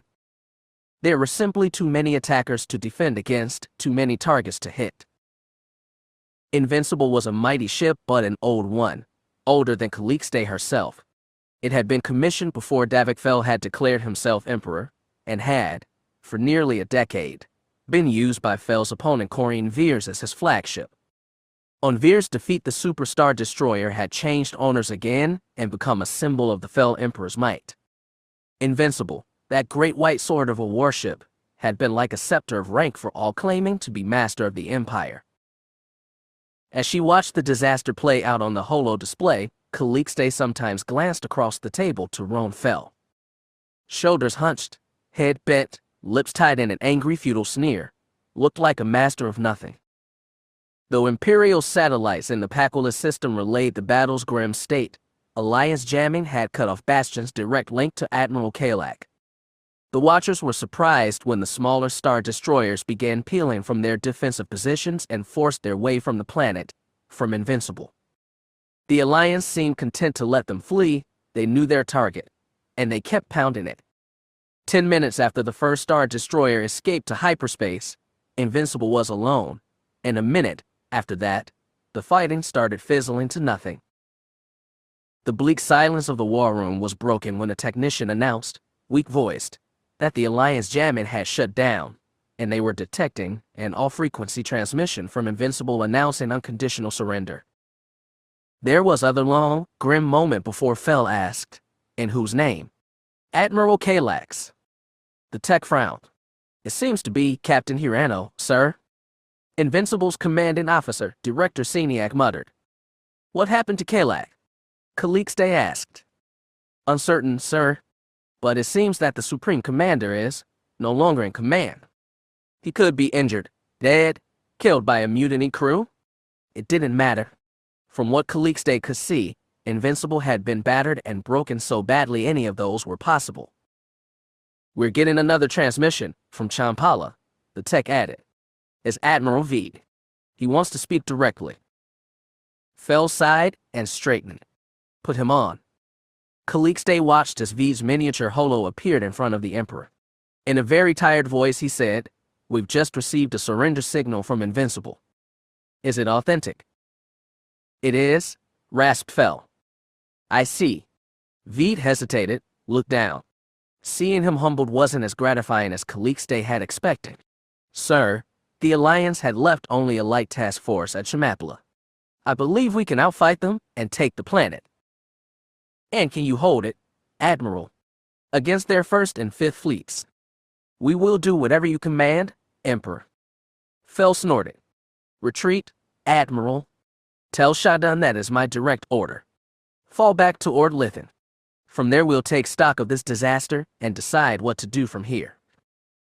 Veed nodded, saluted, and killed the holo. As soon as it was gone, Seniac rose from his seat. "Your Majesty, it's clear this entire engagement was a trap. As your intelligence director, I should have seen it and did not. Right now, you have my deepest apologies. In an hour, you'll have my formal letter of resignation." Calixte expected Fel to say something soothing, damning, anything, but he simply nodded. Seniac turned and walked out of the room without another word. Calixte lingered long enough to hear that Veed and Shadun had withdrawn to Ord Lithon. After that, she left the dwindling crowd in the war room and made her way out of the palace, down high, elegant halls that had never seemed so haunted. On the way back to her apartment complex, her mind was busy with possibilities, none of them good, and every thought just drove deeper what a fool she'd been. A vain and selfish fool whose personal ambition had doomed the empire she'd yearned to protect all her life. And when she stepped into her living room, she saw Darth Maladi standing there calmly, profile to the window, face cast in warm morning light. It took all her effort not to scream. "You show up now. Now." Calixte stalked over to the woman, hands clasped to fists. An invisible hand stopped her an arm's length away. Maladi stood still, arms crossed, with an expression either dispassionate or condescending. "I understand your consternation," the Sith said. "However, you can rest assured the situation is well in hand." "Whose hand?" "The Empire has lost the war." "Calm yourself, Moff Calixte. It's not like you to be melodramatic." She tried to be calm, but all she could do was shove anger deep inside her and let it simmer. "We have just lost our greatest weapon. Our Supreme Commander is dead or captured. Our intelligence chief just quit," and she stuttered, suddenly remembered what she'd been angry about before today's disaster. "What happened with Yaga Ox? All these weeks I've been waiting for something from you or something from Fel, but I got nothing." "The situation on Mandalore is resolved," Maladi said simply. "Resolved how?" "In a way that benefits us both. Rest assured, Fel will find no cause to punish you." He believed Kilu's Rouge agents were at work. The Sith with gave twisted smile. How fortunate the good Admiral is beyond his justice or his inquiry. Calixte felt suddenly dizzy. She braced one hand on the back of her sofa and said, "We've lost Kalak and Seniac and Invincible. You can't tell me you're satisfied with this." "We're not satisfied to lose Invincible, but the rest," Maladi shrugged. "Consider. The Empire will need a new Supreme Commander now, and a new Intelligence Director. I know you've coveted Seniac's post, and Morlish Veed must be lusting for Kalak's chair." That hadn't even occurred to Calixte. The possibility gave no comfort. She had no desire to captain a sinking ship. Mulad'Di smiled that condescending smile and added, "That war isn't over yet. Don't assume that it is. It may not be over, but it is lost. The Alliance will press into our territory now. They'll take our systems. They'll force Fel to crawl to them on his knees and beg for mercy." Realization struck. She stared at Mulad'Di. Unless Fel is removed now, when his popularity is at its lowest. The Sith are not so obvious. No, it suits our purposes that Fel remain on the throne for now. Still that damn smile.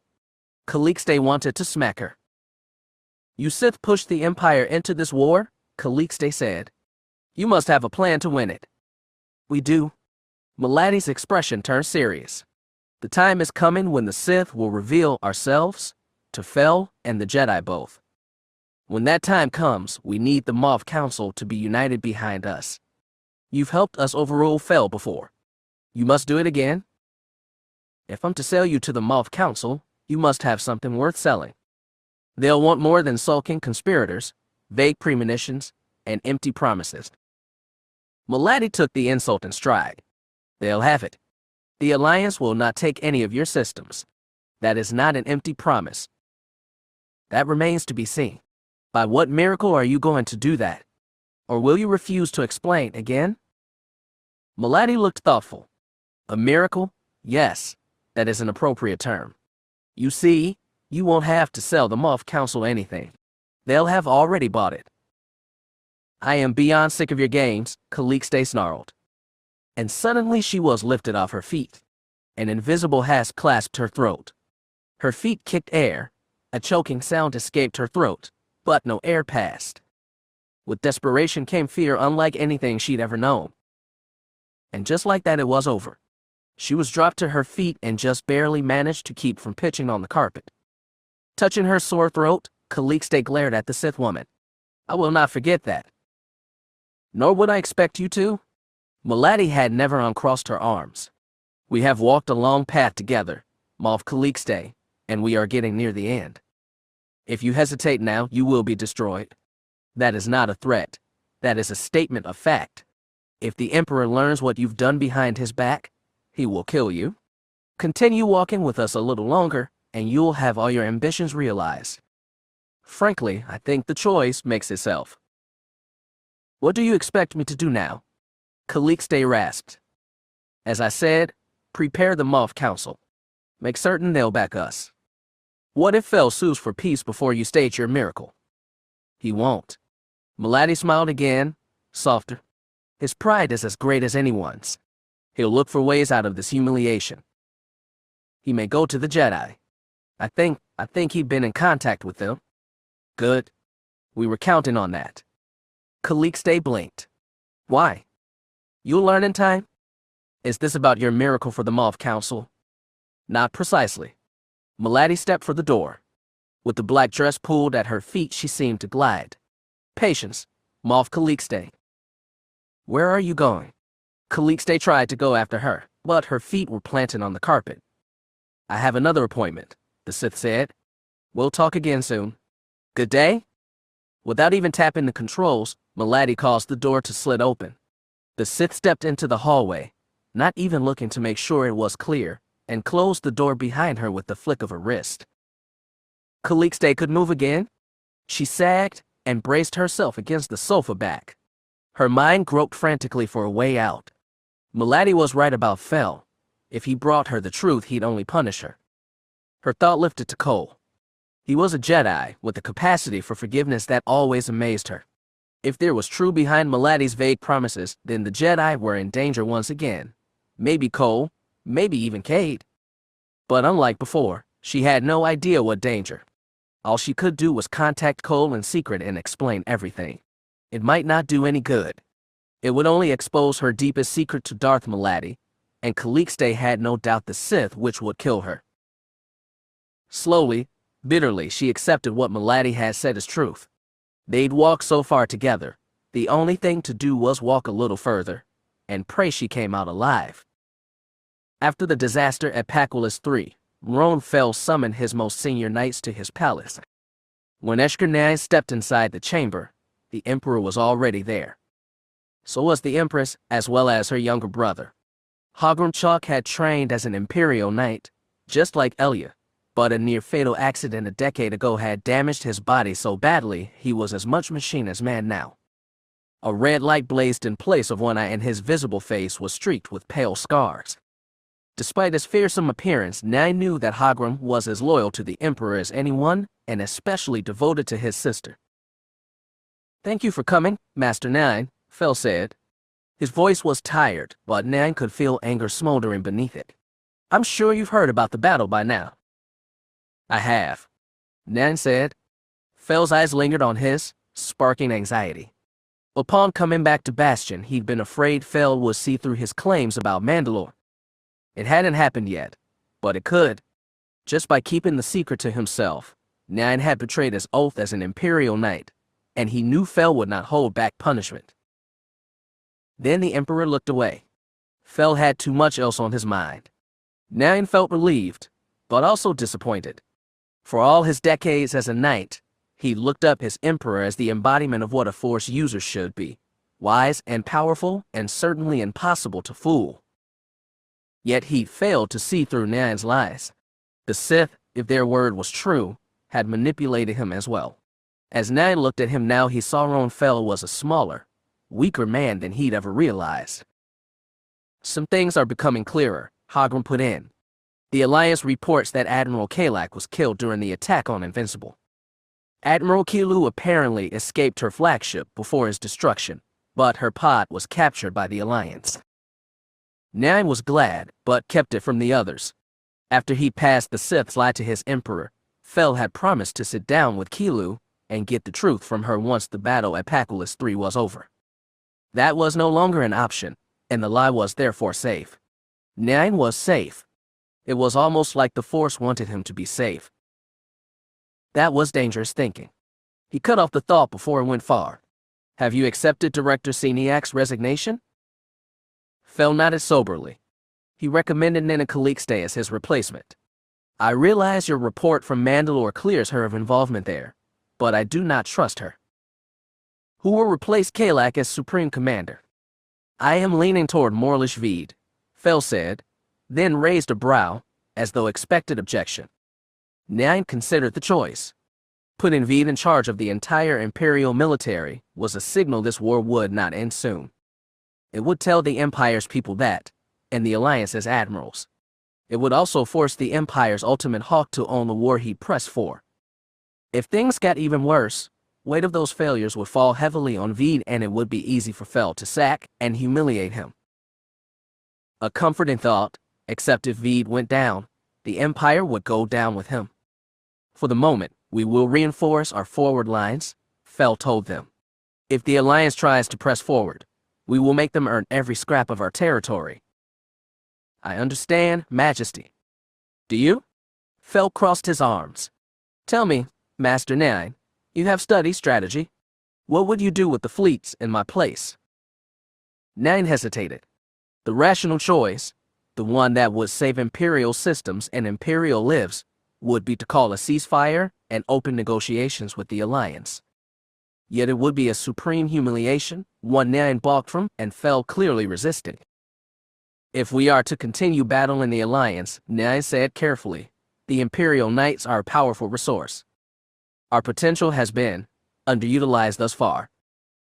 Fel's smile was brittle. "You want to battle Jedi on the front lines, then?" He'd wanted it from the start. Everyone in this room knew it. "I'd take no joy in it, Majesty. But this war against the Alliance was always a long shot. We can't afford to waste any resource, especially not the Force." Fel turned away. Nine glanced at the Empress, who returned the stare with a frown in her eyes and said nothing. "I will consider this option," Fel said eventually. "But making this a conflict between Force users will do nothing to stop the war. It will only expand it." Nine nodded, though he didn't believe it. If they existed in the numbers Darth Vorkin had implied, the Sith would be an even greater frontline asset than the Imperial Knights. They had access to ferocious power no Jedi or Knights could reach. He felt that firsthand. But because he could never suggest that, Nine said, we still have a powerful fleet. I suggest reinforcing the existing lines, and if possible, stall for time while we shore up resources. Send out peace feelers to the Alliance, just to distract them. When the attack does come, we can fight them to a standstill. And then, Nine swallowed. End this war with our original territory intact. It was not much to show for a war, but barring full-scale intervention by the Imperial Knights or the Sith, Nine saw no other future for the Empire. Elia sighed and said, "One good thing to come from this is Admiral Kilu's gone. It will be easier to settle things on our terms, not hers." "Indeed," Fel said, "like that was small relief. I would have liked to hear her account of the situation on Mandalore, but we may learn the full story yet." "Majesty." Nine's heart beat hard. "A small thing, Master Nine, and it may not be connected, but I think it's worth your investigation." Fel reached into his violet robes and withdrew a simple data chip. "While you were off on Mandalore, a planet called Solex in the Opposite Sector was attacked. A settlement, inhabited by a secretive sector force users called Gensere, was vaporized from orbit. This chip contains the sensor readings from a ship in the area that witnessed the attack. The assailants used a Velox-class frigate." Relieved and confused, Nine took the chip. "The Oplovik sector is contested space, but I've never heard of Solex. A very minor world. It hasn't seen fighting in this war until now, if that's what this attack was." "I'm afraid I'm missing something." Nine glanced at Hagram and Elia. "It's possible this attack was launched by Kilu or her subordinates," the Emperor said. They want to kill Jedi but can't get to them, so they find other Force users to pummel." "Perhaps. Or it may be something else," said Fel. "There are still Velox-class frigates in Imperial service, but many have been sold off. Master Nine, please use your investigative skills. Try to identify that frigate. If we can, we may have a clue to who massacred the Gensere." It was, he decided, something very much like what the Sith would do. "I will look into it, Majesty." "Good. Even if Kilu is gone, her associates may still act behind our backs and sabotage negotiations with the Alliance. This seems like a minor thing, Master Nine, but it may be critical." "Of course." Nine made a fist around the chip. "I was just thinking this seemed like a job for Master Sende. He is away from Bastion for the time being. When will he be back?" "When he returns," Fel said, ending the inquiry. It wasn't the first time Tristan had disappeared without warning, presumably on missions so secret only the Emperor knew about them. Sending his childhood friend on private jobs was Fel's prerogative, and Nine had only wondered idly about them before. Now, he was more curious. He left the Emperor's chamber without saying anything more. He'd learned long ago how to shield his thoughts from fellow knights, and he was apparently so good at it even the Emperor couldn't see through his obfuscations and lies. It gave Nine a swell of pride, and a subsequent flush of shame. He pondered these strange feelings within him, as well as the chip in his hand. When he left the palace, he went to the nearby academy where the Empire's knights both trained and, when not sent elsewhere, ate and slept. He could have passed this investigative duty to his apprentice, but the Emperor seemed insistent that Nine handle it personally, and Draco would be bored with it besides. Nine spent the afternoon examining the data. The attack and frigate specifications were different from factory standard, which meant this was probably one of the ships the Empire had sold off to third parties. That hardly made searching easier, and as the sun started to set, he felt so oppressed by the impossibility and apparent pointlessness of the task that he wandered from the Academy's computer center and made his way to one of the wide empty balconies that looked out on Ravelin Spires. The administrative center of the Empire was no galactic city, but it was still a majestic, dignified place. He loved the city like he loved his empire. The thought of both being humiliated by some arm-twisting treaty with the Alliance sickened him. He was sickened, too, by the memory of the Emperor as he'd just seen him, a bent, tired man trying desperately to salvage a situation that he'd never been powerful enough to control. Nine pondered these things alone in the dusk-cool air until he felt a nearby presence in the Force. Strange, he hadn't heard the doors to the balcony open. He pivoted, looked to his left, and saw a red-faced humanoid woman in a sleeveless black dress, her silky black hair pulled into a top knot. He realized what she was, reached for his lightsaber, but did not ignite it. She was on the opposite end of the balcony and moved no closer, but when she spoke it was like she stood right beside him. Darth Vorkin said you had promise, the woman said. I hope his judgment was sound. He didn't loosen grip on his lightsaber. How did you find me? How did you get here? Does that really matter? Very still, he said. I suppose it does not. My name is Darth Maladi, and you are Eshker 9. I'm pleased to see that you did not break your promise to Darth Vorkin. I promised him nothing. Still, you have not revealed him to your Emperor. Why is that, Master 9? She took a few steps closer. I am an Imperial Knight. I swore to protect the Empire, and I will not break that vow. And your Emperor, Ron Fel. Did you not swear a vow to him? I will not harm him. And we are not asking you to. Maladi slinked a little closer. Tell me, do you think Ron Fel is protecting the Empire now? His fingers twitched around his saber. The Emperor is the Empire. The throne, of course. But the man. He failed to see your small deception just as he failed to see our larger one. Now he is losing the war. The Empire will be beaten and humiliated before this is over. You must realize that. Don't you think Ron Fel bears some of the blame? I will not harm him, Nan repeated. And I will not put a Sith on the throne. And again, we're not asking you to, Maladi said patiently. All we are asking, Knight, is that you help save the Empire. Your people forced the Empire into this war in the first place, Nan snarled. Yes, because we had a plan to win it. Maladi crossed her arms. We can't save the Empire, Master Nan. And you can play your part in that. Don't you want to save the Empire? I won't not join your Sith either. Yet again, I'm not asking for that. I only want your help. He fell back into a corner, just like on Mandalore. Just hours ago he'd wondered what a legion of Sith warriors might do against the Jedi. Now, standing in front of one, he was repulsed, yet also curious. What kind of help? He asked. Information, primarily. Details of Alliance fleet movements. Deployment of their key personnel, and their Jedi. Vorkin said you already had agents on Bastion. Yes, but none as close to the Emperor as you. Her voice dropped to a purr. She inched closer. Show us where we can hurt the Alliance, hurt the Jedi. Then we will show you what the Sith can do in the Empire service. His free hands twitched with the memory of the data card Fel had placed there.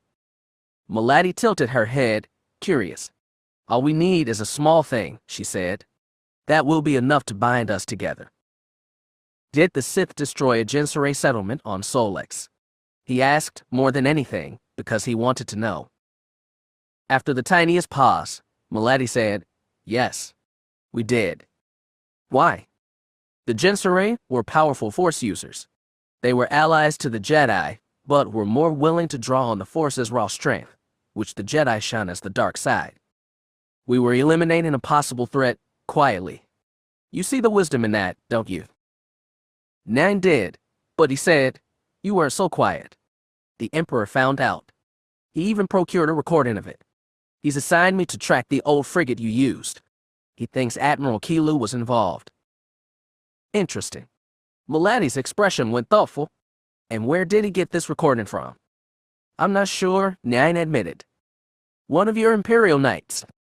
Perhaps. He thought on Tree Sende, missing during a crisis. Or does Fel have links with the Jedi? I don't know. Truly. Her red gold eyes stared into him. Yes, truly, Nan hissed. I don't know. I've suspected he had some contact with Cole Skywalker. They are relatives, even if they were never close. I don't think it's direct contact. They probably use messengers. Well, that's very interesting. Maladi tapped her lower lip. Perhaps we should do a test. What kind of test? You said Fel gave you the task of investigating the Solex attack. He wants you to find the owners of the frigate. Yes. That's right. Then you should find convincing evidence that the frigate was purchased from the Empire a decade ago and bought by the Sanrex Corporation. It exists. You will find it in the Alliance's corporate registry, and it really did purchase that ship a decade ago. It's a front we've been operating on the planet Mustafar. He was vaguely familiar with the world. It was young and unstable, but mining corporations sometimes braved its lava-covered landscape. Mustafar is on the opposite side of the galaxy from Solex. It's as far from Imperial territory as can be. Exactly? If Fel is in contact with the Jedi, then he'll pass your message to them, and they will investigate Mustafar. And if a few Imperial Knights are sent instead, we'll know he doesn't have Jedi friends. If Fel does send Imperial Knights to Mustafar, you must not harm them.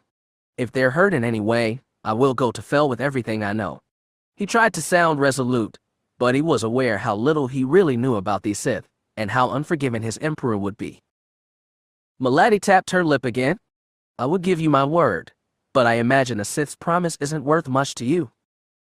I want to save the Empire. That, at least, he firmly believed. Show me you can do that, and I'll go along with you. But I will not hurt the Emperor or the Empress. You're the second person today who's asked for a demonstration of our power. Her smile was faintly amused. You will get it soon, as long as you pass one more lie to Ron Fel. Will you do that for us, Eshker? One more lie. She said it like it was a small thing, but it wasn't. It was a second, longer step into the unknown. Yet he'd already made the first, and deep down, despite his doubts and nagging guilt, he didn't think that choice had been wrong. I will, he said. But after that, I expect to be repaid for what I've done. Don't worry, Darth Milady said.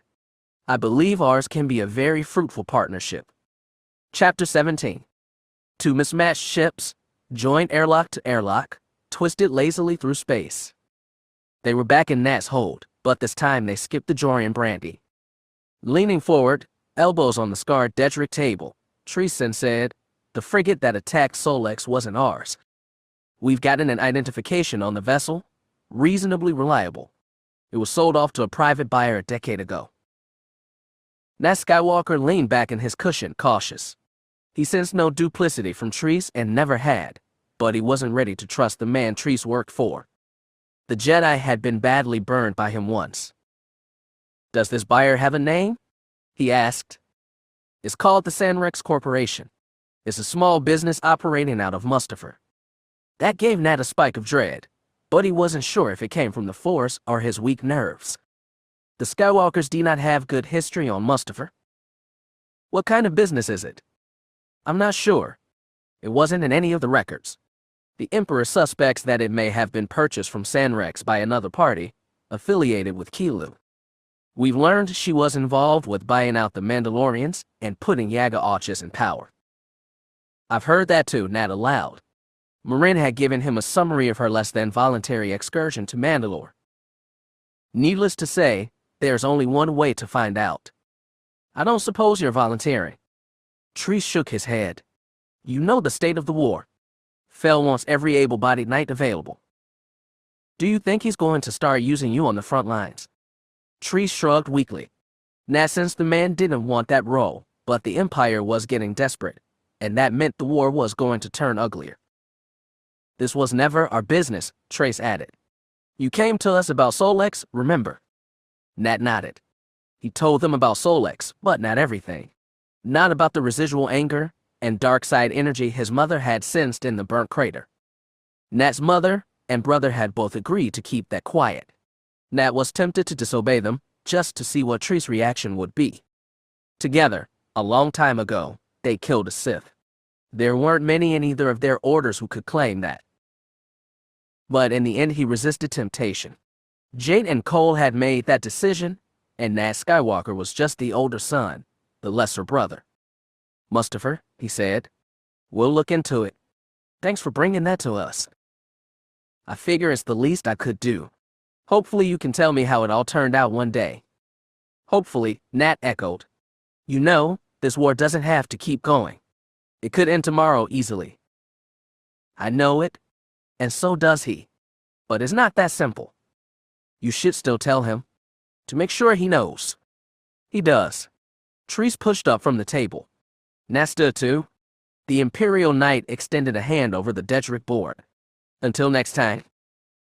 Until next time. Nat shook. He hoped next time would take place somewhere besides a clandestine meeting and Blackest Place. He didn't expect it, but still, he hoped. There was no denying the post-battle high running through the Alliance fleet. Cole didn't need the Force to tell him that, though energy and optimism reverberated from every crewman on Krakana. What truly drove the point home was that when he moved through the cruiser's corridors, no one avoided his eyes. Many in the Alliance still looked at the Jedi as the cause of this war, but now victory had washed even blame away. Cole wasn't sure how long it would last, but for now he allowed himself to share in that energy and optimism. He felt some of it from Admiral Lekwash too, but he could also feel the Quarren carefully reining in his emotions. When he and Cole met to discuss the next stage of the war, Lekwash studied the holographic starfield map with the same intense scrutiny as always. One thing is certain, he said. We cannot wait too long before beginning our offensive. It looks like the Imperials are shoring up their forward bases, Cole observed. Indeed, and the more time we give them, the better defended they'll be when time comes to attack. Lekwash tapped at one hollow marker. I've instructed Admiral Slosser to pull his ships back from Badajev. That was never more than a feint anyway. Will you use them somewhere else? Indeed. Lekwash pointed at another light. Ord Lithone. That will be our next battleground. It's currently defended by the ships we pounded at Champala. They'll be weakened. Demoralized. They'll also be able to get back up from Bilbringi and Corson. And we'll be able to attack with the 1st and 5th plus portions of our other fleets. We'll place interdictors on major hyperspace routes leading to Ord Lithone. Once we take Ord Lithone, we'll cut their supply lines between their two remaining forward bases. From there we can push forward, deeper into Imperial space, and split their main battle groups. A good strategy, Cole muttered. If it works, you mean? A few of Lekwash's mouth tentacles curled. I don't expect it to be easy. We're moving into their systems now, and they'll fight hard for them. But ultimately this is the only way forward, unless Emperor Fel starts begging for peace. Has there been any hint of that? His diplomats have contacted ours, requesting preliminary talks. He's probably stalling for time. Does the Triumvirate see it like that? They do, actually, and they've authorized me to begin the offensive at my discretion. When Cole said nothing, he added, Don't look disappointed, Master Jedi. Were you really expecting Fel to surrender? No, Cole said, but he'd been hoping.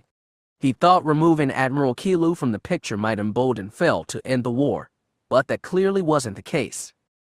He'd never known his cousin well, but it was clear he understood the man even less than he thought. It will be a fierce fight, Lekwash said. There will be more battles, and many more deaths. But the Imperials asked for this war. They've brought this on themselves.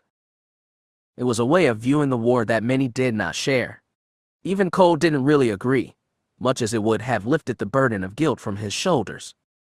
But he felt honest conviction coming from Lekwash, and was glad for it. The Jedi will do everything we can to help, just as before, Cole said.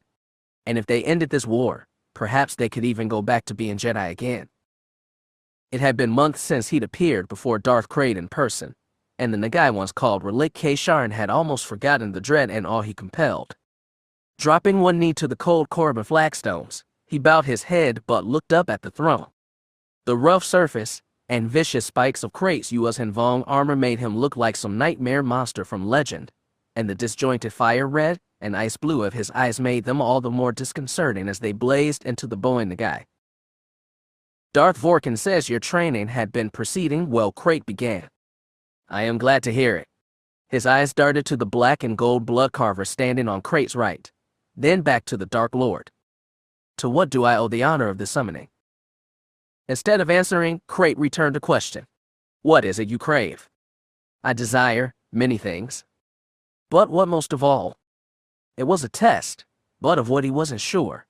When he'd been summoned by the Dark Lord, he'd been given no reason, but his first and strongest hope was that, finally, he was going to be sent to his final trial and earn himself a name. It was a direct, specific, attainable hope, but he didn't know if that was what Krayt asked for. The Dark Lord could be asking for a desire more lofty or more nebulous. Yet he knew, also, that Krayt was grooming him to be a war leader, and any such being had be concerned with hard, practical realities or marshaling armies and mounting campaigns. "My lord," he said, "I wish to pass my trial. I wish to become a Sith Lord and earn myself a name." "That is good," Krayt rumbled. "To your feet." He rose, straightened, and looked to Krayt and Vorkin. "Has my time come?" It was come. Krayt's red and blue eyes shifted to Vorkin. "Explain to your apprentice what his test will be." "It is simple," said Vorkin. "You will turn this war in our favor." He didn't know how to respond. The war was going badly.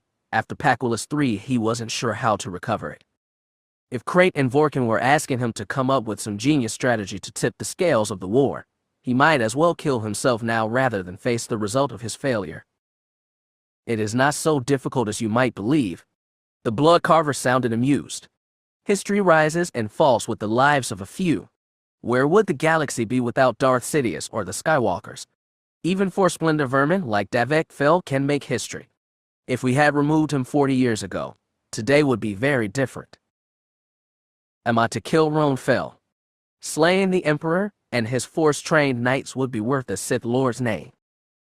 But Vorkin shook his head. "Fel still serves a purpose. Your target is on the other side of this war. Cole Skywalker, then."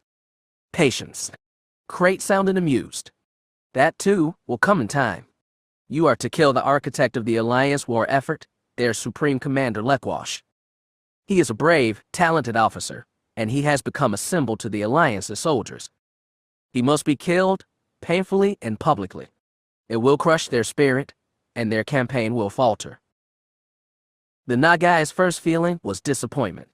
Lekwash was mere vermin, an important and capable vermin to be sure, but no force user. Then his mind adjusted to what that task would entail.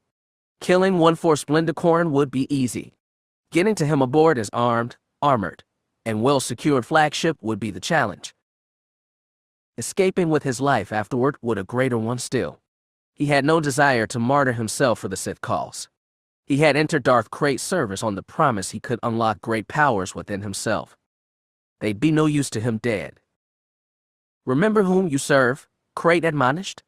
"The design of the One Sith supersedes everything, even your own life." He cursed himself for thinking he could hide his ambition from the Dark Lord. "I do not wish to die before attaining mastery." "That will be in your hands. Entirely. You will accomplish this task, or fail alone." "I see." He let his eyes slip to Vorkin. "I thought you'd be eager to accomplish this yourself," the blood carver said. "I've trained you as well as I can. Go and complete your trial. You will be a true Sith Lord after that, and you will take on a name of your choosing. I will be elsewhere, completing other tasks." "Darth Vorkin will be going to Mustafar," Krayt supplied. "He has an important meeting with the Jedi to keep." "Jedi. Then we will reveal ourselves to them at last. Did I not tell you to murder Lekwash in public view?" "Of course." The full ramification hadn't occurred to him. He realized the honor he was being given, and it only sharpened his desire to succeed. He dropped to one knee in a full bow. "It will be done, my lord." And once it was, everything would change for the Nagai who'd been a warlord, for the Jedi, and Sith, for the galaxy. Jay Skywalker had never been to Mustafar, but it was a name that conjured nightmares. Her grandfather had described it to her as the hell in which his own father had been baptized, ravaged, and remade as a Sith Lord. The planet's surface alternated glowing rivers and scarlet seas of lava, with obsidian peaks and ridges pushed skyward by unsteady tectonic plates. Despite having barely any breathable oxygen, the planet had native sentients who even now mined precious minerals from beneath the churning crust and sold them at off-world corporations. From orbit it looked like a marble of reds and black swirls. Jade sat in the co-pilot seat of Nat's freighter as it slowly circled the planet. The tension she felt from her son matched her own, but when she glanced back at the others in the cockpit, she felt nothing at all. Katla, Beshla, and Vua Yak were as invisible as always. She never liked the Yuuzhan Vong being absent from the Force, and for the first time she found it almost comforting. Their total void was preferable to the dark powers she was afraid to find on Mustafar. They'd been circling the planet for the last half hour, patiently waiting. They sent no hails and received none. Tense silence reigned in the cockpit until finally something lit on Nat's scanners, and he said, "The rest of the party's here." Jade looked at the space surrounding Mustafar but made out nothing. The second half of the Jedi team was arriving in an ovular Krix-class courier shuttle. The ship itself and most of the crew were on loan from the Galactic Alliance Financial Security Department. Jade wasn't entirely sure how Cole had managed to get one for Jedi business, but apparently her son had succeeded in making some high-placed friends. "Open the comms," Nat told his mother. "Let's see what they have to say." Jade's hands moved across the controls, turning on the cockpit speakers and patching into the courier shuttle's comm system on a prearranged frequency. Nat's freighter would transmit nothing, but it would receive a relay of the shuttle's communications, inbound and outbound, thus letting the Jedi listen, and without revealing themselves as aligned with the new arrivals.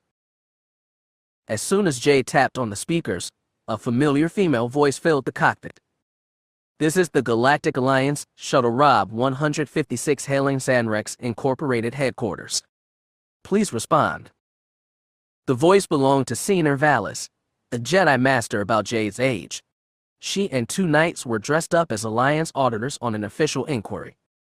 Jade, Nat, and Valis had agreed before coming here that there was no guarantee Sanrex had anything to do with the attack on Solex. They'd purchased that Velox-class frigate from the Empire a decade ago, and could have sold it to another party since, and gut feelings notwithstanding, there was no reason to assume their guilt. So they come at Sanrex Incorporated two ways. The company's listing in the Alliance's Central Business Registry included the exact location of their headquarters on Mustafar's surface, and it was to that location that Valis directed her hail now. There was a long enough pause for Jade to wonder whether Sanrex still occupied the place. Then a voicemail, with an accent she couldn't place, said, "This is Sanrex. State your business." "My name is Ahmad Haller of the Revenue Oversight Bureau," Valis replied. "I have been authorized to initiate a preliminary investigation into Sanrex Incorporated's financial solvency." "A tax audit." The voice sounded genuinely confused. "Why weren't we notified before this?" "A new clause to the Bureau Charter allows us to proceed with a Level 2 audit after informing the investigated business 30 minutes before the process begins," Valis said, crisp and professionally demeaning. "Subsection Besh of Oversight Amendment 14, specifically. Consider yourself informed. We are not prepared for an audit. We need time to gather our records, contact our legal representatives. This is a Level 2 audit, which means it's a cursory review. We only need to interview the company's chief or deputy financial officer. Yet Coruscant sends somebody all the way out here," the voice dripped suspicion. "We are actually operating out of the sector headquarters on Arcanus. Please light a landing beacon, and we will be at your factory in 28 minutes. Wait. We need, I don't have authorization to." Failure to comply with an investigation team from the Revenue Oversight Bureau will incur a fine and possible legal penalty, Valis sniffed. "As I'm sure your financial officers are aware." A labored sigh crackled through the speakers. We understand. We'll mark a place for you to land. I look forward to speaking with your representatives. Good day." The connection clicked off, leaving the freighter cockpit in silence again. Nat checked his scanners and announced they're holding position. Still, no beacon from the ground yet. "They'll stall until the last minute, I'll bet." The speaker's anxiety sounded authentic, Katla said. "It did, but that could mean anything," Jay said. "Anyway, so far so good. Senior and her team are doing their part, which means it's time we do ours." 27 minutes, or thereabouts. Nat began flipping switches on his control panel, and the freighter's aft engines rumbled to life. Enough time to circle halfway around the planet, drop to low altitude, backtrack to the Sanrex facility, and put down. Just barely enough, Jade added. Nat gripped the throttle. I can make it work. The bravado in her son's voice made Jade smile. It had been a long time since Nat projected that kind of confidence, but in the Force she could feel it was forced. This damned planet was a bad omen.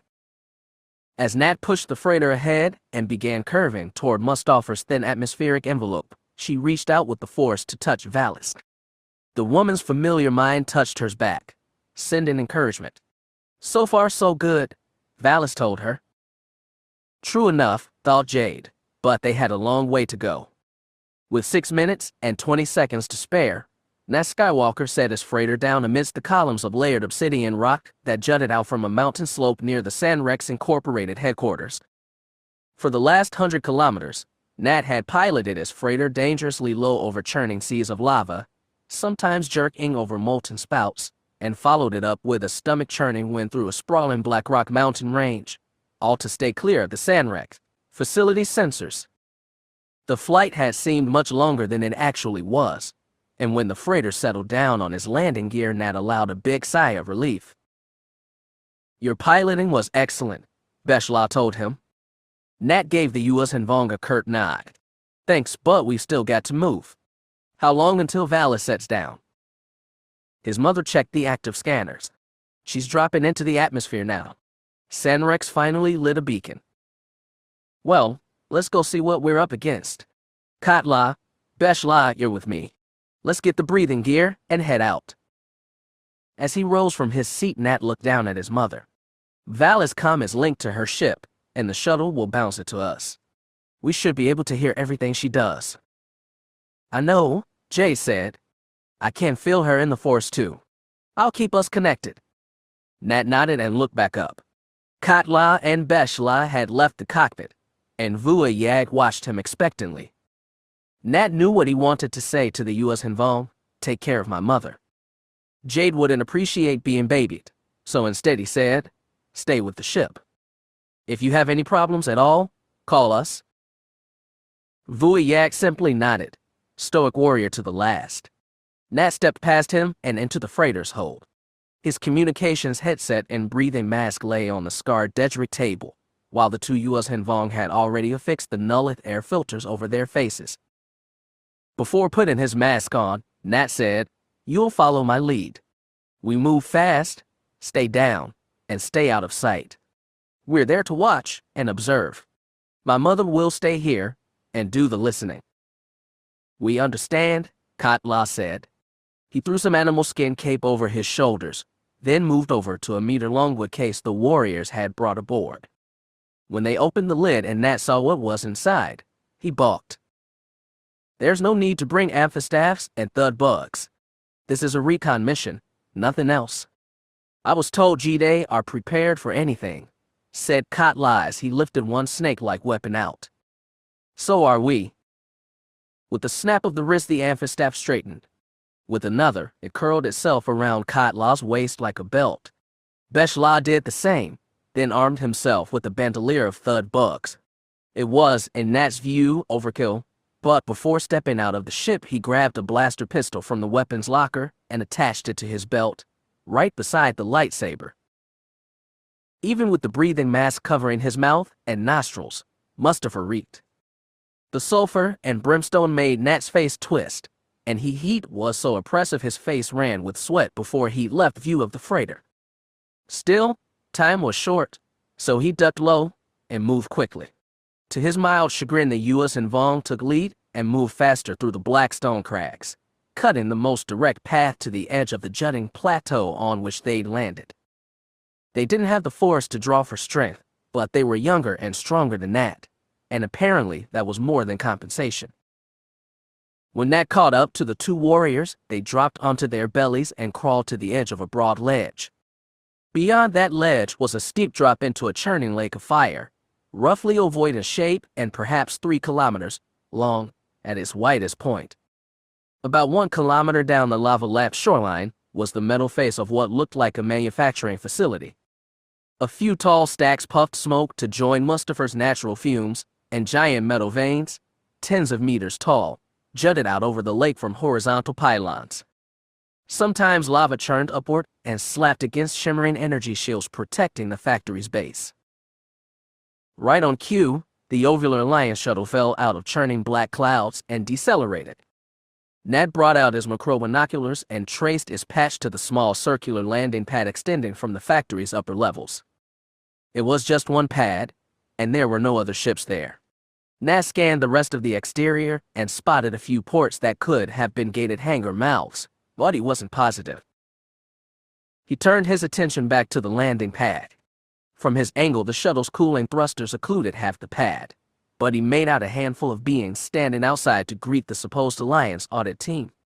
They looked human, or at least humanoid. Thin bodies, professional suits, no visible weapons.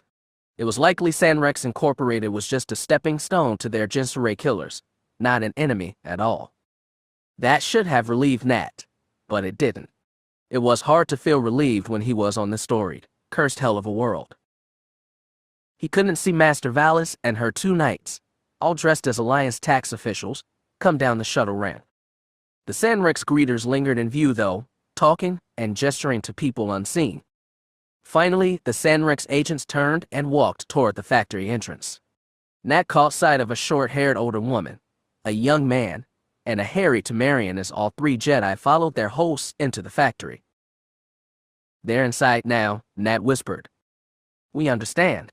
Katla lay on his stomach beside Nat, squinting at the factory like he could see all the Jedi had. Maybe he could. The Yuuzhan Vong probably bred their warrior caste for great eyesight. Nat looked through his binoculars again. The shuttle's Alliance crew was still inside. 6 of them, he recalled. He waited to see if any Sanrex crew or droids started poking around the docked ship, but nothing happened. The pad was empty and still. Nat sighed. So far, so good, and he didn't like it. The Yuuzhan Vong stared at him, his agitation was plain, and he tried to distract them from it. "I'll patch in and see what they're talking about," he said. He tapped his earpiece once.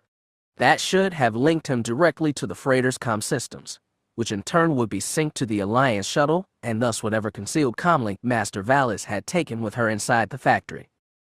All he got was static. Finally, something had gone wrong. He was almost glad. Nat changed the earpiece's frequency and tried hailing the freighter directly. Still no good. "What is wrong?" asked Beshla. "I can't make contact with the ship. Theirs or ours. They must have put up a broad jamming field. Can the planet itself be the cause?" Nat was about to remind Beshla that only Zhanima Sekhet had a mystic governing will. Then he realized the warrior had been referring to the ash, lava, and choking smoke that belched out of the molten lake. "I don't think so," he said. "It shouldn't." "Perhaps something is wrong with our freighter," said Katla, voice tense. Nat reached out to his mother in the Force. She was anxious and alert. And, he sensed, getting closer. He pushed off from the ground, rose to a crouch, and had just started back toward the ship when Jade appeared. She strapped on a breathing mask of her own, and her face was shining with sweat. It pinned white hair wisps to her forehead and fell in darkening drops onto her pale Jedi tunic. The first thing Nat told his mother was, "You didn't have to come out here." "The comm systems are all down," she panted. Jade dropped into a crouch and inched closer to the Yuuzhan Vong at the ledge. "They must have a jamming field. That's not something they keep up all the time." "But what did you come out here?" "I just wanted to get closer. To feel closer." Jade narrowed her eyes, stared at the distant factory. "Besides, Vua Yag's watching the ship." Nat crouched beside his mother. "Can you still feel Valis?" "I do. And I don't think she knows anything's wrong. So she's not panicked. Not in danger." Jade closed her eyes, reached deeper into herself to touch the other Jedi. "No. She's alert. A little tense. But I don't think anything's gone wrong for her." Not yet, Nat thought sourly. Master Valis and her 2 knights were supposed to scout the facility, subtly probe as to that Velox-class frigate's whereabouts, and use the Force to detect subterfuge from the Sanrex people. Nat, Jade, and the warriors were here as backup and to spot irregularities. Nat had wanted to go inside himself, but Jade had pointed out that if there really were dark side users behind Sanrex, they'd likely recognize a Skywalker. Can you tell Valis her comm signal isn't reaching? Nat asked. Jade frowned. I don't want to distract her from what she's doing. And there's nothing she can do to bring down that jamming field either. Nat felt like they'd reached an impasse. Katla offered optimism. If everything else is going to plan, we should hold position, he said. I agree, said Jade. For now, let's wait it out. Nat nodded reluctantly. As Jade sat down on her stomach between the Yuuzhan Vong, Nat dropped down too. He tried to calm his nerves and reach out with the Force. He could dimly feel the Alliance crew in their shuttle, and the Jedi inside the factory a little more strongly. He could feel other life forms inside the factory too, but he had no guess as to their number. He sensed many minds at work, and beneath that business there was something else, something like anxiety or distraction. Then everything changed. Pain flashed through his mind suddenly and was gone. His mother gasped. I don't feel her, Jade breathed. She's gone. All three of them. Dead? Asked Katla. I'm sure. Dead, unconscious. We have to get out of here. Nat rose to his feet. The others did too, but they barely got away from the ledge when a great roaring sound filled the air. Nat drew and ignited his lightsaber, as did Jade. Then the earth shook. The boom of an explosion popped Nat's ears, and the pressure wave knocked him off his feet. For a moment the whole world turned silent. Black smoke swirled through the air, and he realized the blast had come from the direction of the freighter. Then, still soundless, he saw a trio of starfighters with broad angular wings jutting forward like daggers. Their thrust engines glowed blue trails as they arced above Nat's head and dove for the factory. They came at it from the side, and each one released a burst of laser fire that speared into the Alliance shuttle. Even as explosions tore it wide open, it tumbled from its perch, and most of its flaming wreckage plunged into the churning lava below. Faint sounds started coming back, the howl of wind, the roar of fighter engines. Nat struggled to his feet. The warriors were already standing, and Katla was pulling Jade upright. Beyond them, Nat watched the fighters execute a sharp U-turn over the Scarlet Lake. With slow-motion horror, they came out of that turn and vectored straight toward the ledge. Jade ignited her lightsaber again and shouted, "Get back!" Nat started toward her, but his mother waved her arm and sent a massive gust of air backward. It picked Nat off his feet, even lifted the Yuuzhan Vong, and hurled them away. Nat landed hard against hard stone, and still he called for his mother. When he looked in her direction, he saw her standing on the ledge, a thin old woman in a white Jedi tunic, her long white hair blowing free in strong wind as the fighters swooped down on her. And in the Force he sensed her mounting power, that raw Force energy she could summon without anger or hate or fear. The fighters released a single warhead each, 1, 2, 3. Slower than a laser flash, but not slow enough, the concussion missiles dropped from the sky and fell directly toward Jade. She summoned another burst of hot air that threw Nat and the warriors further back. Nat tried to call out, but howling wind and roaring engines drowned his voice. He watched as his mother, a small white lonely figure, let her lightsaber drop to her side and shut down. She raised her other hand, palm out, as if to refuse the three missiles screaming toward her. Then there was a flash and a roar. White filled everything, then faded to black. Nat felt incredible breaking pain, the kind that should have ended in oblivion. But somehow the pain faltered. Black faded to shades of crimson and gray. Feeling returned to his body, creeping past the crumbling wall of pain. Nat realized he was on his back, surrounded by black stone rubble. Heavy weight pressed on one side. He tried to shift and pain spread out from cracked ribs. He blinked his eyes to focus and saw one leg bent in 3 places. Saw dark blood pooled around the place where his lower left leg had shattered. The sight of white bone tearing through skin and trouser leg almost made him pass out.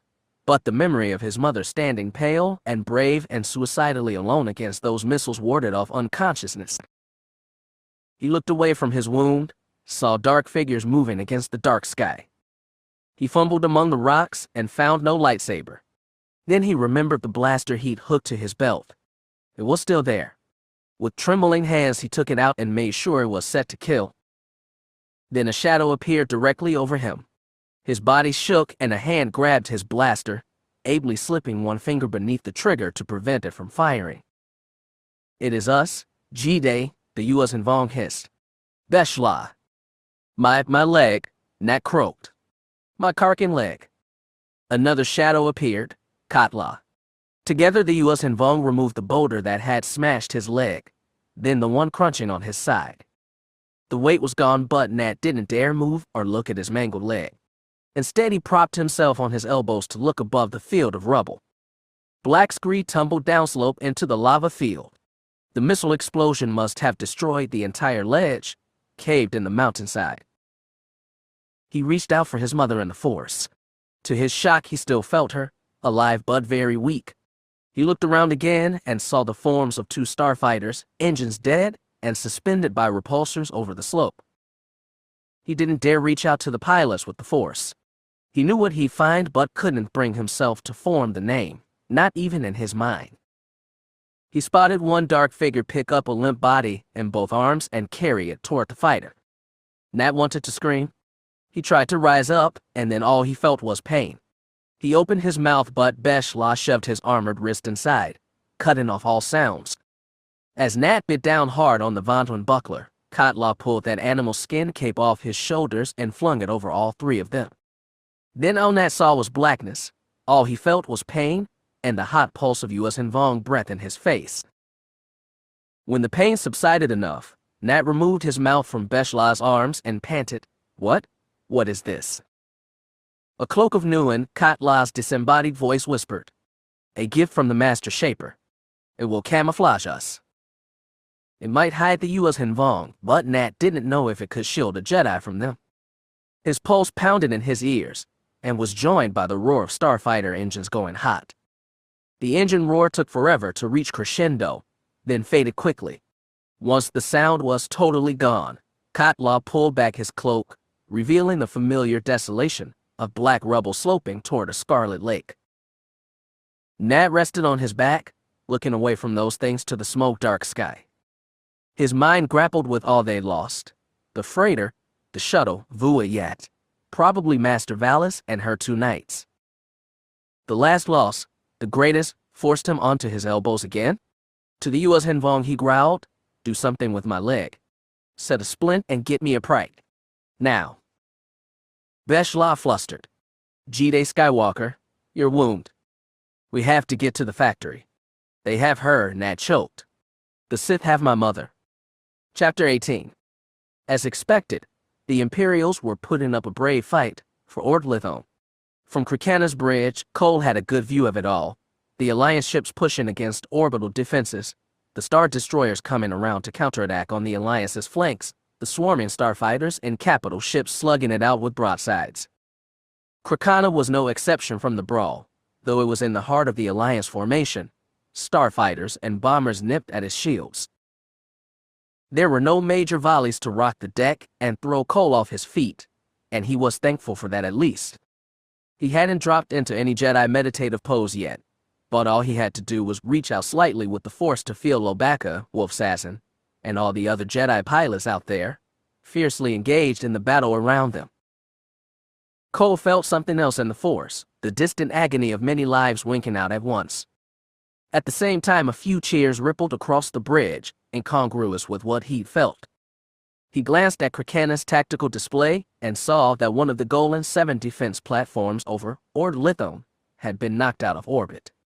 What was left of it seemed to be burning up in orbit. "Excellent," he heard Admiral Lekwash hiss, and then the Corn raised his voice. "Tell Captain Peschner to press forward. Refrain from launching ground forces, but try to secure a foothold in low orbit. Have Nilo's ships reinforce them." As the tactical officers hurried to comply, Lekwash sidestepped next to Cole and said, "We're far from done, but it's going well so far." "I understand that. Unless the Imperials have surprises waiting. Backup, for instance. Hyperspace routes to Ord Lithon are blocked by our interdictors. I'm more worried about ground defenses on the planet. That's why I want to shore up our strength in orbit before we attempt landing. Cole nodded. He couldn't match even the Admiral's guarded optimism. It wasn't the battle in front of him. He was distracted by a nagging dread, something he felt must be connected to Nat and his mother's mission to Mustafar. That was happening on the far side of the galaxy, and there was nothing he could do about it, which made the feeling worse. Lekwash looked around the bridge and said of the crew, "We're far from over, but they deserve to feel like they're accomplishing something. A fighting spirit wins half the battle."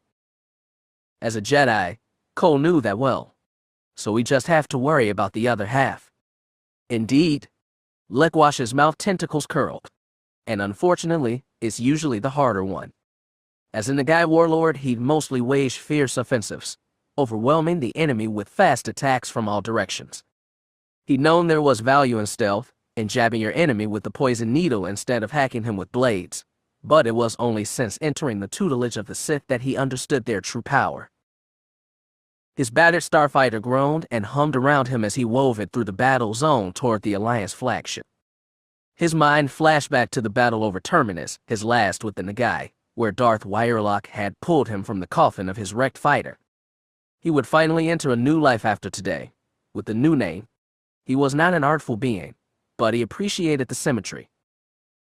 Instead of a Nagai snub fighter, he was now tucked inside a crossfire, obtained by the One Sith, and painted Alliance colors. The battle damage a torn as foil, a dying engine, a black gash beneath the cockpit were all authentically earned. After slipping into the fray, he'd carefully allowed TIE Predators to wreak damage on his ship. Every time he'd risked death, and every time he'd used the Force to stay alive.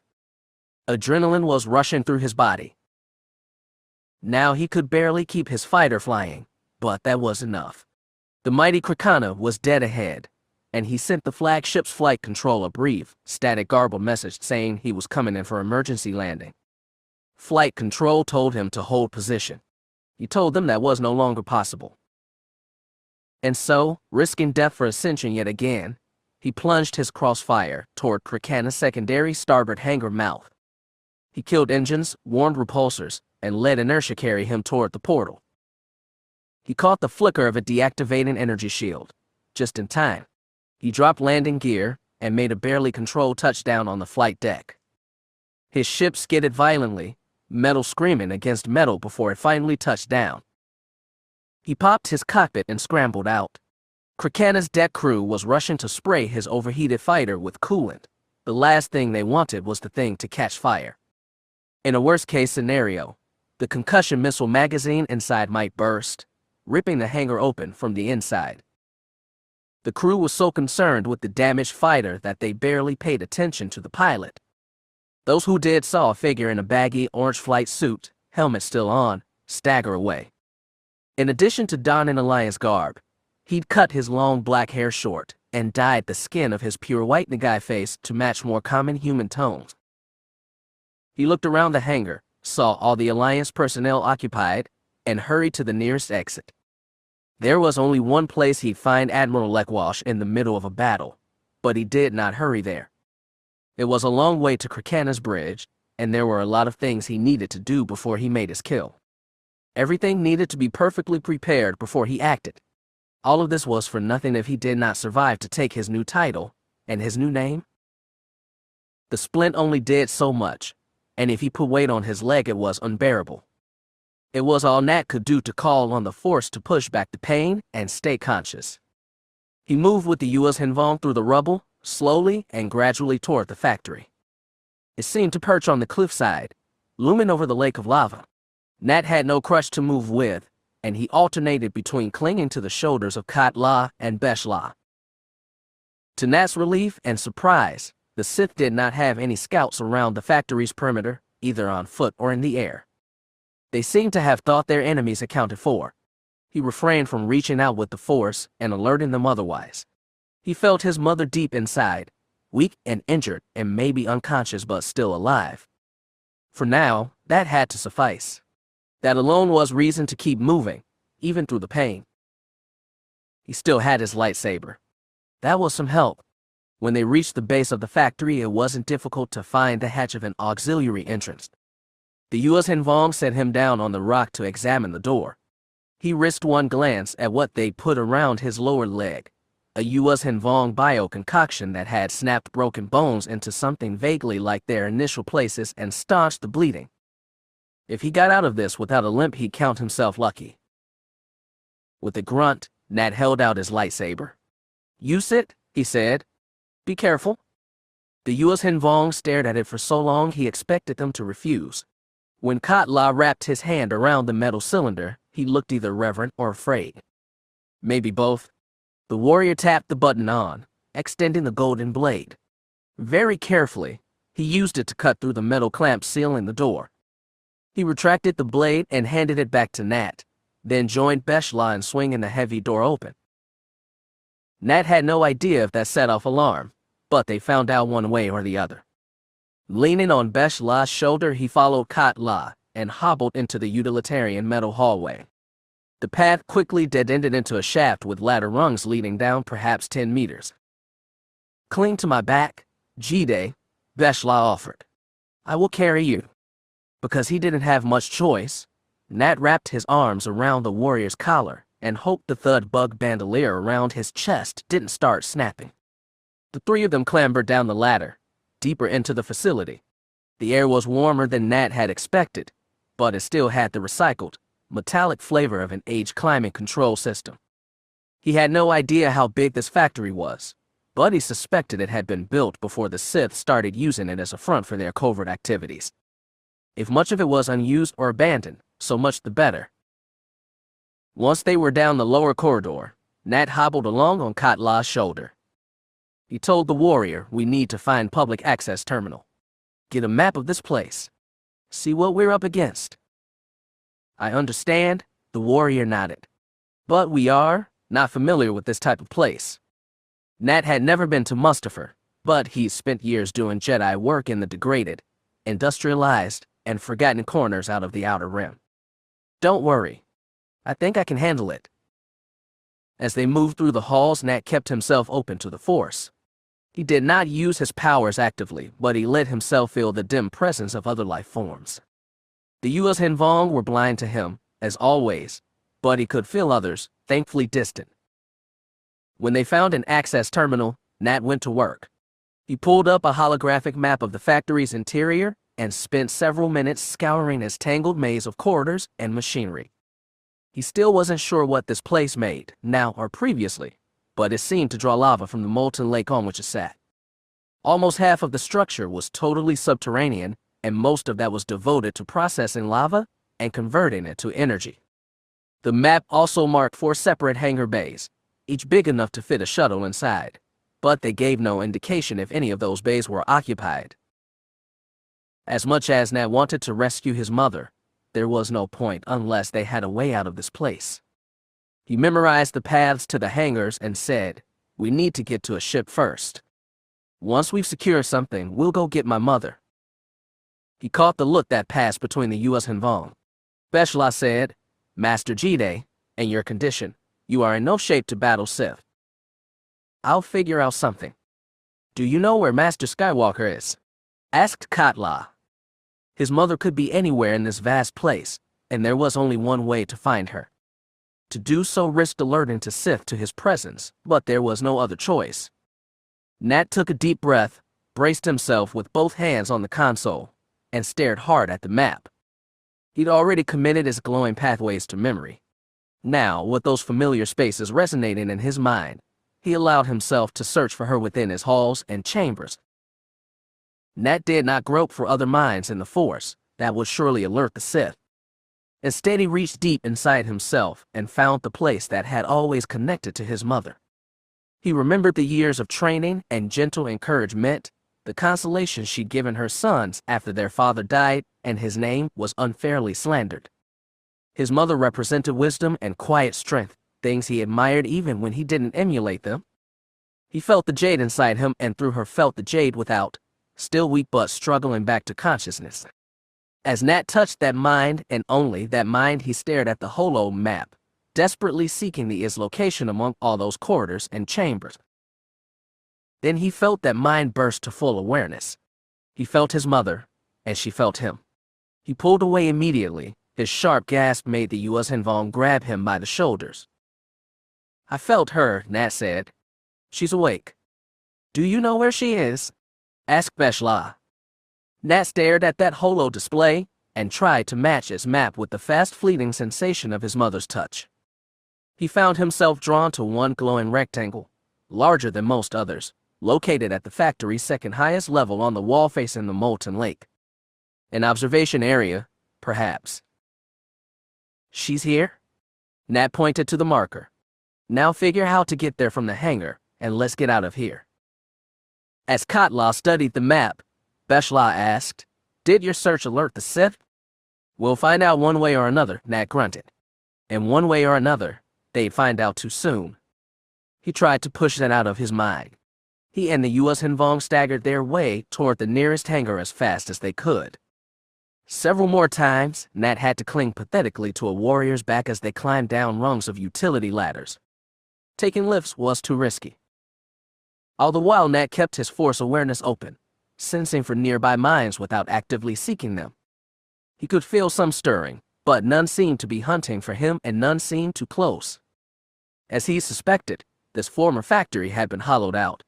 Whatever Sith minions hid inside now used only a fraction of his former space, and he started to wonder whether there'd even be ships in the hangar. Wondering almost led him to distraction. The shortest path to the nearest hangar cut across a broad storage room, and as the three of them slipped from one side to the other, Nat realized someone else was about to enter. Get down, Nat whispered. We have to hide. The Yuuzhan Vong pulled him into the overhang shadow of one storage crate. The move jostled his leg, and to keep from screaming, Nat bit his lip hard enough to draw blood. He heard the door open, heard footsteps. Katla drew his cloak off his shoulders and threw it over all three of them once again. He described it as a special bioform that camouflaged itself to match its surroundings, but Nat had no idea how well it could mimic metal crates. The Yuuzhan Vong gave no signal in the force, but Nat did. He resisted temptation to reach out and mark the newcomer's location. Instead, he pushed the force away, refusing even the faint connection with his mother. He thought of nothing but the clack of approaching footsteps and the way his heart pounded in the darkness. He heard the steps come closer and reached for his lightsaber. Using it, killing whoever this was would surely alert the enemy and bring more Sith down on them. Nat was prepared to strike anyway, and he waited in the dark and listened, and his heart didn't stop racing as the footsteps drifted away. He only relaxed when they heard the door slide open, the visitor walk out, and the door shut behind them.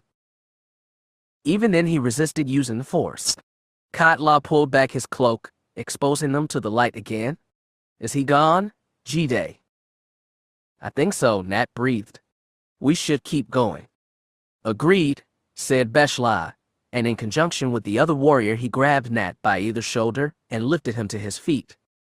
This time he was ready and didn't have to bite his lip for the pain. They continued on their way, passing through the same door their unseen visitor had. Nat knew they were getting close to the hangar when he spotted security cameras. He used just enough force power to scramble them as the three stumbled past. Beshla guided Nat into the hangar and relief washed over him. There was one ship sitting there, unguarded. It was a markedly ordinary Corellian freighter, the kind favored by middling merchants and secretive agents alike. Heavy blast doors sealed it off from the churning lava lake outside. Opening them would probably alert the Sith, but Nat noted the freighter had a top-mounted quad laser turret. Barring those, a lightsaber might do the trick. The Yuuzhan Vong helped Nat into the shuttle. Once they lowered the ramp, all three ascended into the empty hold. He imagined the Sith or their agents used this for smuggling or even mundane cargo runs to other locations on Mustafar. Whatever the case, it was perfect. After settling his battered body in the cockpit, he said, I can fly this thing, no problem. Getting through those doors might be tricky, but I can do the rest. Excellent, said Katla. You can prepare our escape while we retrieve your mother. Nat took a deep breath. He'd known this was coming, but he had no reply. He'd been trying to push its inevitability from his mind. I can sense the Sith. I'll know how to avoid them. Nat said. You can't. The Sith can sense you, said Katla. We are blind to them. Utterly. I have burned the route to Master Skywalker in my memory. I can't get us there. You have no idea what you will find when you get there. Neither do you? I've killed Sith before. You cannot even stand, Beshla said. He looked at the mess of his leg. There was no argument against that. The thought of being stuck here, waiting for these strange aliens he barely knew to rescue Jade, made him want to scream. As a Jedi, he felt overshadowed by Call's ambition and charisma, his mother's wisdom and strength, his father's self-sacrifice. He never felt like a real failure until now. But there was no argument. If he tried to go with him, he'd only doom the rescue. Nat may have been a poor Jedi, but he was not prideful and not a fool. With a heavy sigh, he took his lightsaber from his belt and held it out. This might come in handy. Katla took it. I will bring this back. You'd better, Nat said. It's a loaner from a friend of mine. The Yuuzhan Vong didn't understand, but they nodded. Sitting in the pilot's seat, he watched them leave the freighter, slip out of the hangar, and continue the mission he could not. The battle at Ord Lithone was progressing in the Alliance's favor. A collection of Mon Cal cruisers had seized a foothold in the planet's lower orbit. They'd refrained from launching troops to the surface, as surrounding space was still highly contested, but Lekwash was about to order a second attack wave targeting another Golden station. With its orbital defenses stripped, Ord Lithone would be vulnerable to insertions at multiple points. If the Alliance could successfully capture the planet and drive the enemy away, it could begin a deeper drive into Imperial territory, splitting their fleets and supply lines, taking system after system until Ronfell begged for mercy. Still, Cole couldn't shake the feeling of mounting dread. He was no longer sure if it was linked to Nat and his mother's Mustafar mission, as he'd first supposed, or to something closer. It was maddening, and when it became too much, he quietly slipped away from Lekwash's side and went to the communication station. Ensign, he told the squat young Alina, please prepare a transmission to the Jedi Temple on Ossus. The ensign blinked oversized eyes in surprise, then nodded. Understood, Master Jedi. As small blue hands worked the console, anxiety seized Cole again. It was stronger than ever, almost like a physical hand on his chest. This wasn't about Nat and his mother, he was sure of that. The danger was immediate and close. It was right here. He spun on his heel just as the sound of laser fire tore through the bridge. Cole saw Admiral Lekwash, standing at the tactical station, stagger and drop. His body twisted as he fell, revealing the smoking hole in the back of his head.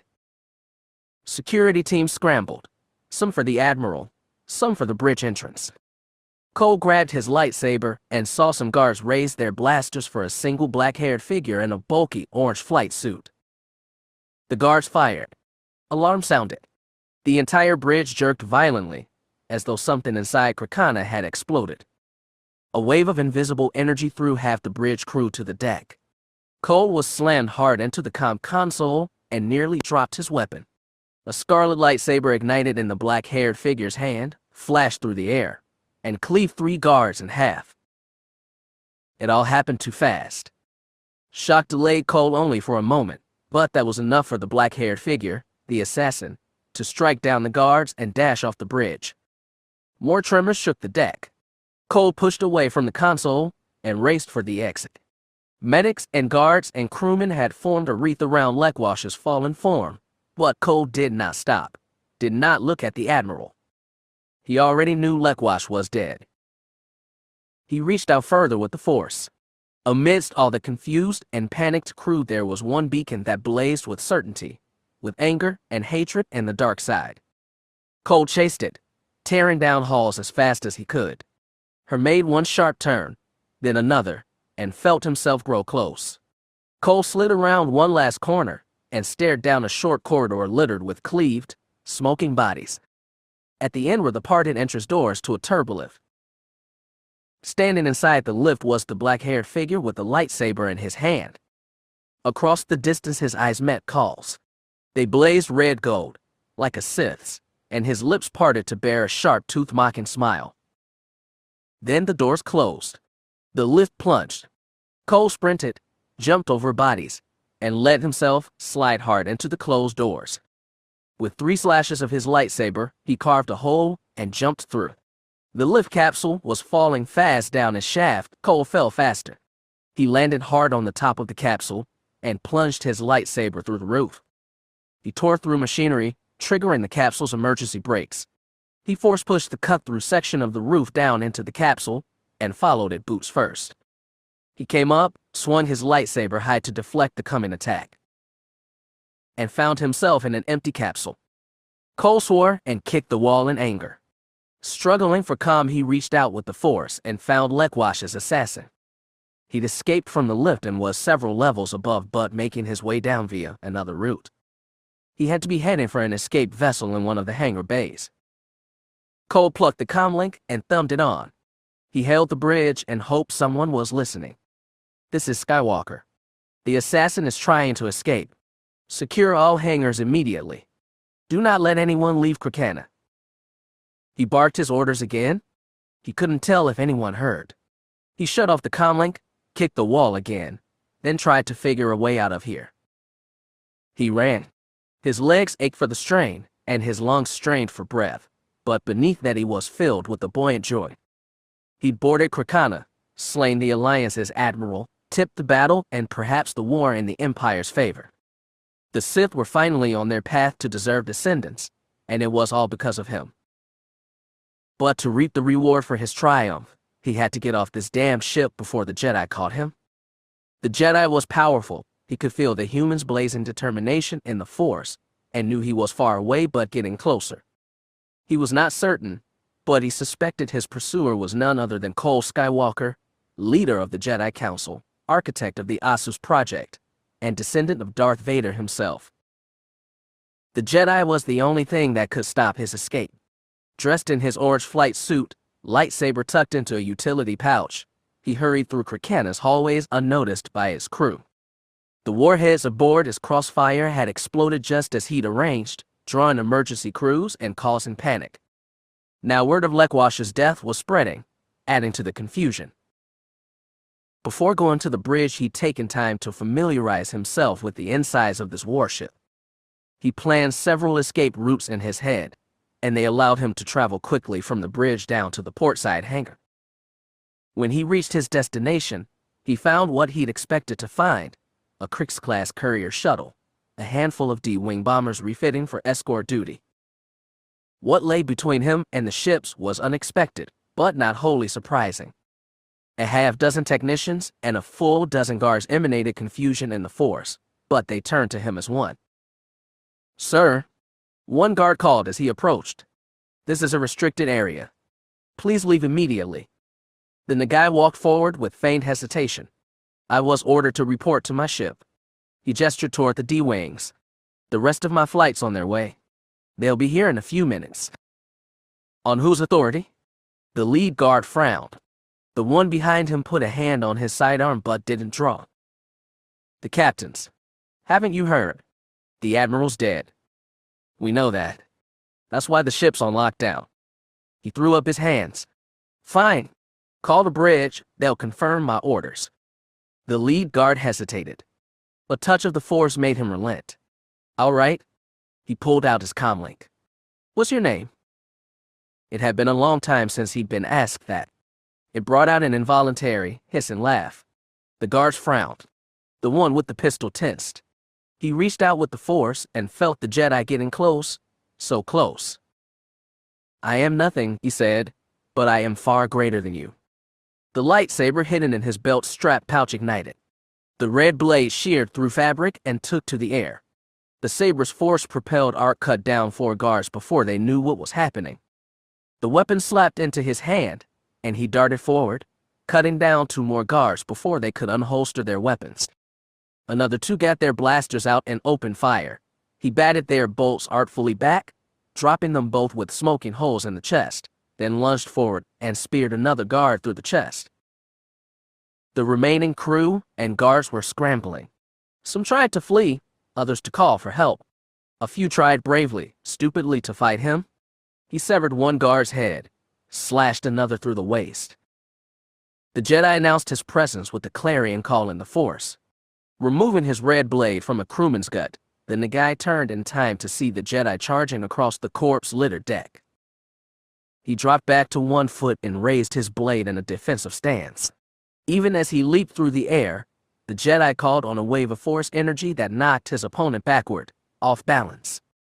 Blade smashed into blade, and the Nagai could barely keep from toppling over. The red-haired Jedi, it had to be Cole Skywalker, swung horizontally. The Nagai bent his whole body back and felt blue heat sizzle just above his eyes. When the blade was past, he rolled into a backward somersault. As he came up, he called on his anger as Darth Vorkin had shown him and flung a burst of sizzling Force energy from his hand. The move caught Skywalker by surprise, and the Jedi struggled to catch the lightning on his blade. The Nagai sprinted for the nearest D-wing. He jumped, used the Force to extend to his leap, and landed boots first on his long port wing. Then the Jedi came down right in front of him, close enough to strike. Skywalker's attacks were fast as lightning, and the Nagai could barely move his blade to deflect. He felt himself being pushed toward the edge of the wing, and knew he could lose balance at any moment. The Jedi lunged even closer. Skywalker's blade pushed his to the side, and the Jedi pivoted, snapping one elbow into the Nagai's face. Pain exploded, he staggered and fell off the wing. He landed hard on his back, and when his eyes popped open, the Jedi was falling on him, lightsaber angled down for a killing blow. He barely rolled out of the way in time. As he came to his feet, Skywalker lashed out with a leg and tripped him. He sprawled across the flight deck, and his lightsaber went skidding away. Skywalker advanced on him, righteous Jedi determination in his eyes, lightsaber hefted for another strike. He summoned his anger again and released another Force blast. Skywalker was ready for this one, and he not only caught it on his lightsaber but deflected it back. Agonizing energy scorched the Nagai. He screamed out loud and through his pain realized that he was about to fail after coming so far. The thought enraged him, and rage gave him strength to survive. He couldn't beat Skywalker, not here, not now, but he could escape. He found his lightsaber in the Force, ignited it, and sent it darting through the air. He didn't aim for Skywalker. He sent his lightsaber flying directly into the hull of the nearest D-wing. The energy blade cut through the armored plating, into the compartment where his fuel reserves lay. The resulting explosion knocked the Jedi off his feet and blinded them both. As the Nagai staggered to his feet, he saw that 2 D-wings were utterly destroyed, 2 more on fire. One at the end of the row, closest to the hangar mouth, looked usable, and he ran to it. He dropped into the cockpit, started power, closed the transparent steel bubble around himself. Through the smoke and fire, he couldn't see Skywalker, but he felt the Jedi's day's presence. When he kicked in the repulsors, a gust of air blew away the smoke, and he could see Skywalker with his lightsaber in hand, standing, facing the D-wing as it lifted off. He couldn't resist the urge. Even as he backed toward the hangar mouth, he tapped the control stick and sent a pair of heavy laser blasts shooting toward the Jedi. Skywalker stood firm, angled his lightsaber, and caught both bolts. He bounced them back. One missed the D-wing, but the other shredded his unshielded port wing. The entire ship rocked and nearly smashed down into the deck. Swearing again, the Nagai wrestled it under control, spun it around, and fired engines to full. His fighter shot out into space, and the increasingly confused battle over Ord-Lithon. His hands were shaking, his breath rattled. He'd escaped, but only barely. He'd underestimated the power of a Jedi, or a Skywalker. It shamed him and stole the thrill of triumph he'd expected to feel at this moment, the culmination of his Sith training his entire life. He told himself he could settle accounts with Skywalker later. He would be a Sith Lord soon, named and anointed. From here he could only grow more powerful, and there would be plenty of opportunities to test himself against Jedi now that the Sith had revealed themselves. He clung to that knowledge and felt some of the satisfaction he'd hoped for. At one point, as he and Beshla cowered behind the cloak of Nuin and listened to Sith footfalls past their darkened hiding place, Katla wondered why he was doing this. This retrieval mission would almost certainly fail. 2 Yuuzhan Vong warriors were no match for a nest full of Sith. Immediately flying away in that freighter would have at least saved 3 lives. Now all were likely to be lost, and though it was shameful to admit, Kat La badly wanted to live. His mind darted back 1 long year ago, to the attack on the Jedi Temple at Ossus. He bravely stood guard over the younglings there. He thought because of the debt he owed the late Rykar Horn, but on reflection he saw his motivation had been clouded by shame and attenuate pride. That same mixed motivation had led him to forsake Zanima II and stay with the Jedi in the first place, and to bring his 2 companions with him. Vuiyag was dead now, incinerated in an instant. That laid bare to cost of Kat La's desire, and filled him with new motivations, guilt and anger, for himself and for the Sith who'd killed his friend. Jay Skywalker said hatred was a dark side trait, but Kat La was no Jedi, and it seemed wholly appropriate now. But that was not all. The Skywalker woman had shown him kindness and tried to teach him some of what he'd never understand. He appreciated that, and appreciated her. Perhaps the urge to repay kindness was the reason he'd embarked on this suicidal mission. But there were many reasons. No one's motives were pure.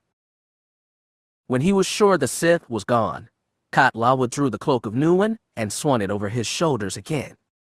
He and Beshla stood up and scanned the emptied hallway.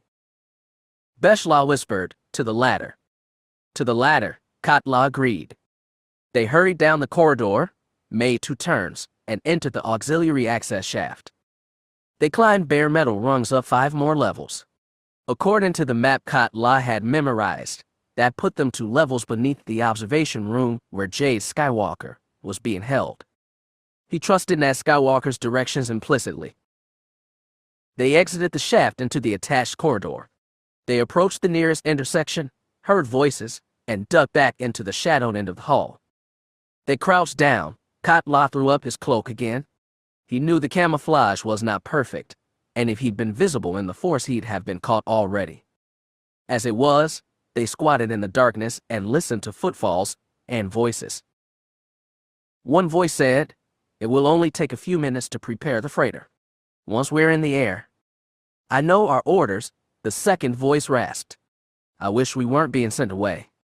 "Darth Vorkin's command is absolute," the first voice admonished. "We know that," said a third. "Still, to see him break the Jedi." Kat La listened to their voices, tracked their movements. They were crossing the intersection from the perpendicular hallway, heading toward the lift tube that fell directly down to the hangar. They were talking about the ship Nat Skywalker was in right now. He was sure of it. A broken Jedi was no match for 3 Sith. Without Nat, without a ship, this mission was a guaranteed failure. There was no choice. Beshla knew what had to be done and started to rise. Kat La pulled up the cloak, looked forward, and caught a black-booted heel, and the tip of cape slipped through the intersection. They advanced. Their movements were short and light, making as little around as possible. Kat La readied his amphistaff. Beshla removed 2 thud bugs from his bandolier and gripped one in either hand. When they got to the intersection, they peered around the corner. Down the long hall, 3 figures in black body armor and capes were stepping into the lift tube. The 2 Yuuzhan Vong charged as one. They made no battle cry, but their footsteps alerted the Sith. As all 3 turned around, Beshla hurled the thud bug in his right hand. The Sith were plainly stunned by the sight in front of them, and the nearest one took too long to pull out his lightsaber. The thud bug landed at his feet and burst with the power of a grenade.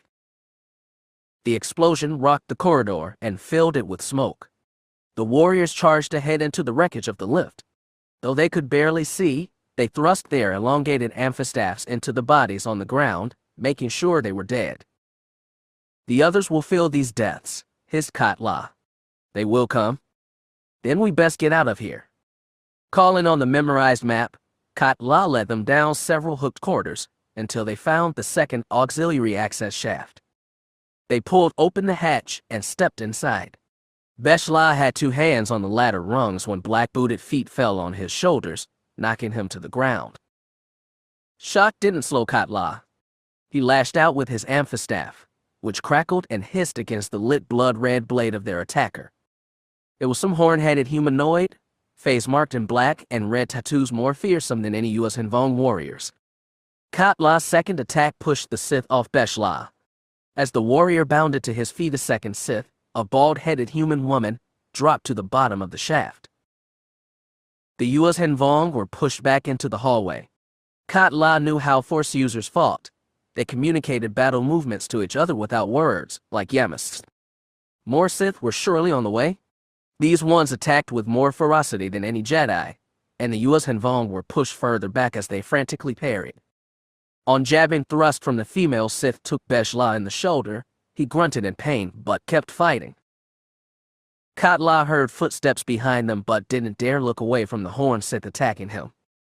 In the corner of his vision he caught a door on his left and snapped an elbow into his control panel. The door opened and he backed through, Beshla right behind him. The room led nowhere. It was darkened, lit only by the red glow of lava visible beyond its broad transparent steel window. One of the tall power veins that jut out from the factory face over the lake made for a thick pillar of black against the red. 3 Sith pushed into the room after them. Beshla hurled a thud bug at them, but the female Sith cut it in half with her lightsaber. Kat La snapped instruction in their own language, and Beshla understood. He pivoted and threw another thud bug right into the window. It smashed into the transparent steel, shattering it. Some stabbing shard fell out into the lava and brimstone, other fell into the room. They tore at the cloak of Nguyen on Beshla's back and cut painful bleeding bites into his legs and arms. The Sith had called on the Force to shield themselves from the shrapnel, and they charged as one, fast and uninjured. The Yuuzhan Vong fell back. They jumped over scattered shards and propelled themselves out the window.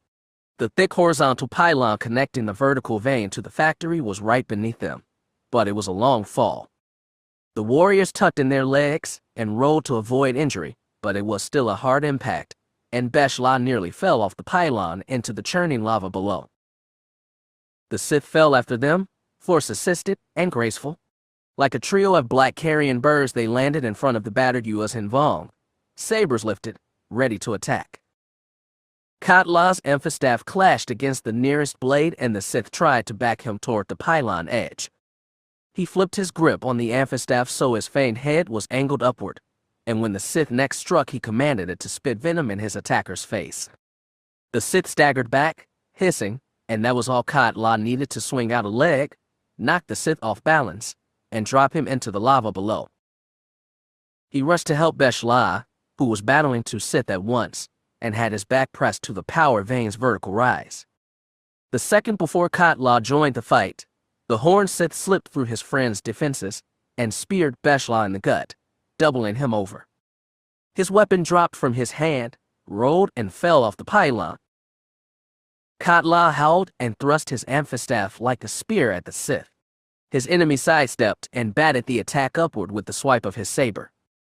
The female Sith turned on him too, and Kat La barely jumped back from her attack. Facing 2 enemies at once, he remembered the weapon that Skywalker had given him.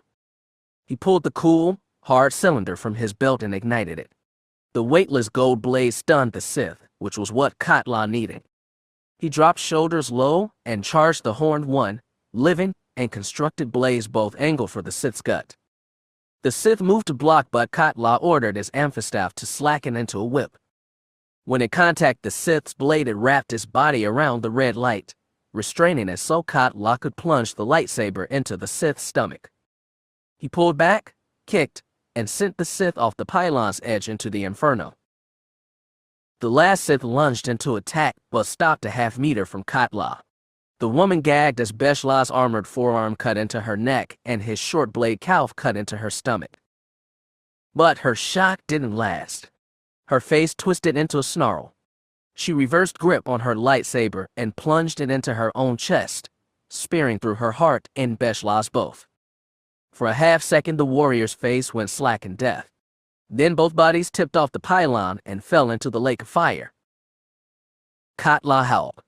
2 companions, both dead, both lead to death because they followed him. His need for redemption and honor had cursed them. His lofty aims had doomed them all. But that wasn't the whole truth. As he stared at the weapons in his hands, one Jedi, One Yuuzhan Vong, he told himself the Sith had killed them. He burned with anger inside. The Jedi looked down on revenge, but Yuuzhan Vong did not. Katla knew which one he was. He straightened, looked around, took stock of where he was. There were no more Sith in sight, but more would surely come to investigate the deaths of their comrades. He could not go back inside the way he'd come. The tall vertical vein jutted skyward, almost to the top height of the factory. He squinted and saw, high above, the tall broad window of the observation room. He looked at the window, at the vein, and judged distance. Perhaps he could jump it, though he had no idea how he'd break through the window. Beshla had taken his thud bugs with him into the lake of fire. The lightsaber, perhaps. It would have to do. The only way seemed to be up. Katla shut off the lightsaber and tucked it into his belt. As for the amphistaff, he coiled his tail end around his forearm, then lashed out. His fanged mouth gripped firmly into the metal side of the vein. Slowly, painfully, with the determination of one resigned to die, Katla began his ascent. Chapter 19. It had been her son's brief touch that stirred Jade Skywalker to waken. Nat had found her and withdrawn, for reasons she didn't understand. She only knew his touch had been tentative, cautious, and that meant they were both in danger. The return to consciousness was long and slow, even painful. Sensation returned as agonies not her own. The Force was full of rage and pain and dying despair, and it was like reliving the death of her mother all over again. That echoed agony had controlled her as a child, defined her, and for a long time divided her from her father and the Force. Jade was far older now, and she'd learned resilience. She called on the strength within her to push the agonies away. When she dared open her eyes, blurred vision focused on human limbs with scorched ends, part of a torso cut through diagonally, half of a head vertically split with one dead eye staring upward, and blood spilling from half a mouth. Jade was hanging upside down, feet bound to the ceiling, and hands clasped behind her back. The carnage spread out on the cold metal floor in front of her. She knew them as the pieces of Senior Valis and her two knights. Jade squeezed her eyes shut and had to resist the agony all over again. They died horribly, but that alone did not account for the corruption she felt in the Force.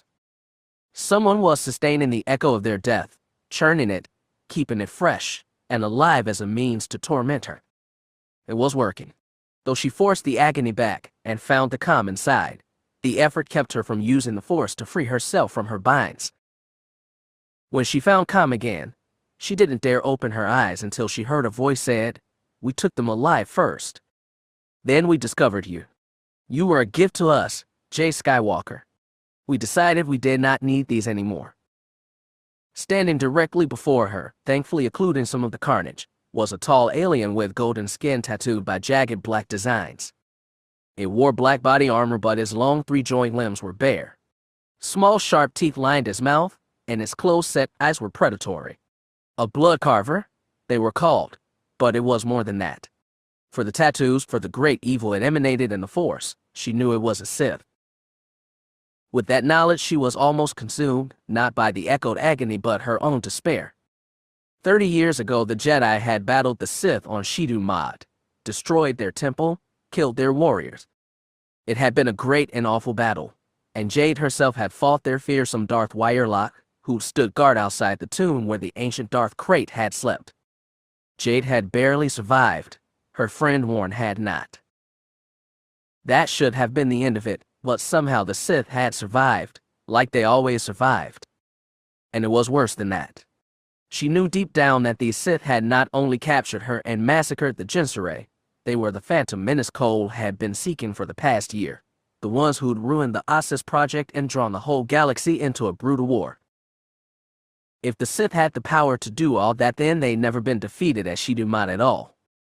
The entire battle had been a shadow play, the Jedi had been fooled, and the Sith had gathered quiet strength for 30 years.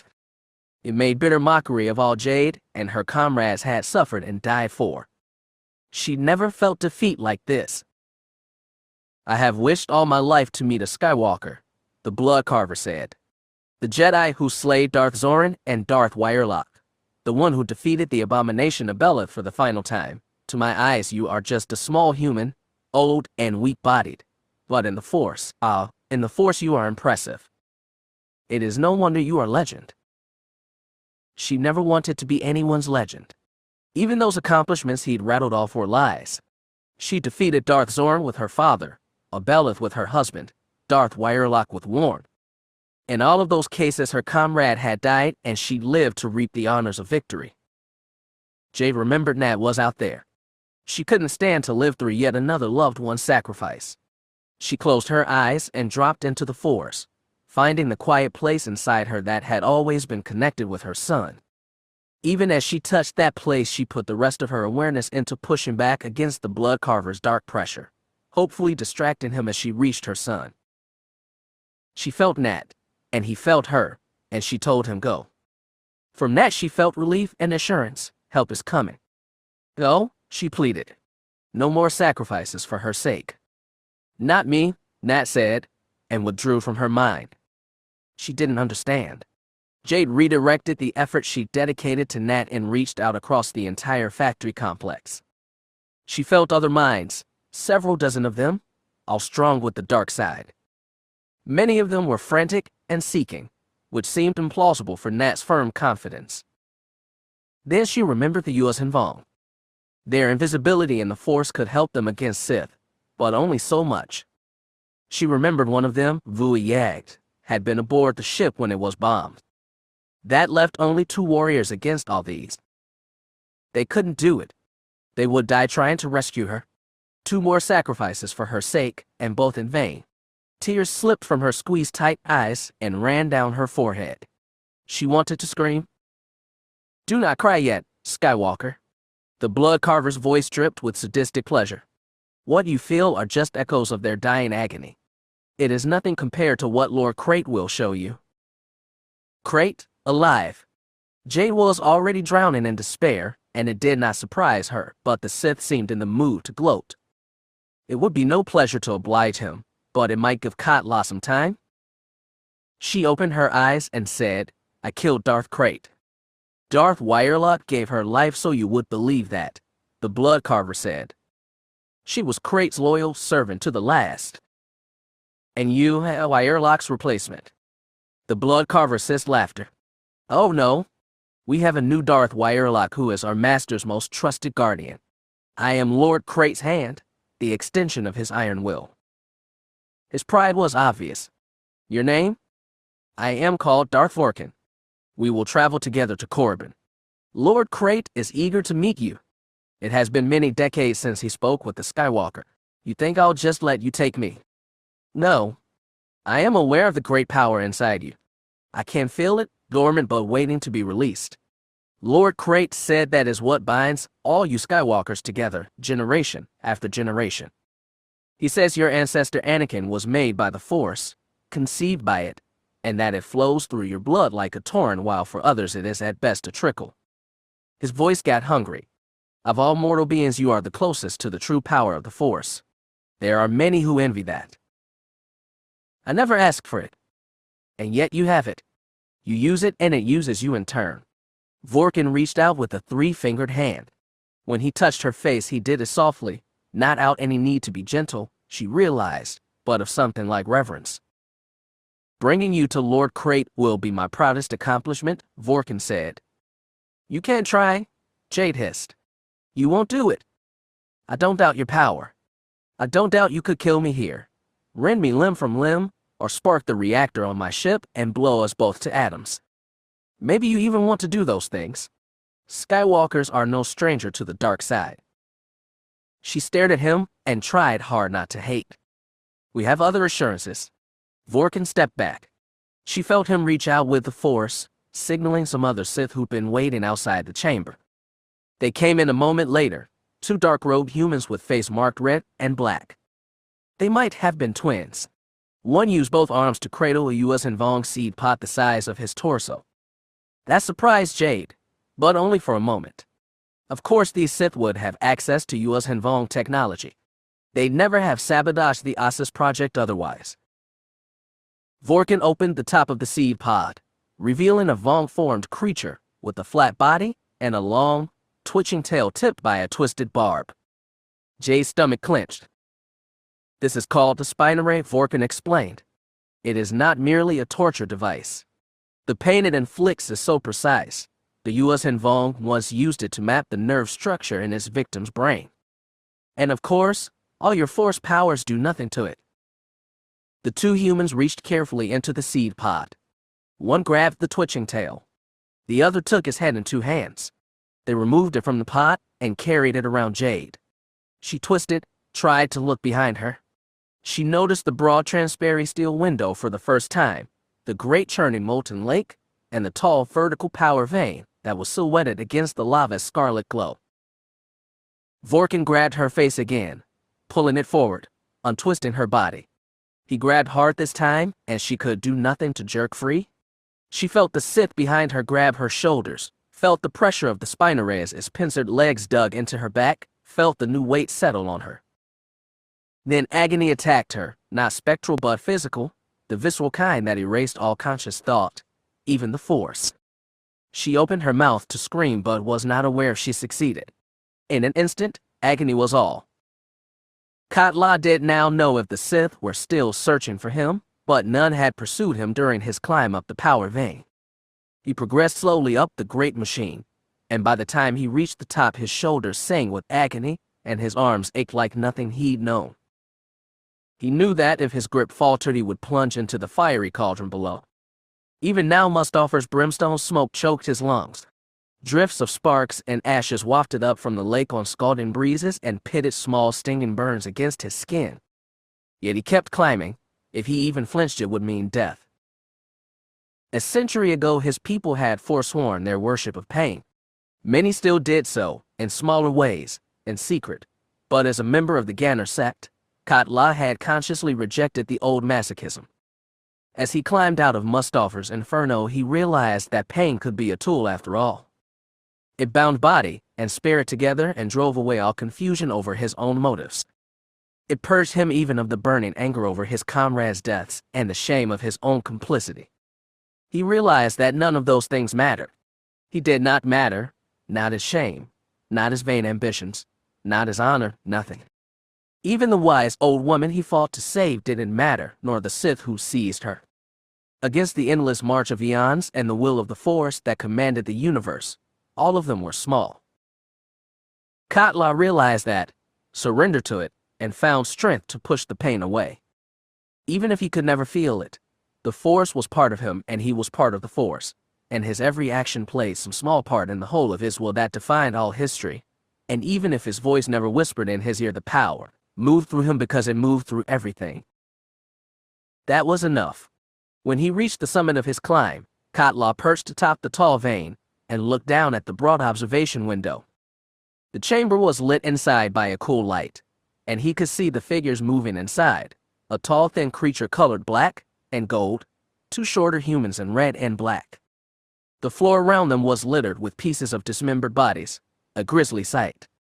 They were gathered around a third figure suspended upside down from the broad ceiling. It was small and pale, with long white hair falling down almost to the floor. All he had to do was reach them. Katla examined the top portion of the power vein. He noted exposed cables on his climb up and carefully shimmied down 5 or 6 meters, following one all the way. He looked back at the window, judging distance and angle. Gripping the vein's metal surface with one hand, he removed Nat Skywalker's lightsaber with the other. It felt strangely comfortable in his hand.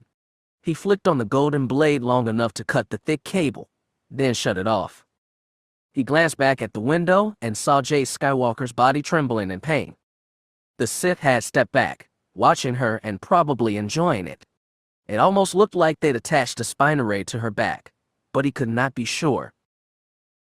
He climbed up 2 more meters, then prepared to grab the top section of the split cable. He judged distance and angle yet again and nodded to himself, satisfied.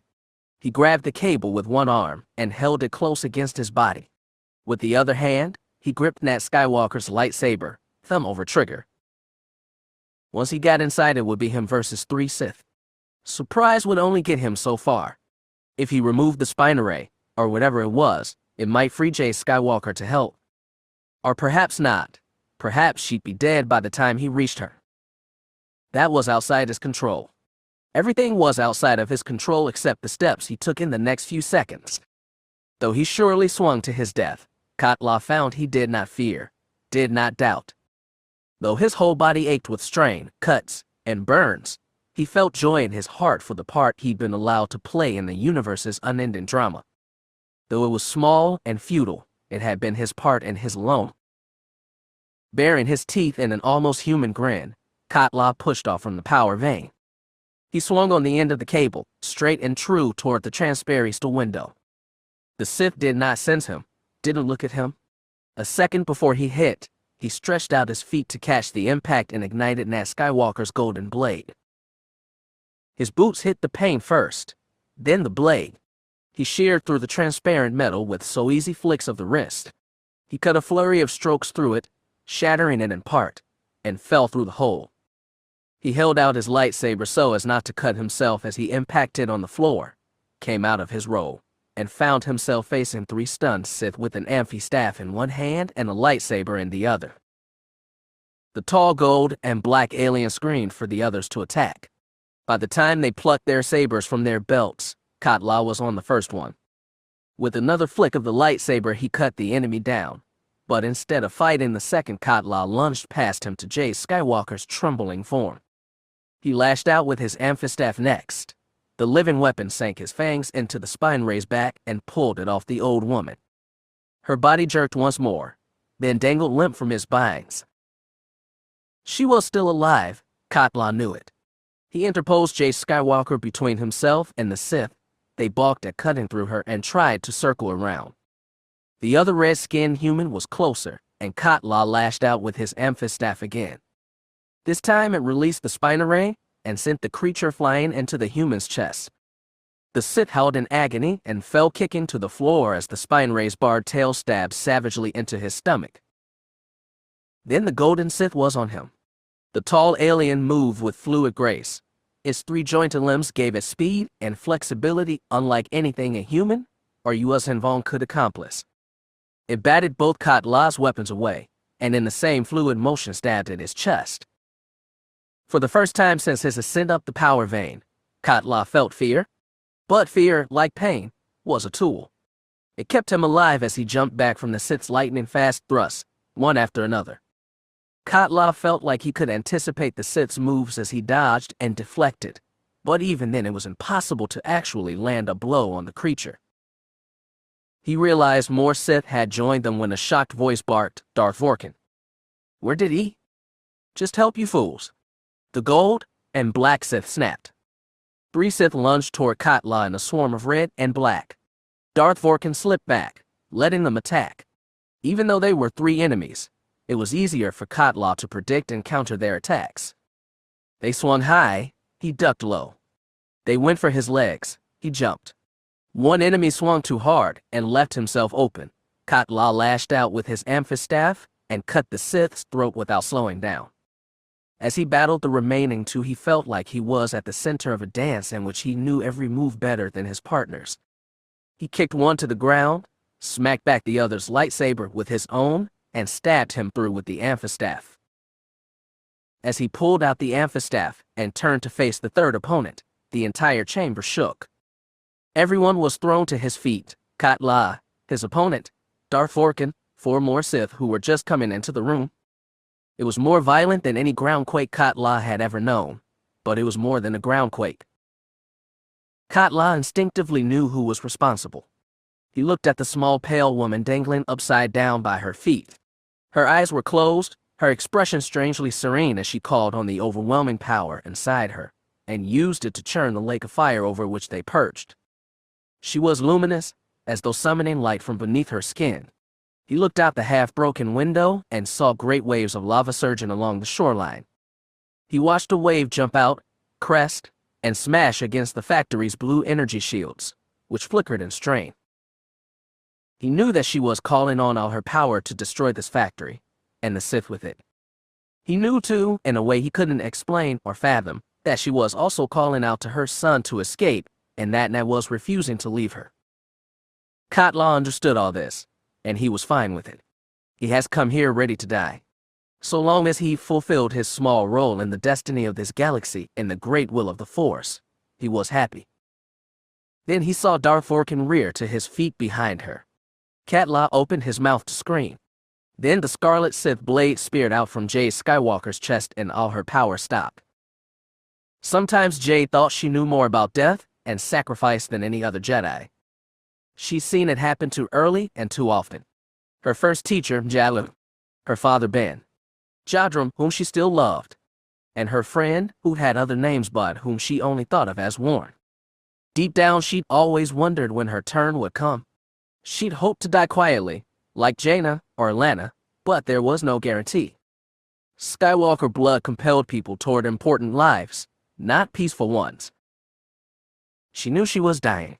Compared to the pain from the spine array, the burning hole Darth Vorkin had carved into her wasn't so bad.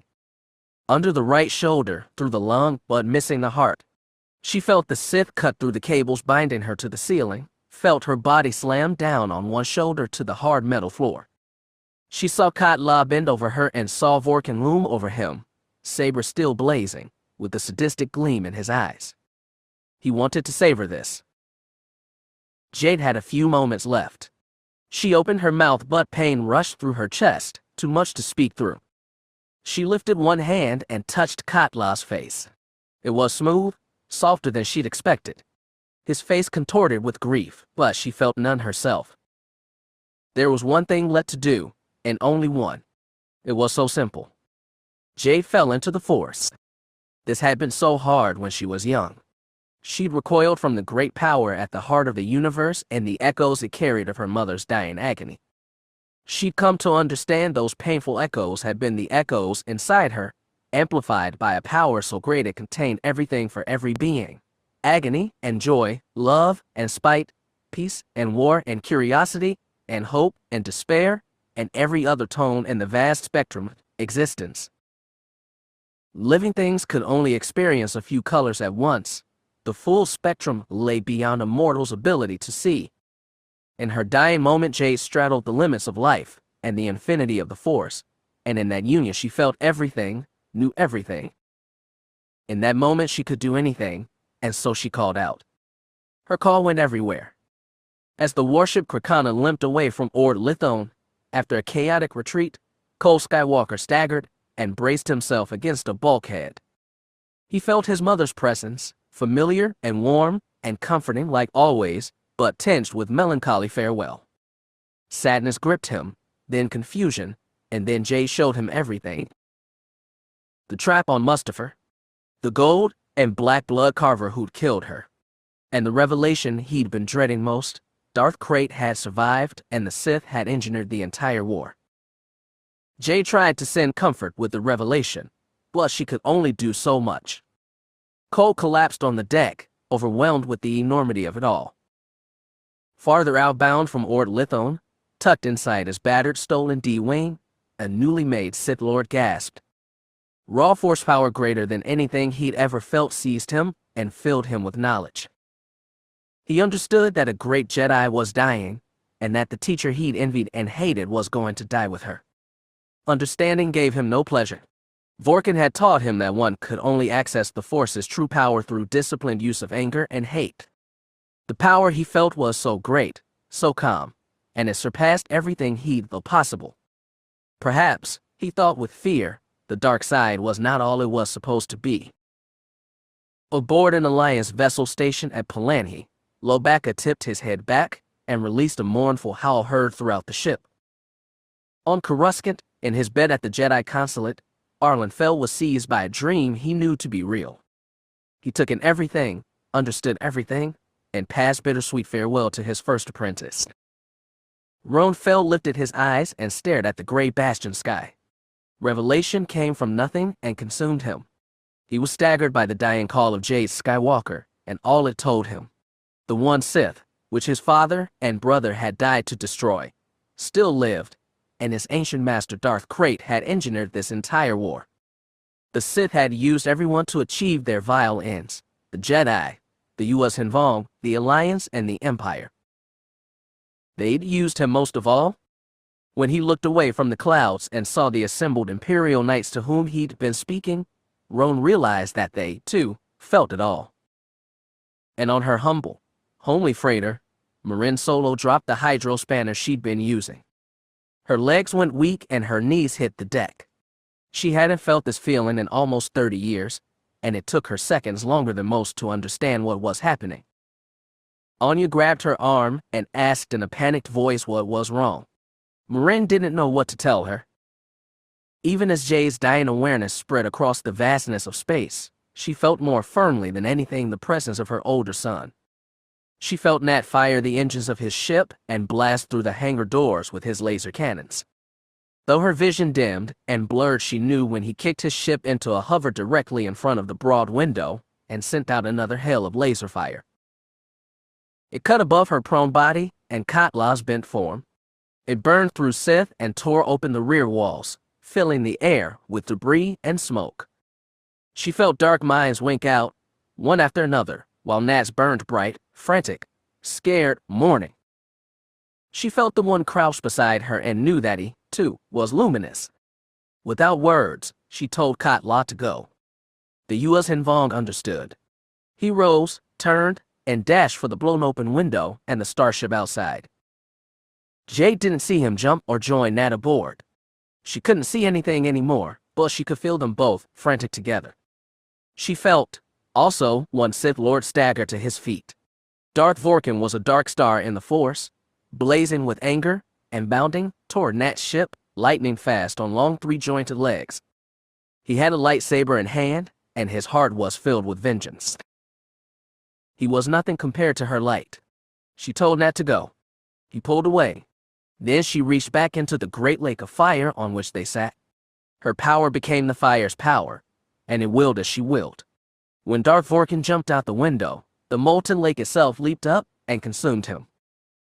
In her final moment, Jay Skywalker did what even her great-grandfather had not.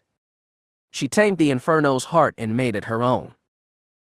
Nat watched the great molten wave rise up from the lake. It crashed so hard against the factory that its flickering energy shields were overwhelmed and collapsed. Lava melted the Durasteel face and dragged liquefied metal down with it. Then came another wave and another. Groundquakes joined the Inferno to shake the factory at its foundations, and soon the entire structure collapsed on itself and slid in pieces into the hungry crimson lake. Dimly, Nat perceived the lives of the last Sith wink out, drowned in Mustafir's undertow. He barely noticed, barely cared. The warm light of his mother was gone, inside him and out. Nat sat in the cockpit, feeling emptied, too tired to move until Katla fell into the co-pilot seat. "We must go," the Yuuzhan Vong rasped. Somehow Nat found the strength to say, "Where?" "To Ossus. The other Jedi must know all that had happened." Nat had a feeling they already did, but there was nothing left for them here. He'd never flown a ship of this kind, but the Corellian controls were familiar enough. As they pushed out of Mustafir's atmosphere, Katla said, "I am so sorry, Jedi Skywalker. I tried to save your mother, but I could not. I am so sorry." Nat knew that. The Yuuzhan Vong emanated aching regret. "You did what you could." Nat didn't think he could say much else. He struggled to wrap his mind around the enormity of his failure as a Jedi and a son. He didn't have any room left for Katla's pain. "I only learned under her for a short time, but she taught me things I am forever grateful for." "I know." He wished the Yuuzhan Vong would stop talking, that he could be alone with his grief. "Just patch a course in the hyperdrive." "I do not know how." Nat looked at Katla. Of course he wouldn't know how. The Yuuzhan Vong's face was blank, but Nat could feel his embarrassment. "I'll do it," Nat sighed. He bent over to the navigation console, froze, then looked back at Katla. It should have been impossible, but it wasn't. Shock broke everything, even grief. Nat felt his jaw hinge open. He could feel this Yuuzhan Vong in the Force, as clear as any human. "What is it, Jedi Skywalker?" Katla asked.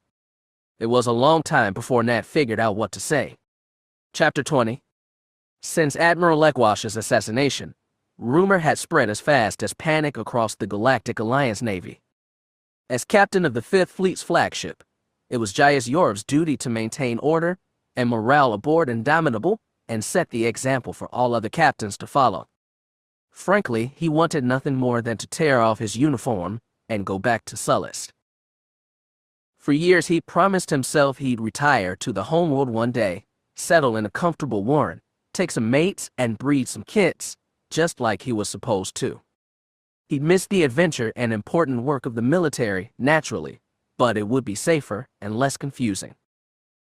It was hard to stomp down rumors when you yourself didn't know what was true or not. He'd managed to speak to Krykana's captain for 5 minutes, but that hadn't clarified anything. He knew Cole Skywalker had been on Krykana's bridge when the Supreme Commander was killed, and that he'd apparently chased the assassin through to a hangar bay, where an explosive fight had killed over a dozen crewmen, though not Skywalker. Lekwash had been shot in the head, but apparently the assassin had also wielded a lightsaber. That caused people to say that a rogue Jedi had done it, perhaps the rogue Jedi that had ruined the Ossus project in the first place. Krykana's captain was no help in that, and unfortunately neither were the Jedi. Skywalker had retreated to their headquarters Ossus, even though the Triumvirate was apparently screaming for him to come to Coruscant. The other Jedi serving in the Alliance fleet had locked themselves away in busy conferences, and nobody knew what that was about. There were none currently aboard Indomitable that Yoram could ask, but frankly, he had no desire to pry secrets from Force users who could probably read all his thoughts without even asking. Jedi were damned useful in a fight, but they could be damned frustrating, not to mention damn scary, in most other situations. As a minor variation from previous crises, Admiral Stasi was not called away, while Yoram scrambled to contain fallout in the Fifth. Instead, the Duros was locked in his private office for over a standard day, rarely coming out and rebuffing Yoram's queries when he did. The captain was sick of it all, but at least he could sleep. He passed command to his first officer, retired to his quarters, and changed into his night clothes when the door buzzer rang 3 times in fast succession. He didn't need force magic to know it was the Admiral. He opened the door and saluted in his pajamas. Stasi waved him at ease and stepped inside. The Admiral wore the same blue uniform he'd had put on 40 hours ago. Yoram's keen Sullustan nose picked up his stale smell. "I'm sorry for my absence, Jaius, but I've had a lot to deal with," Stasi said. Despite not sleeping for over a day, he looked at she, restless, too tense. "What do you have for me, sir?" Stasi sighed. The Triumvirate and Defense Council have finally agreed on a new Supreme Commander. Yoram couldn't guess the choice from Stasi's tone. The Admiral might have been unhappy he wasn't selected. He might have been unhappy he was. Stasi liked having one fleet he was total master of. Managing a whole navy wasn't his style. "Who is it?" "The Triumvirs have selected Admiral Piers Petton." Yoram's mouth creaked open. Then he shut it. Frankly, he wasn't sure what to think. Patton was a competent administration, and for most of the war he'd done just that, administrate. Lekwash, Stasi, and to a lesser extent Slosser had commanded most of the actual fighting. From what Yoram knew of Petton, he was strategically conservative and favored draining the Empire's resources through prolonged engagement. "I was considered, if that's what you're wondering," said Stasi. All the fleet admirals were, and the Triumvirs were uncharacteristically frank. They said I had a propensity for recklessness and occasional problems with authority. Therefore, I was not a proper fit for managing our collective military assets. The Admiral's smile was sour. They weren't wrong. "You had a good relationship with Admiral Lekwash. I believe that may have counted against me. So this is a rejection of his strategy. I have a hard time seeing it as anything else. In the Triumvir's view, Lekwash was too bold. His gamble at Paculus III could have easily gone the other way, and it ended up a costly win. And in their view, his reckless push at Ord Lithone may have gotten him killed. Some Force-using assassin got him killed. Have they looked into that bit?" "They have. They've been in contact with the Jedi." Stasi took a heavy breath. "They say the Sith are responsible. Not just for the assassination, but the despoiling of all those worlds in the entire war." Yoram stared. "Do you believe that?" "I'm not sure." Stasi sighed again. "What kind of proof did they offer?" As I understand it, none. Only a personal guarantee from Cole Skywalker. That's it. Yuuzhan didn't know whether to laugh or cry. They're asking us to take all this on faith, to trust their feelings. It appears so. Well, what do they expect us to do now? If the Sith engineered the whole war, why don't we and the Empire team up and pound the rotters on, well, whatever planet Sith live on? That would be too simple. They also claim that the Sith are in league with the Empire. Well, that's damn convenient. Yuuzhan crossed his arms. No proof of that either, I'm sure. Not exactly, but they do have compelling hearsay. What does that mean? Stasi gave him a grim look. According to Skywalker, a team of Jedi were sent to the planet Mustafar, following a lead from a secret contact in the Empire. This was a trap. All but one of the Jedi was killed. Master Skywalker's mother was among the dead. That halted Yuuzhan's anger. It didn't go away, but it cooled to a simmer. So you're telling me the Empire's run by a bunch of murderous Force-using cultists? Didn't the Emperor's dad and brother get killed fighting Sith? I believe they did. If what the Jedi say is true, the situation in the Empire may be more complicated than we can imagine. If it is, what does that mean for us? I mean, aside from the one that killed Lekwash, we haven't encountered any of these Sith things in battle. We'd know, wouldn't we? I'm not sure. In the larger scope of the war, this revelation may change nothing, or everything. I simply don't know. And those who do, Stasi shrugged again. Yuuzhan hated it. He was a soldier. He was used to his fate being written by admirals and politicians. He didn't always like it, but he accepted it because it came with the job. Now his life, and the lives and deaths of the thousands of crewmen under his charge, were in the hands of mysterious beings he couldn't even comprehend. More than ever, he wanted to retreat back to the homeworld and burrow in a safe dark warren. But he was a soldier still, and that meant they'd see this war through to the end. He only hoped he'd be alive to see it. When he bent his knee before Darth Krayt's old stone throne, there was no one else in the chamber to see it. Darth Vorkin was dead, Wyerlok and Maladi elsewhere. This was not how he'd imagined his ascension to Sith Lord, but this was what he had, and he still took pleasure from it. Rise, Krayt said from his throne. Look at me. He did. He met those fire and ice eyes firmly, proud in what he'd accomplished and eager to continue his growth in the Force. He wanted Krayt to know that. You are one Sith now, Krayt told him. You were once Relik Kaysharn, the Guy Warlord. Then you became nothing, an empty vessel which needed be filled. What is your name now? He thought about this the whole time he'd been apprenticed to Vorkin. Sith Lords chose their names for many reasons, from many sources. Often they took them from the tongue of the ancient Sith. He considered many names over the past year and gradually settled on one. As a nothing, stripped of his name and past, he'd mastered greater power than he'd ever held as Relik Kaysharn. As a Sith Lord, he was a successor to that being, not the Nagai Warlord. I am called Darth Nil, he said, not asking the Dark Lord, but proclaiming. Very well, Lord Nil. He caught a slight smile on Krayt's exposed lips. I have decided that you will now become my hand, my enforcer, the agent of my will, and bane of all my enemies. Nil fought a frown.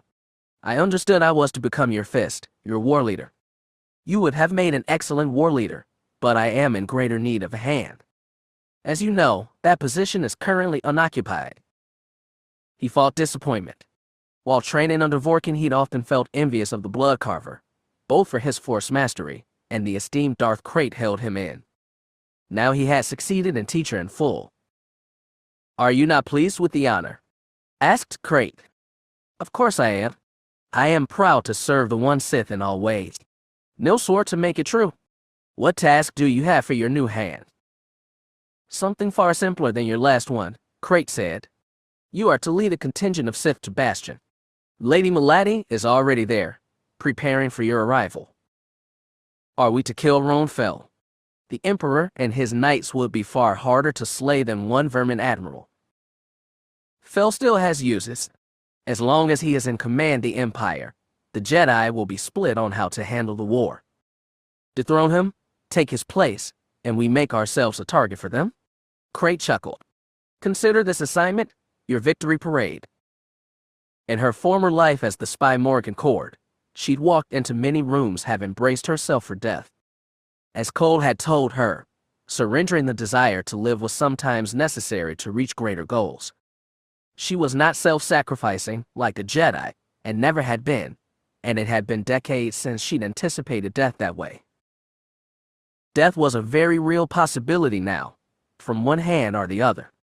Nina Calixte stepped into the conference room inside the Emperor's palace and halted one step in. On the side of the oval chamber closest to her were the rest of the Moff Council, Veed, Geist, Felhor, Russ. Standing in the center were both the Emperor and Empress Fel, draped in silver and violet silks, looking as regal as Calixte had ever seen them. Fel had brought 4 of his knights to the meeting, and Calixte recognized them as his most senior and trusted ones. Gray-bearded Tree Sinde, his cousin Morgan Valter, and the horned Eshker 9 all wore scarlet armor. His scarred and cybernetically implanted brother-in-law Hagam Chalk was dressed in black. Finally, standing at the far side of the chamber were 6 Sith. Calixte's shock was genuine. She'd expected this conference to be about them. Her spies had picked up chatter among Imperial Knights indicated some Force occurrence had alerted all of them to the Darksiders' machinations.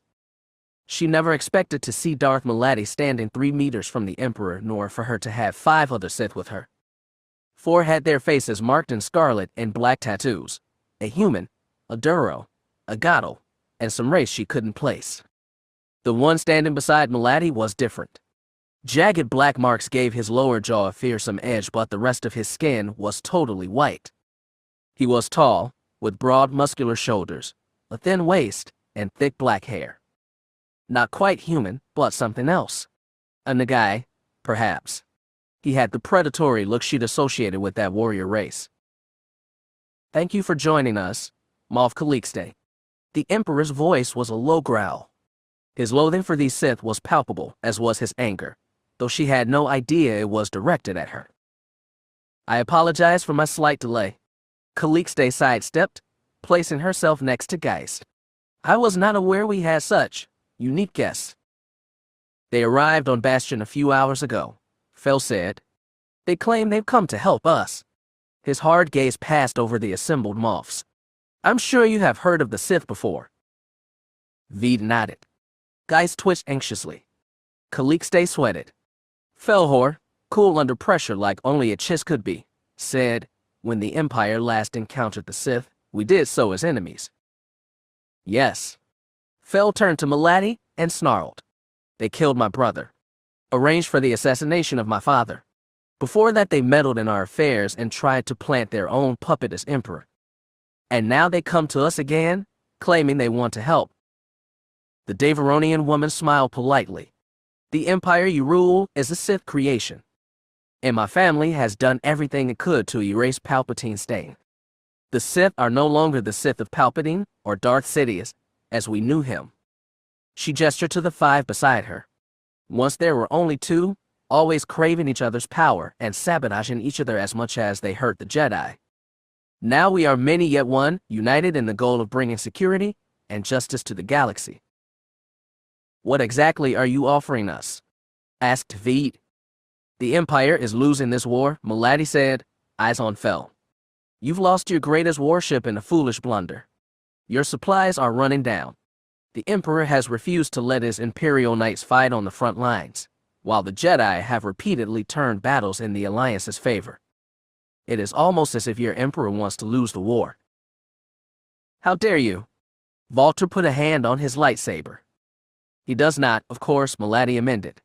However, even he must admit that to salvage this war, let alone win it, a change of tactics is required. What kind of change? Asked Geist, clearly interested. You have already seen some of it. Maladi gestured to the white and black Nagai. This is one of our newest initiates, Darth Nil. At the Battle of Ord Lithone, it was he who infiltrated the enemy flagship, slew their supreme commander, and escaped after doing battle with the leader of the Jedi Council. The Moff stared at Nil, nakedly impressed. Even a few of the knights' faces showed grudging respect. Calic's spies had picked up many contradictory rumors about Lekwash's assassination, many of which had included Cole. She'd expected a Sith hand but never expected to see the one who nearly killed her ex-husband. These damned Darksiders had too many surprises. That is the power of a single Sith. Muladdy smiled, clearly enjoying their expressions. To unleash the collective power of all One Sith would turn this entire war. And place the Empire in your hands, Falter snapped.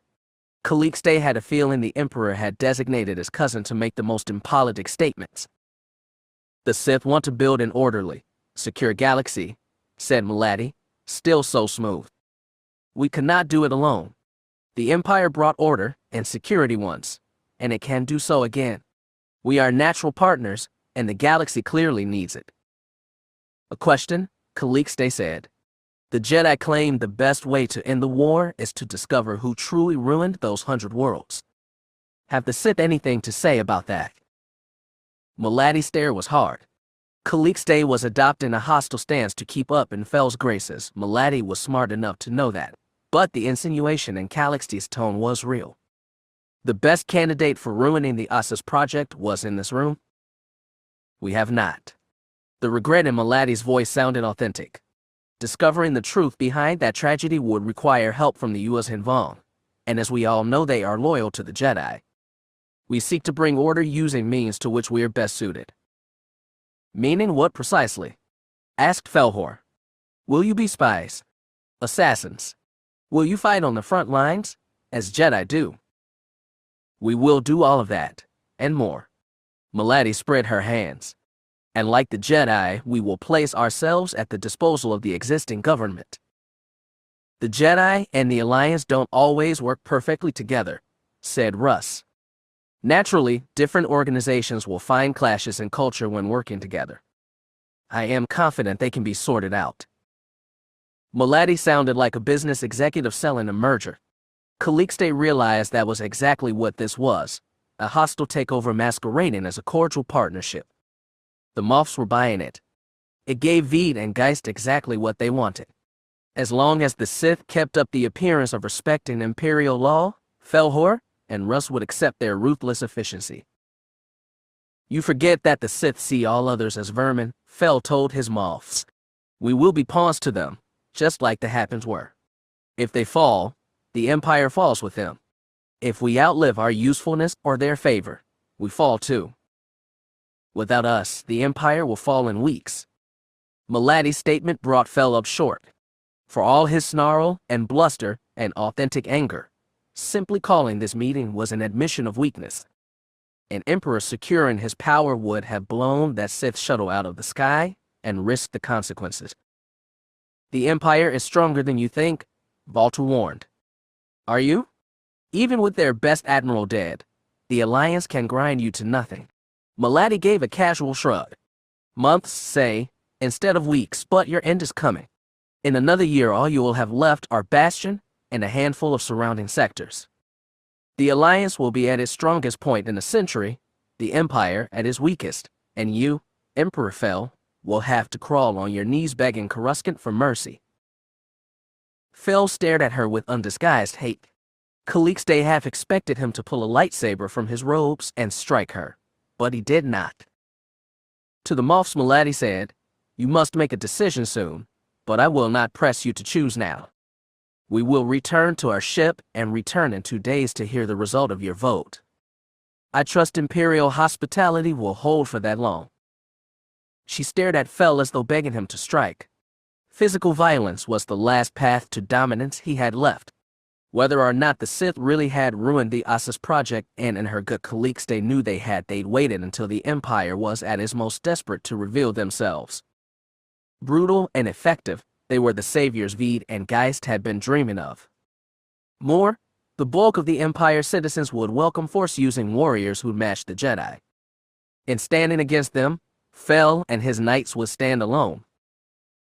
Standing alone did not make them wrong, but it made them bound to lose. Voice scraping, Fel said, It will hold. It was his admission of defeat.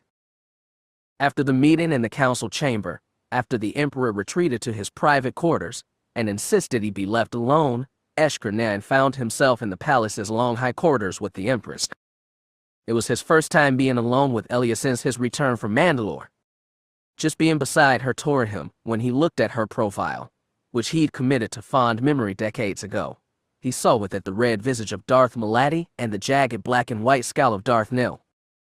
They marked opposing poles of his life as an adept of the Force, the allure of light and the temptation of dark.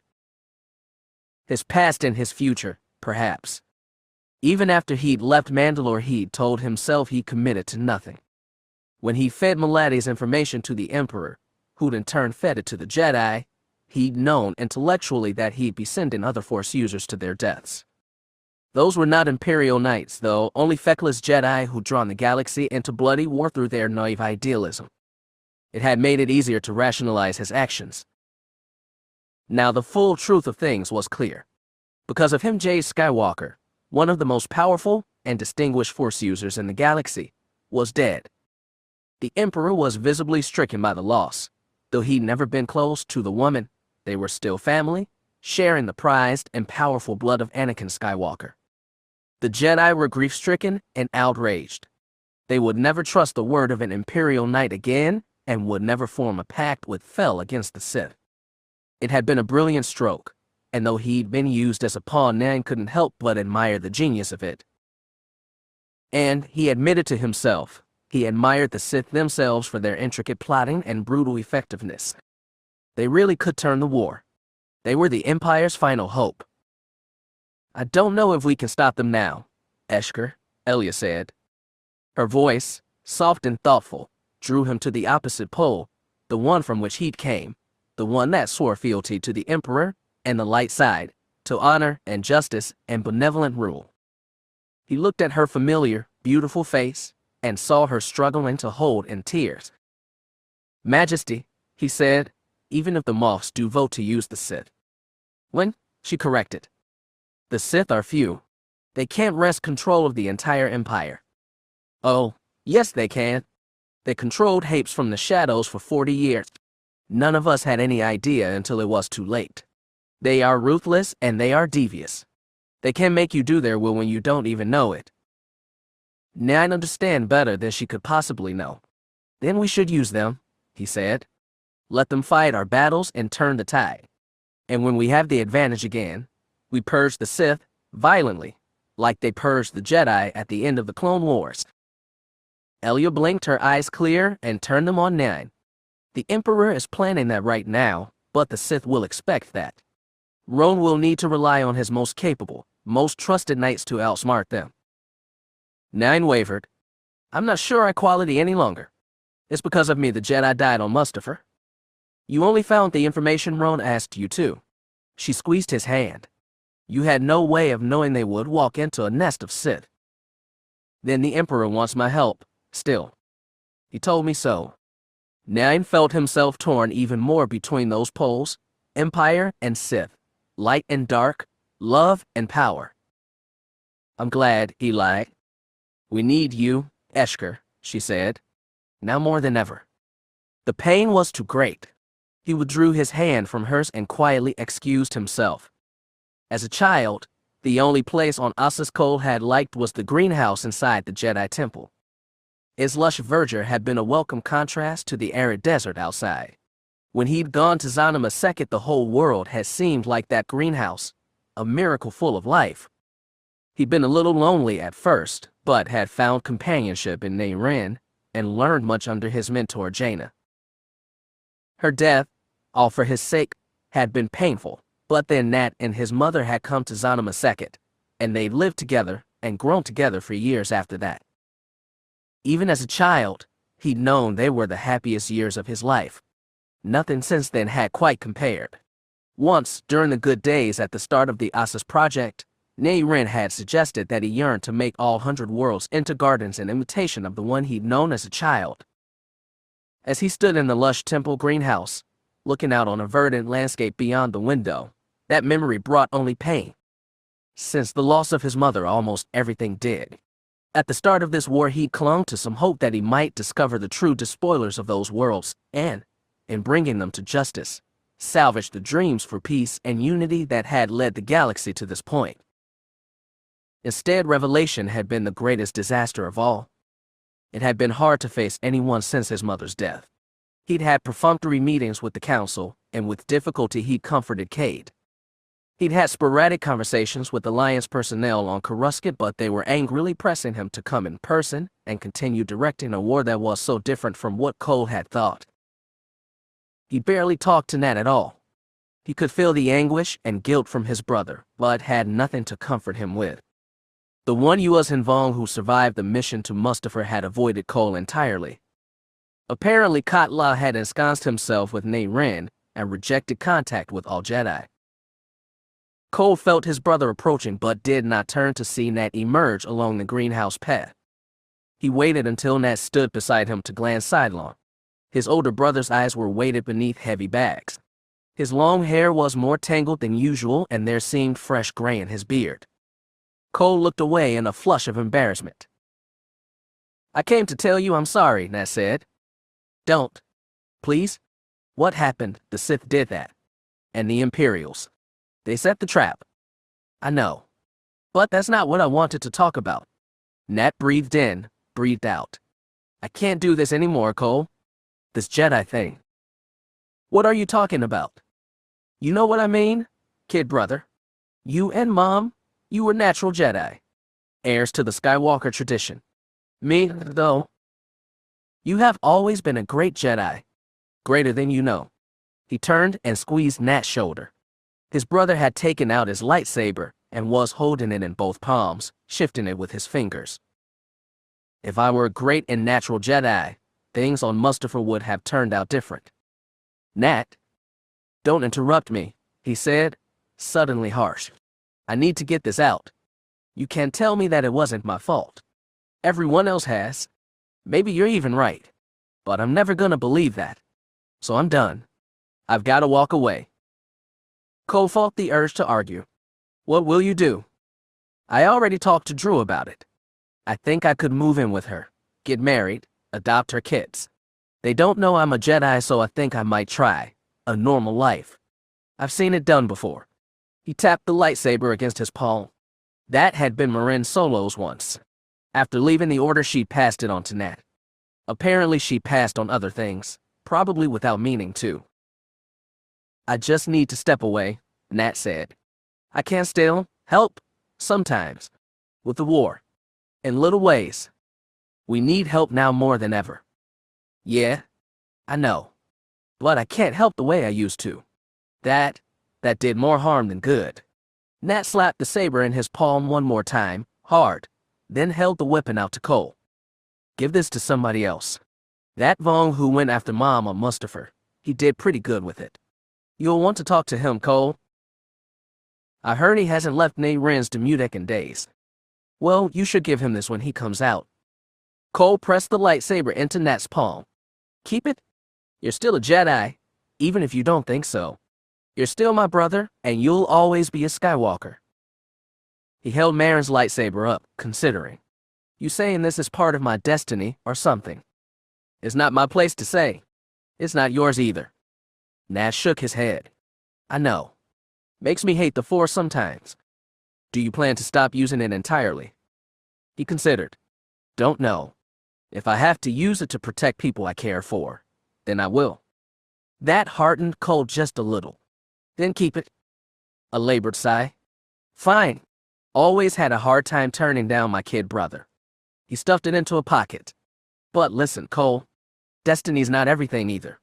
Even if you sometimes think it is." "Meaning what?"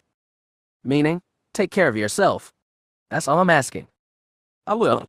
And if you decide to come back, you will be waiting, I know." Nat touched his shoulder and pulled Cole in for a hug. It was a tight, warm, brotherly embrace, but when they separated, Cole felt a chill. He watched Nat turn his back and disappear among the brush and palm fronds. And when he was gone, he closed his eyes and tried to feel the embrace of living things all around him, to comfort himself with their harmony in the Force. The life was there, and so was the harmony, but Cole could not find a way to join them.